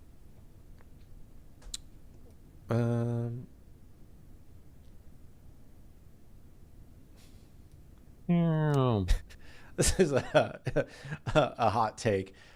We often say we don't want to rework gods too much because we don't want to alienate their player base. Why do we decide it's fine to alienate assault players by adding the god bench? I'd we like got to a say, lot of requests. I'd like to say that person in chat, Pokerface Lol, says that they alienated the base. His opinion. Yeah. It's his opinion. And that's the first thing that a lot of people like seems to factor in, that their opinion is gold. Like their opinion is not different from everybody else's opinion. Their opinion is the only thing that's right. Yeah, I mean, I think that like all I was going to say is that like we had a lot of people throughout the years in Smite 1 begging us to add kind of a god bench type system for assault. And the reason for that is because people would re-roll off gods that people wanted to play. Yeah. And they were like, oh, we had that on the team. I could have just traded for that. We could, in theory, just to be clear, stop the re-rolls. Yeah. Stop the trades. You just get what you get. That's assault. Yeah. That's true assault. That's what I want. I would like that. True assault. That is the point. That is the essence of the game mode. Nah, oh, hey, I don't want to play this guy. Can you trade me? Oh, I'm not good with this one. Well, too bad. Get good. Learn how to play the character. It is what it is. Assault, man. Sure. Remove the healing You stuff play too. what you get. Yeah. Remove the healing stuff too. Could get 5-second healers against you. Yeah. And I mean, I will say we looked at pretty much every other game that has a random single lane mode, right? There's a lot of them, and they all kind of approach this a little bit differently. Definitely. And we tried to come up with something that we felt was the most fun for the way we think our players like to play. That gives you just a little bit more, this person rolled away from the god I wanted to play without me being able to trade them, and I can still go back and get it kind of thing, without completely changing the rules. Like the way that HOTS does it is that each player gets their own selection of 3 gods they can pick from. You can't trade between players, but everybody just has like their 3 gods, right? That was something we discussed is like, what are the pros and cons of that approach, right? We talked about, every game that has this kind of mode, we talked about like how they do. It's all variations of a very similar thing. Interesting. I'm sure with both, although I would lean to a true assault. Someone wants Bakasura for Thanksgiving. Imagine it's Thanksgiving. We are all stuffing our faces, and what better way to add something to Smite other than Bakasura, the Great Devourer? I mean, I like the theming. If everyone comes in chat with a themed idea of listen, it's it's winter time. What better way than having a Christmas Santa Bacchus skin or whatever? That'd be. I thought you were going to say Scotty because isn't she like the god of winter? Isn't that her thing? I mean, she's Norse. I don't know if she is the god of winter. Yeah, I'm not sure. I don't know her lore well enough. Me neither. I just helped create that slide field. Worst mistake ever. Entice.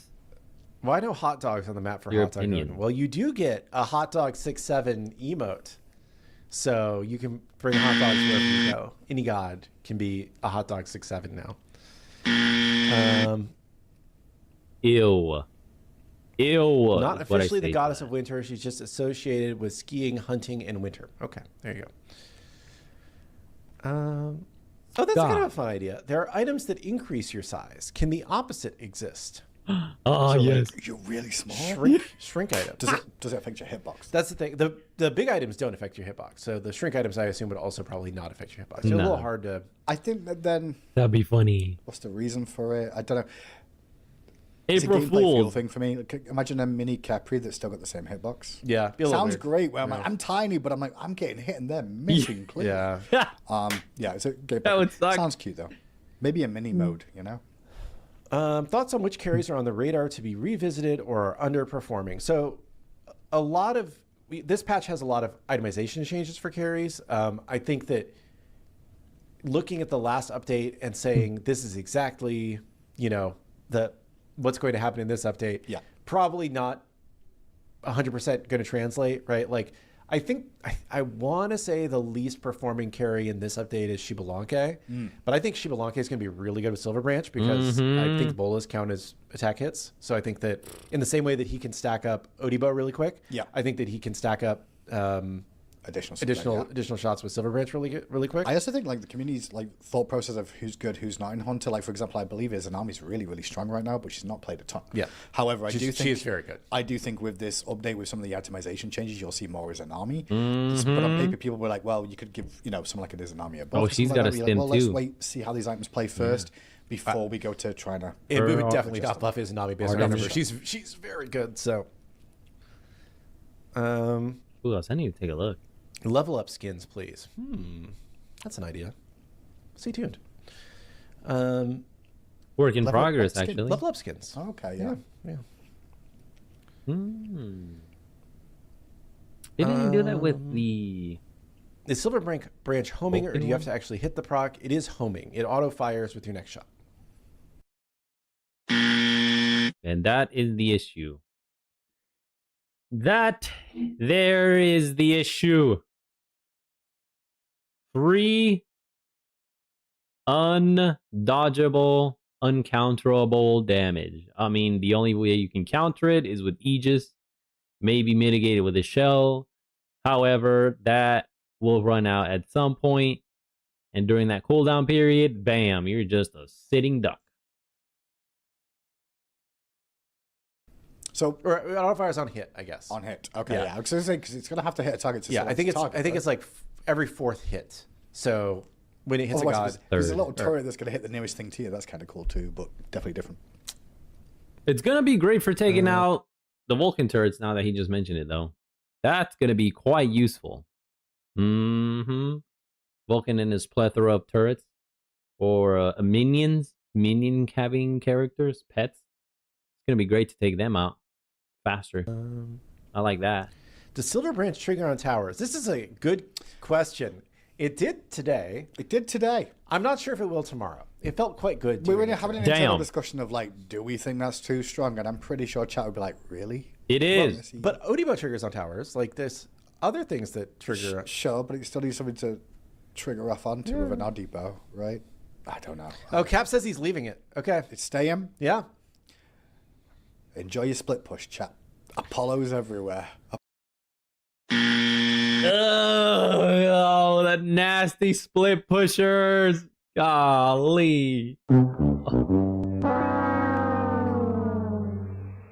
Yep, he's right. Apollos everywhere. Lokis, Athenas. Who else has King Global ults? Neith, she can split push too. Soul, she can split push too in solo lane. Oh my god. That's gonna suck, man. I don't play that much rank though, so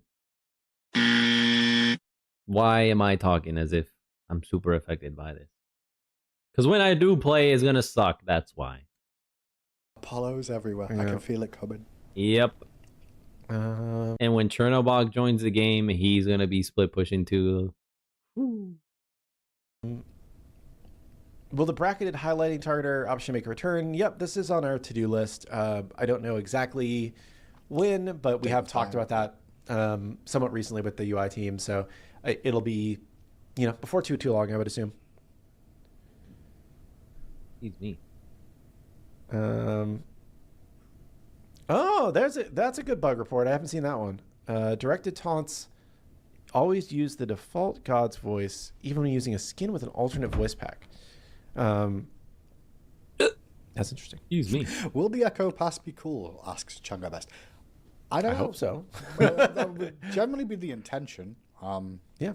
I would know. We really just try and do lame things. We try and be as boring as possible. Now, hopefully it'll be fun. I think that the best items are the ones that are fun. Like you need some kind of glue items that just kind of like, it's good stats, right? Like, but the ones that people really enjoy building are the ones that do something cool, right? So we try and, we're trying to lean more in that direction, I would say.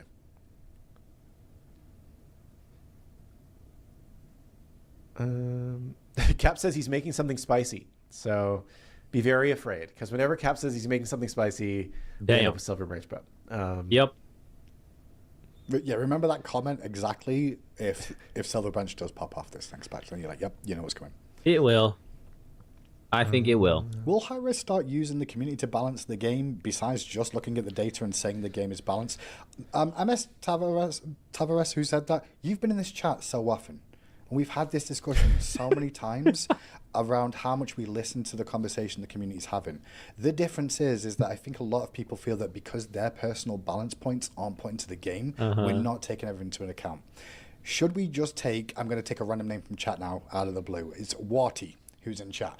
Should we balance the game based off what he says? Do you know Warty? Do you know anything about Warty? The game is now balanced to Warty. Is that how you want it to be done? I don't think you do. Everybody has their own opinion. Everyone's got their own opinion on it. Even internally, we argue like all the time about balance points. Even with caps, right? Like we literally just talking Silver Branch where caps like it's staying in with the autos hitting towers, and me and Kilgan like I don't know about this one, Chief. Like there's everyone's got a viewpoint, you know? And we do try and factor in as many people as possible, not just the bottom end, but also the top end. And we went. Sometimes there's changes that go in the game that are to affect the top end that the casual, the low end player won't feel a difference of. Is always a goal. They're a lot harder to find, but it's always the intention. But what if you reach out to me later on, send me your balance notes, and I'll be OB41, just as a heads up. Get him, Hindu, get him. The monkey Mitch ass mofos. I just noticed your DKO shirt, Kilgoon. That's dope. Yeah, so these were... I wore a DKO shirt today. I saw it. These were a thing that we did for TwitchCon, and then we did some more later when we were kind of... We went for baseball shirts for a while. Was that your doing by chance? That we went to baseball shirts? Because we started doing it everywhere for a second. So Taylor found a good way of getting them done through a partner. Gotcha. And I was like, these are dope. And everybody just liked them. Yeah. So win-win. But like she's really the one who gets the credit for this. I will say, can I tell you why I wore this shirt today? Go for it. Did you see the 2XKO people defending the name of their game again? Oh no, I didn't actually. Yeah, they've like 3 times now. They've come out with statements about like how like 2XKO is this great name for a game. Yeah. And our internal conspiracy theory when they announced the name for that game was that they were going to call it Double Knockout. Right. DKO. Gotcha. But we had announced the name of Divine Knockout DKO shortly before they did, and then it changed to 2XKO because it's just such a weird name. I don't know. Sure. I don't like, especially for it to be pronounced 2XKO. If it's written 2XKO, but you want people to say Double Knockout, that makes total sense. Sure. Right. Sure. But like, our internal conspiracy theory was always like that game was meant to be DKO, but then we screwed them up somehow. I don't know if it's true or not. Unintentionally. I saw the 2XKO like naming defense yesterday, and I was like, then I was going through my shirts this morning. I was like, oh, that's funny. I should wear this one. So, the shirt looks itchy. It is not itchy. Rubbing a little salt in the wound there. Soft. Why is the Assault Titan unbelievably squishy? If anyone commits onto the Titan, you know what? I'll have the. That's was that what you said that? No, I thought it was because I just saw what I was like. If he said this, he is the balance team. No, the Assault Titan. I'll actually talk to the team on that one because maybe there is a chance, and I don't think it's the case, but there is a chance that the Assault Titan might be different from the Conquest Titan, even though it's technically similar maps. So I will talk to the team on that when I have a little look. Because there is a chance it probably is too squishy. But at the same time, when you get to the Titan and Assault, it's kind of game over anyway. Yeah. In a lot of regards. Sometimes it's hard enough to get to that Titan in Assault. It is. It is. Get their siege and end the game. Finally. Get this dub. What's something that we as developers and designers deal with that we wish you players could get more insight on? Like sometimes we have complaints but don't even fully understand what goes into something. I think it's more just, the 2 things I would say is that most things are not as easy as they seem. There's almost always it almost always interacts with something else, and you need to get somebody else involved to make some other change to some other system. And patience, even another one. An easy seeming thing can easily take up a day or 2, right? And we move really, really fast for being a relatively small team. The amount of stuff that we get done every patch is pretty incredible. But a miracle. Sometimes things that seem like this great, easy to execute idea, it's just like we just don't have enough time to get all of the great, easy to execute ideas done in a patch, or even in a few patches. And I think the other thing is just trying to and I talked about this earlier today, so I'll just be quick about it, but like trying to balance player feedback with actual data to guide the direction of the game. I think it's so hard. And sometimes we're just sitting there going like what's going on? Like how do we address some of the problems with this game in a way that the community will be excited about and not be like, these guys are dumb, right? Because I just saw a thing, I saw a thing in, I don't like to talk about direct competitors too much. Sure. But like I read all the direct competitors Reddits and I keep track of what's going on in their game. And the predecessor Reddit was really upset that they buffed Argus because they're like, Argus is like the most overpowered character in the game. How could you buff Argus? And I'm thinking to myself, that character probably actually has like a 30% win rate, and it's just the community thinks that he's really strong. He's really strong in certain elo brackets, right? And they were probably like, okay, well, we have to buff him because he's really low win rate. Sure. And I'm like, I don't envy them because we do the same thing all the time. It's really hard. Like I posted. I know, like I was going to say, Kilgan earlier on this week posted I'm going to see if I can find this. These are kind of like the bottom performing like characters in the game or mods in the game. And the list was a lot of things that I know personally the community are like very, very like strong on, believe they're good. And I know you posted it to the Ambassador channel too and go, hey, Ambassadors, here's a little look at the gods that are potentially on the list of buffs. And everyone was like, no, you can't do that. Just leave them as is. Yeah. Like, they're okay right now. So there's a lot that like is on that list that when people say we only balance off the numbers, we do take the numbers into account, but we don't just balance off the numbers. Because if we did, it would look very different. Then it would look completely different. Yeah. I'm trying to find this list. It's going to take me a second. Perk would be buff. The ambassadors talk so much, and I love them. But sometimes you're just trying to find something. It's like, I said this 2 days ago. How much chat have we had? In Too much ish. A lot. That's the answer there. Yeah. If you want to take something else while I was already looking for something. Buy me some time, man. Buy me some time, please. Can you get a random god button for non-assault modes when choosing a god? Joko, I think like maybe for an arena or something like that, that would make sense. It's okay in arena, I guess, and maybe other game modes if we get more game modes. But I think in a conquest, you're gonna have teammates very upset with you, and it's going to create more drama if you're hitting a random pick. And let's just say you get carry and then you lock in Mordred. You know, I don't think that's necessarily going to be a good thing, or a Thanatos or something like that. I know some people will say Mordred and Thanatos carry now is optimal and I play it, but I do think that's part of the reason why you can't really have a random button. I guess it couldn't lock you at the end of the day. You could just keep rolling it. I'll put it on the list, but I don't think it's anytime soon in terms of being needed. I'm almost there. The chat chat I is think so it was close. 2 days ago, and so in it 2 was days. the 21st. So what day is today? The 24th. Yeah, so okay, 3 days ago. Sorry, I'm almost there. Keep going. I'm still scrolling. Okay, so this is based on numbers alone. Yeah, just across all skill levels of the game. Let's go. And more heavily weighting high-end play, because we do more heavily weight high-end play. Sure. But across all skill levels of the game, some of the top targets that we should buff, according to the numbers alone, are... Here we go. Kronos. Got it. Ishtar, who we actually did buff in this patch. Osiris. Agni Aspect. Daji. Newt. And Merlin. And I don't think that... Daji, Newt, Merlin on that. I don't think that most players of the game would agree. But the numbers say, you know... Daji's probably the most interesting. All those are strong anyway. That's what I'm saying. They're not. By the numbers, they are not.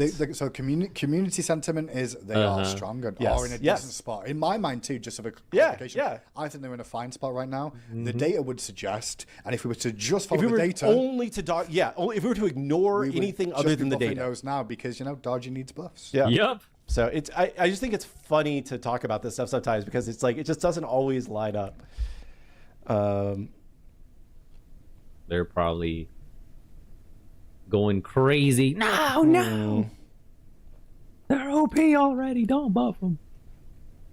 Like, well, we take any into plans account to bring both. Smite 2 Spectator to Smite 1 parity? This is something that we want to get to eventually, but it's just there's only, like I was mentioning just a few minutes ago, like we can only get so much done in an update. And right now, most of our focus is going on improving the core in-game experience as much as possible.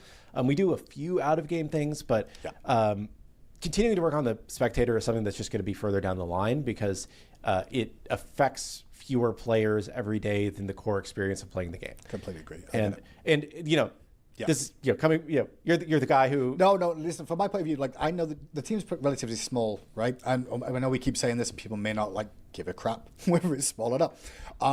But the same people that are looking to make sure we can now have post-game stats on screens and UI elements interacting with the game of health bars popping up is the same person that needs to go into the Spectator to do UI work there as well. Along with other people as well, because Spectator does take multiple different roles and disciplines to really get into. But just for UI updates to the Spectator in general, that would require their time. And I care more about esports than probably anything to do with Smite in a weird way. But at the same time, like I still think like having the UI in-game base for the majority of players is a better use of time at the moment rather than improving the Spectator in that area is a good example. Resource allocation. So yeah, like the stuff that you've seen going into the for higher that people are excited about this patch. Because I'll say the UI team is probably the team that gets the least credit. Yeah. Charlie bangs stuff out all the time.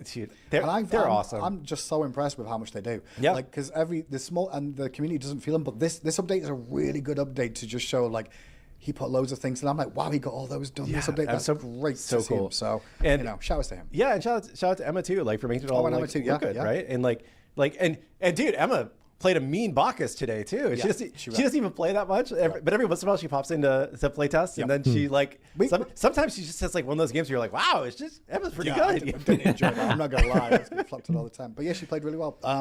But for context, like Emma, who works mainly in the art side of things for the most part, right? I'll tell you now, Emma's one of the best at reporting. Like she'll see a bug and she'll poke the team straight away, going, "You seen this bug?" And making sure people are seeing. It's such cool little interactions that we have. Yeah. Everybody on the team really cares about the game and trying to make it better. And like when people see something's not working, I like to hear that. I think that it looks like we don't care. We're just phoning it in, or it's not the case. No. It's just we're constantly talking about. I would say most of our not most, but a lot of our day-to-day conversations just about like, oh hey, this isn't working right. How do we make it better, right? Versus trying to add new things. Like we have a pipeline of things that we know we need to add to the game, and we're working on those. But a lot of our actual conversations are like, how do we fix the things that aren't working? So. Well, it is 2:00, which means it is time already for one more question. Again, we went over OB40 balance overview notes today. You can find those on smiteprime.com if you head over there for a quick recap for yourselves. The full notes will be out on Monday. And the PTS is available all weekend still, as per usual, for you to go out and test out things. I'm not sure if PTS got many updates since the last one. I'm not sure. So it's not going to be as up to date, but yeah, if you want to go and check out some early looks there as well and interact, go ahead. I'm sore. What's the aspect getting buffed this patch? You can rewind and watch, but I will tell you real quick. It's Thanatos aspect, Cullen aspect, or not Cullen aspect, Fenrir, Horus aspect, and what was the other one? There were 3. Fenrir aspect are all getting slight buffs. Yeah. I was gonna say I had another question that I was gonna take. Well, you can't say one more question. I know, but there was one that was there was a silly one. I was gonna take a silly one too. Why didn't you make a Weenie 500 Odin Prism? Have you watched the Weenie 500? I did the share for the first time. Like, what is this? It's amazing. It's only happened twice. Europeans won't get it at all, but it's What is? I don't even know what that is. Nope. A London bus-sized hot dog. The Oscar Mayer Wienermobiles. Yeah, that drives like a tank, basically. And they're racing around the Indianapolis Motor Speedway, and that should be a teleport. It would be good. It's teleport. It is one of the highlights of the Indy 500 weekend nowadays. It's only done it 2 years, but it's been so much fun. And the other thing that's crazy to me, watch the Weenie 500, and then watch a lap of the Indy 500, and you're like, oh my god, these cars are going so fast, because you don't appreciate it's a 2.5 mile oval, right? And they do a lap in 40 seconds. And then you watch the Weenie mobiles go around, and it takes them, a couple minutes to make their way around. And it's like to add to that as a minor thing for any, if there is any Oscar Weiner, is it Oscar Mayer? Oscar Weiner? Oscar Mayer. Oscar Mayer Wiener. Yeah. Company in chat as a heads up. That worked to make me buy hot dogs for 4th of July. Yeah. Oscar Mayer, because I was just, I know those hot dogs. Yeah. I'm just going to buy them. It's so, great. The advertising worked. It's damn. One additional customer of one set of hot dogs for the year. The announcers also just have too much fun with the event. They do. So it's quite good. Okay, I will find a question. I need to check that out. Look at some videos. When will Bastet not get nerfed? When she stops being OP. That's the answer. And hopefully, after this update on OB40, come Tuesday, she will no longer be OP, but more relatively balanced in the eyes of the many. But maybe not the few. Maybe not. Thank you so much for tuning in today. We appreciate you all for watching on this Friday. Next week, we've got OB40 coming out. Yeah. If we don't see you beforehand, we'll see you on the Peach it. Oh my gosh, let's go. We did it. We are caught up in the upcoming changes. Okay. We getting some minor changes to defensive items, some buffs, some nerfs to a few gods. I don't think that 1 second really is going to do much. I could be wrong, though. I could be wrong. Hoonbats is, I think he's about to pop off. Where is he? Yep. Overhand smash. I think this is base. Although it might increase the damage on his aspect too. Maybe. I could be wrong. Don't quote me. Nope. Mercury getting some love as well. He's still going to be the lowest played god. Maybe Lizzo might be the one that's under him. Lizzo and Mercury are the bottom ones. Let me see. What else? Zeus. Okay, Mordred. Nerf. Xing Qian. Nerf. On a base. And then a fix on his aspect. So maybe a buff. Indirect. You can look that as a buff. Damn. Okay, and then the items. Dominance. 3 new levels. New items, I mean, being added. Silver Branch Bow is the one I'm least looking forward to. You get a lot of good stuff and then a passive for free. Every 3rd basic attack. Maybe if it gets adjusted to like every 4th or 5th basic attack, it might make it better. Although with a bunch of the attack speed items that are being added alongside this one and the ones that already exist, every 3 basic attacks, it's going to be, I think, in my humble opinion, a little bit too consistent. Because this is just free damage. You cannot play against it. Nope. That's just it. And having it be every 3rd basic attack, that is way too consistent. And you can do it on towers? Nah, brother. Maybe they'll have to add it for... increase it for gods and or towers. So instead of every 3rd, maybe it's every 5th. Or instead of dealing 25% of your basic attack damage, it's 20%. Some reduction. Some sort of nerf needs to be here in this passive.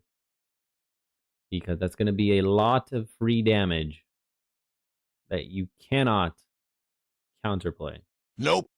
Effectively. Or you cannot counterplay it consistently. Right? That's the thing that I find to be the most troubling. Because there are ways to counterplay the other stats, right? Consistently. It's just the passive. It's a lot of free damage in a short window as well. And there's nothing you can do. Virtually nothing. To have this not affect you bad. Maybe the price is going to go up. That's another way if they don't want to hit the passive. Although that's just going to remain the issue. Maybe actually make it a luxury item. At 3,000. 3,000 gold. Because it's a really great passive. It's really great. I'm sure it's going to be fun. I'm sure I'm going to be enjoying it tomorrow. Although playing against it, playing devil's advocate here. Nope. Not that fun when you can't counterplay a homing arrow. It does basic attack damage, right? And on top of all this penetration shit, right? For free. For free, just every 3rd. You get at least one is going to hit you. If they have more than one attack speed, it's going to be more than one.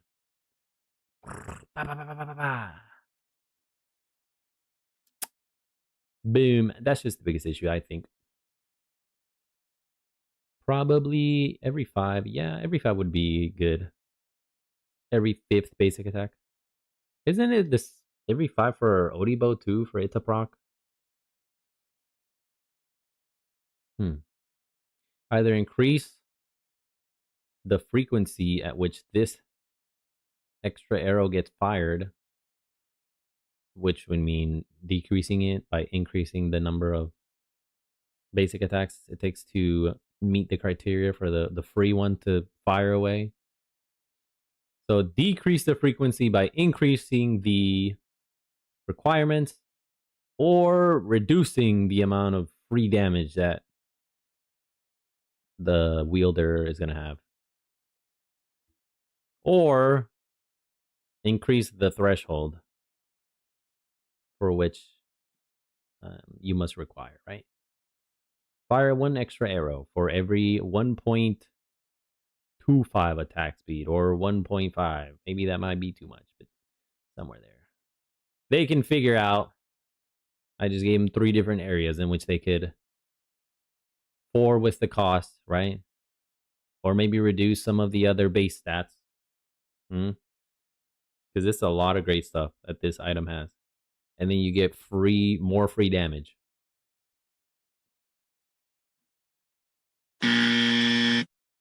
You can't counterplay that.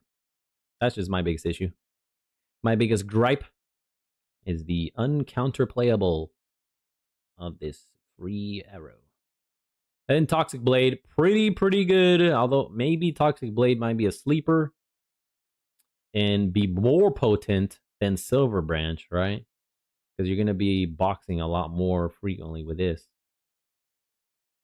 With the 21% increase and 21% reduction for your enemy. That's crazy. You get attack damage, health, attack speed, and pen. And you get increased attack speed on top of that for 5 seconds. Wild, man. And with aspect on her and aspect neath with attack speed, be crazy. Those 5 seconds they're gonna feel eternal. So maybe Toxic Blade might be a sleeper pick that overtakes Silver Branch. Because right now Silver Branch is the biggest element that's out in the open. Toxic Blade is trying to sneak on by. But I see you, Ninja. I see you. Then Dominance. Yo, Dominance gets everything here. Except for health. Strength. Mana. Mana regen, attack speed. I think it had that. It didn't have the strength. Cheap. 2,600. And you get 20% protections. Pen. And you can overcap. So 60%.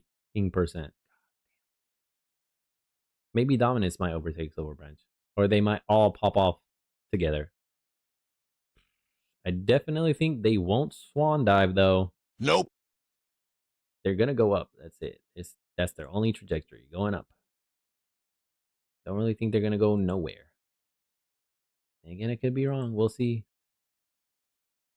And then we got the nerf to the protection items. That was pretty much it, right? Yeah. And then we're getting the Coochster as well. Chulainn, welcome back, brother. We are finishing up here. About to get me some lunch. Excited for these changes. Not excited for others. Nope. It is what it is. We'll see. I may be blowing things out of proportion. Although I don't think so. Nope. Stay tuned. We're going to be playing tomorrow Chulainn alongside the new items that are dropping and the new skins as well. Looking forward to getting the Dodgy skin, the Atlas skin, not the Odin skin. Nope. Although that was part of the whole bundle, so I'm still debating whether I get it. Because I just want the Dodgy and the Atlas. I do not want the Odin. Nope. I think they might be priced at 1,000 diamonds each. So if I just get, that's 2,000. If I get the individuals, when instead I could have just paid 2,700 to really get everything and get the individuals for cheaper. We'll have to see.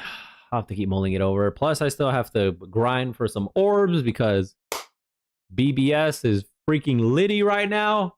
Holy moly, man.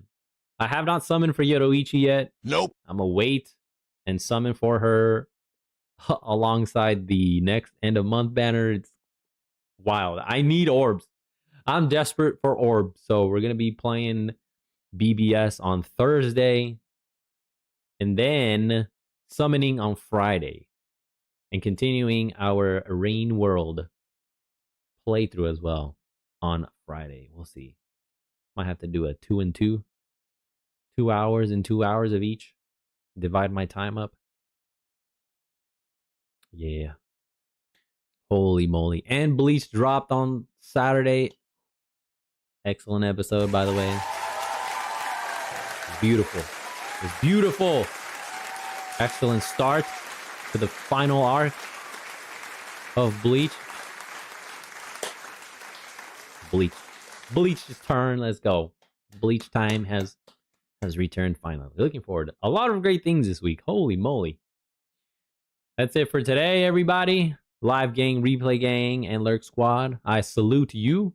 Enjoy the rest of your week. Have a wonderful Monday. And of course, make sure to start off on the right foot.